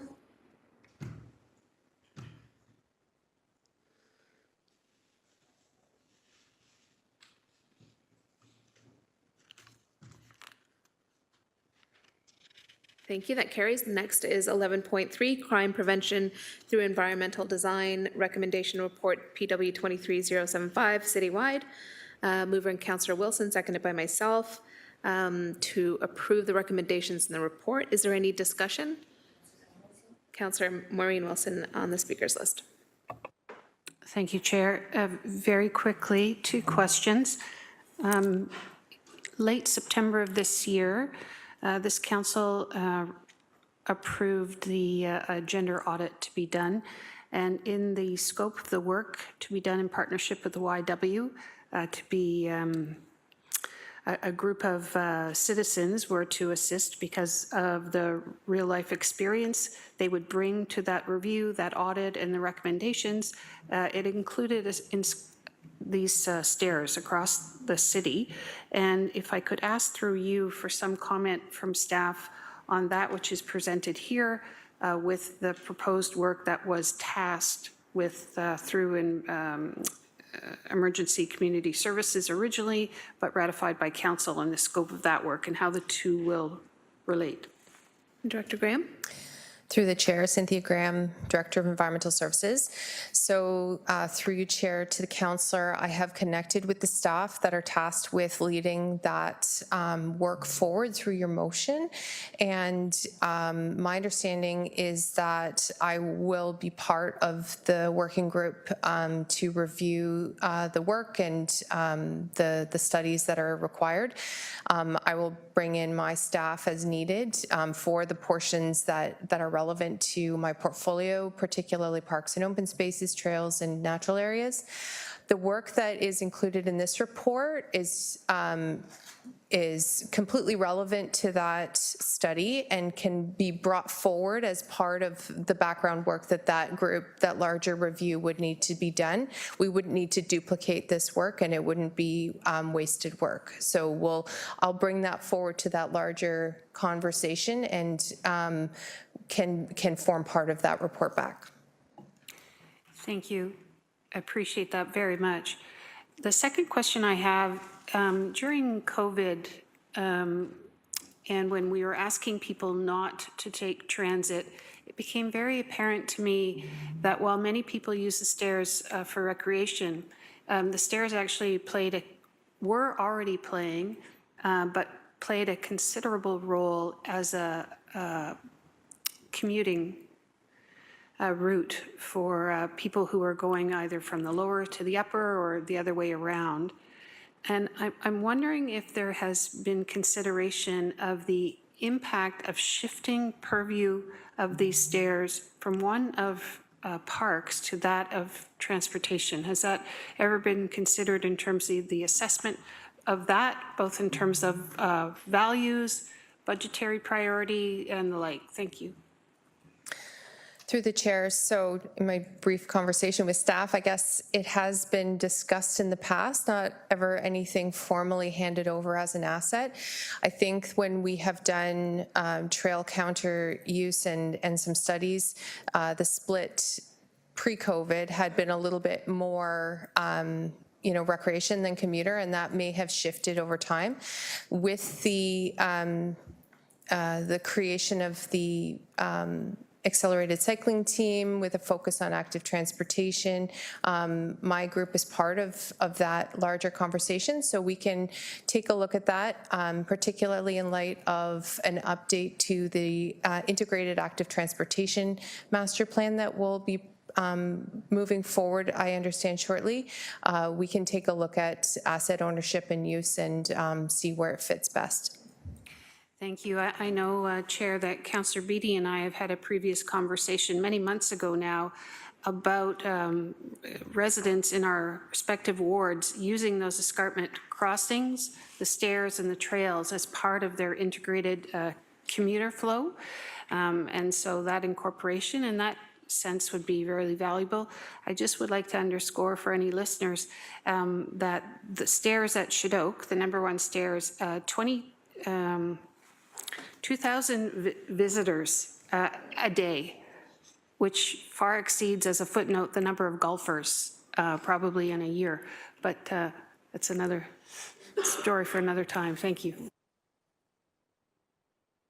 Thank you. That exhausts our speakers list. Thanks for the questions and responses, and thank you to staff for the report and recommendations.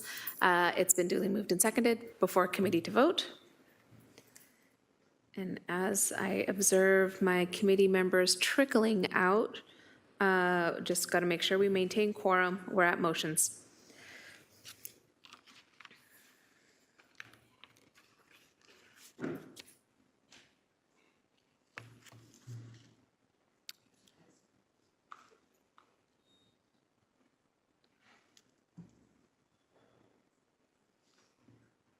Carried.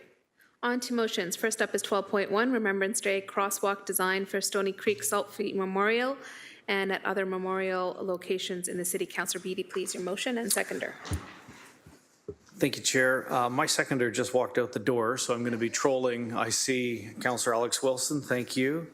I will just go right to the be it therefore resolved that Transportation Division contact the Dominion Command of the Royal Canadian Legion and seek permission to use the poppy and or other significant symbols in the crosswalk on King Street closest to the Stony Creek Saltfleet Memorial in the name of honoring those who have served and continue to serve in the nation's defense, and that upon the conclusion of the application process with the Dominion Command of the Royal Canadian Legion, the Transportation Division work with Ward 10 and 5 on a final crosswalk design for the Stony Creek Saltfleet Memorial and other memorial locations in the city to be implemented for Remembrance Day of 2024. And if I may, a quick summary.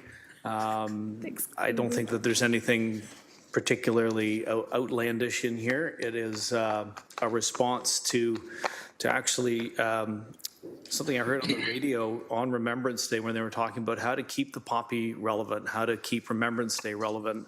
And I thought this might be a really interesting feature. And during the meeting, I actually, and it's not probably appropriate to circulate it, but I will make mention during the meeting, I received an endorsement from the Veterans Committee for the City of Hamilton, and they're excited to participate in this as well.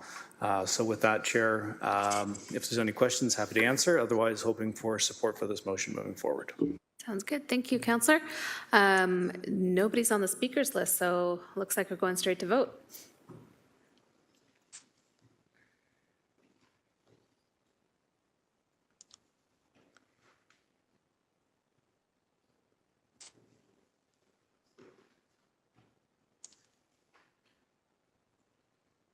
That carries. Thank you. On to 12.2, baseball diamond improvements to William McCulloch Park, 200 Bonaventure Drive in Ward 14.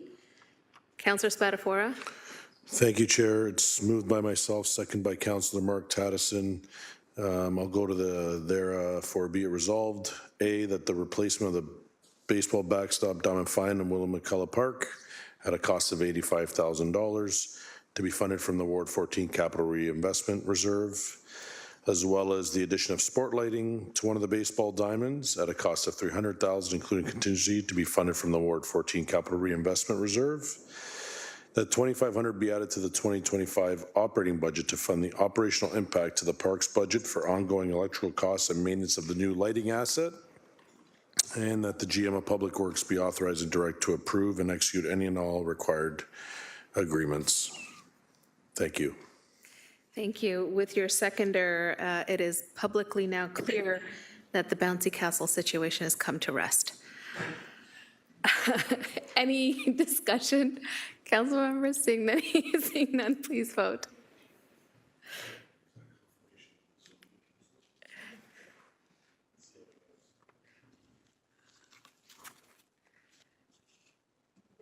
Oh, well, with one abstain, or one nay. Okay, on to 12.3, stop controls at the intersection of Hemlock Avenue and Henley Drive, Ward 10. Councillor Beattie, for your second motion, please. Thank you, Chair, and through you, moved by myself, seconded by Councillor Mike Spatafora. I'll go right to the be it therefore resolved that Transportation Division be authorized and directed to convert the intersection of Hemlock Avenue and Henley Drive in Ward 10 to an all-way stop, and that Schedule 5 of the traffic bylaw number 01-215 be amended accordingly. Very quickly, Chair, this is something that I think is a bit of housekeeping. It was supposed to have come forward earlier in the fall, so we are trying to get this done before we get into a hard frost situation, and the community has been asking for this and very happy to move this forward. Thank you. We do have a speakers list. Did you mention who your seconder is? Spatafora. Councillor Kassar. Yeah, thanks, Chair Ned. Happy to support the councillor in the motion, but my question is putting stop signs in a situation like this, if I understand the problem correctly, is that really an effective solution? I know we've talked many times throughout this term, maybe in meetings and certainly outside of meetings, that stop signs have a very low rate of actually getting people to stop in many occasions, and would there actually be other kinds of traffic calming that could better serve the residents' needs there? So a question through to staff, just to comment on that, or to the councillor. Chair, I can start. Beattie's ready to start. Yeah, I can start and then throw this to Director Rael or Manager Field if need be. A traffic study was conducted on the area, and it is warranted, and this is staff supported, but I'll leave them for any additional comments. Through the chair, Carolyn Ryle, Director of Transportation. So I was going to just make that comment that there are a number of criteria, obviously, that we look at when these come forward as part of our review. And based on access control and the different conditions that we looked at, it is warranted, which is why we've come forward saying it needs to be implemented. Yeah, thanks, Chair. And my question is not, or my comment was not about questioning whether it was warranted or not. I saw that in the motion. It's whether it's actually the right solution or not. I don't want to push it here, we'll support the motion. But just thinking more broadly here on using stop signs, just given the lack of effectiveness that I've observed and I know others have observed, but I'll leave it there for now and take it offline. Thank you. That exhausts our speakers list. And now it's time to vote. Councillor Spadafora is providing a thumbs up as he departs the chambers.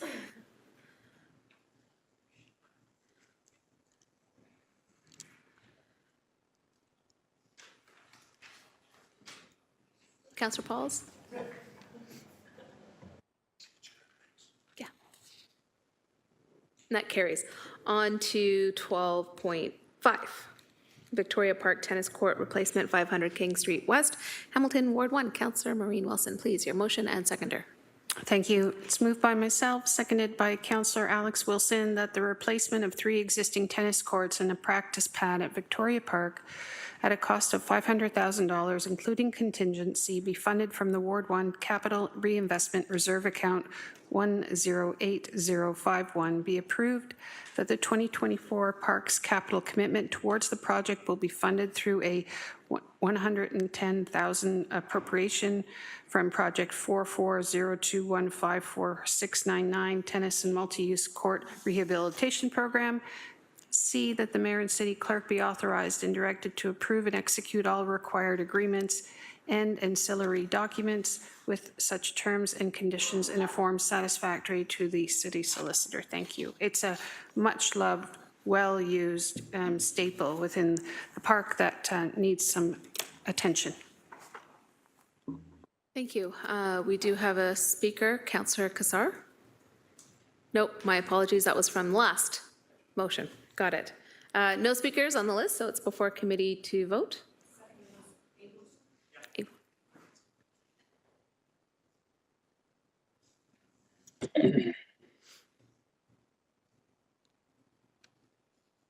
And that carries. The motion at 12.6 is being withdrawn and moved to council. The onto notices of motion, 13.1 will remain a notice. Could I have someone introduce that on behalf of Councillor Spadafora? I can read the... Do you want to read it? Sure. Sure.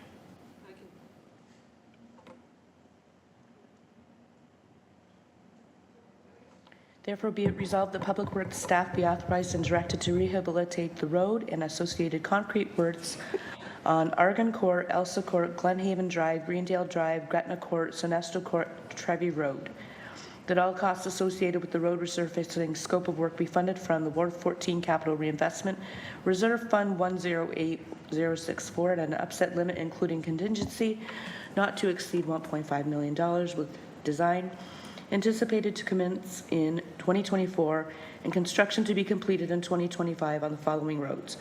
Argon Court from Glenhaven Drive to the east terminus of Argon Court, Elsa Court from Greendale Drive to the south terminus of Elsa Court, Glenhaven Drive from Cranbrook Drive to Greenshire Drive, Greendale Drive from Cranbrook Drive to Garrow Drive, Gretna Court from Cranbrook Drive to the south terminus of Gretna Court, Sonesto Court from Trevi Road to the south terminus of Sonesto Court, and Trevi Road from Guildwood Drive to Upper Paradise Road, and see that the mayor and city clerk be authorized and directed to execute any required agreements and ancillary documents with such terms and conditions in a form satisfactory to the city solicitor. Thank you, Elsie McIntosh, for reading that out. If we need a sponsor for the notice of motion, Councillor Maureen Wilson had indicated and offered. On to 13.2, if you could take over the chair, Councillor Pauls. Yes, go ahead and read your motion. Thank you. So the first step I need to take is to seek to waive the rules of order to allow introduction of a motion respecting Ward 3 neighborhood traffic calming enhancements. And the reason being I need to get this on the books before the end of 2024. All right, so we'll take a vote now for... Seconded by Councillor Maureen Wilson. Okay. I'll take the vote.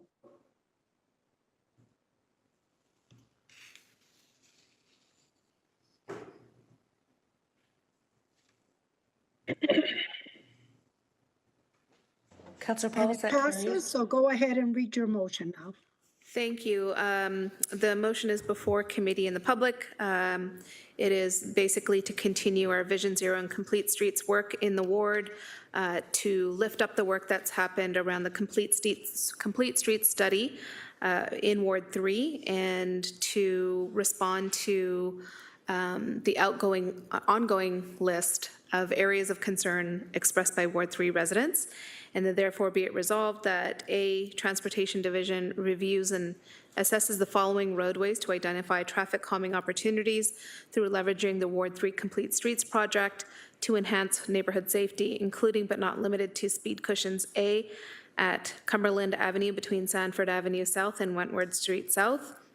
2, St. Matthew Street at Cheever Street between Barton Street and Bird Street. 3, Balsam Avenue between Maplewood Avenue and Cumberland Avenue. 4, East Avenue between King Street and Barton Street. 5, King Street North between Cannon Street and Roxborough Avenue. 6, Spadina Avenue between Dunsmuir Road and King Street. And 7, the intersection and adjacent roads on all sides of Bishop Park in the Stinson neighborhood.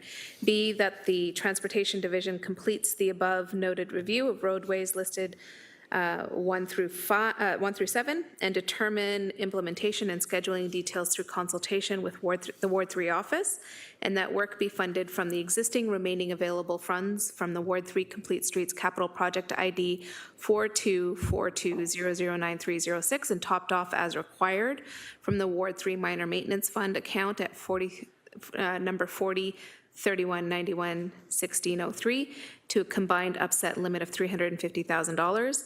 And D, that the mayor and city clerk be authorized and directed to execute any required agreements and ancillary documents with such terms and conditions in a form that's satisfactory to the city solicitor. Thank you, Councillor. And is there any speakers? I don't see any, so let's go to the vote.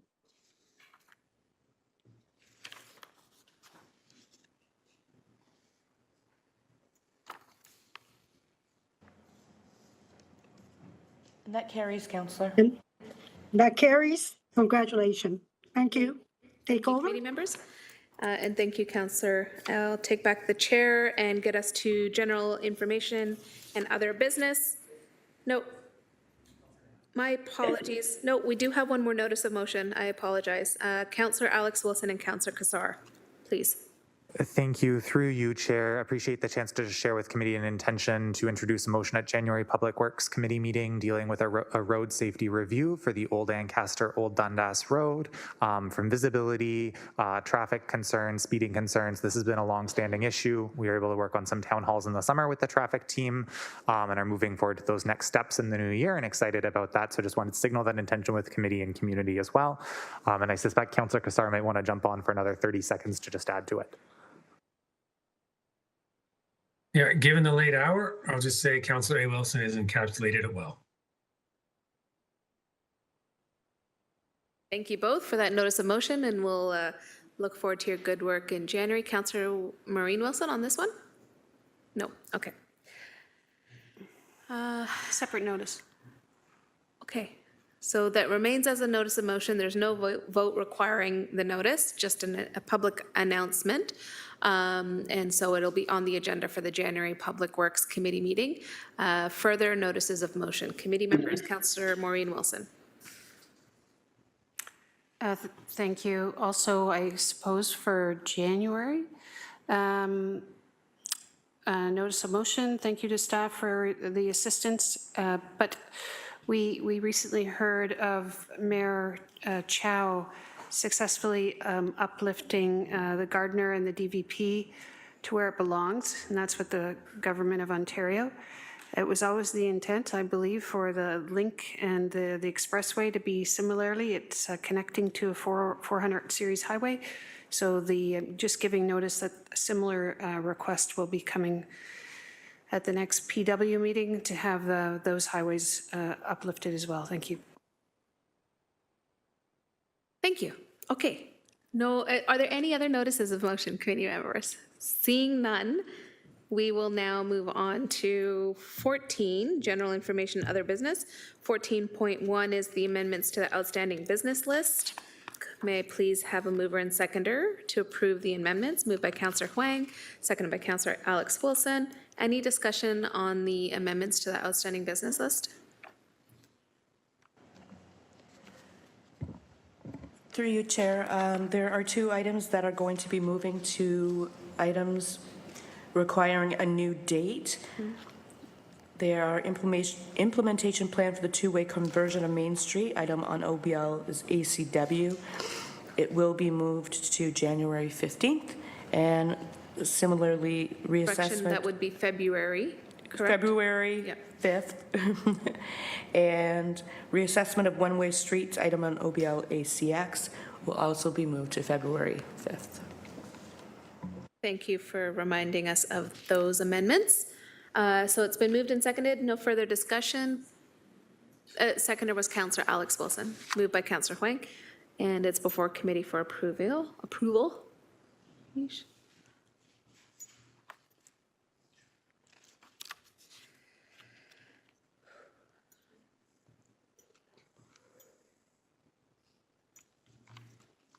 And that carries. Committee members, is there anybody who wants to go into private and confidential for report 15.1? I'm seeing no indication of anybody requiring to go in for questions, so thorough report, really appreciate that. Hold on. So the public, got it. Moved by Counselor A. Wilson, second by Counselor Danko to receive the report and that it remain confidential. No discussion, please vote.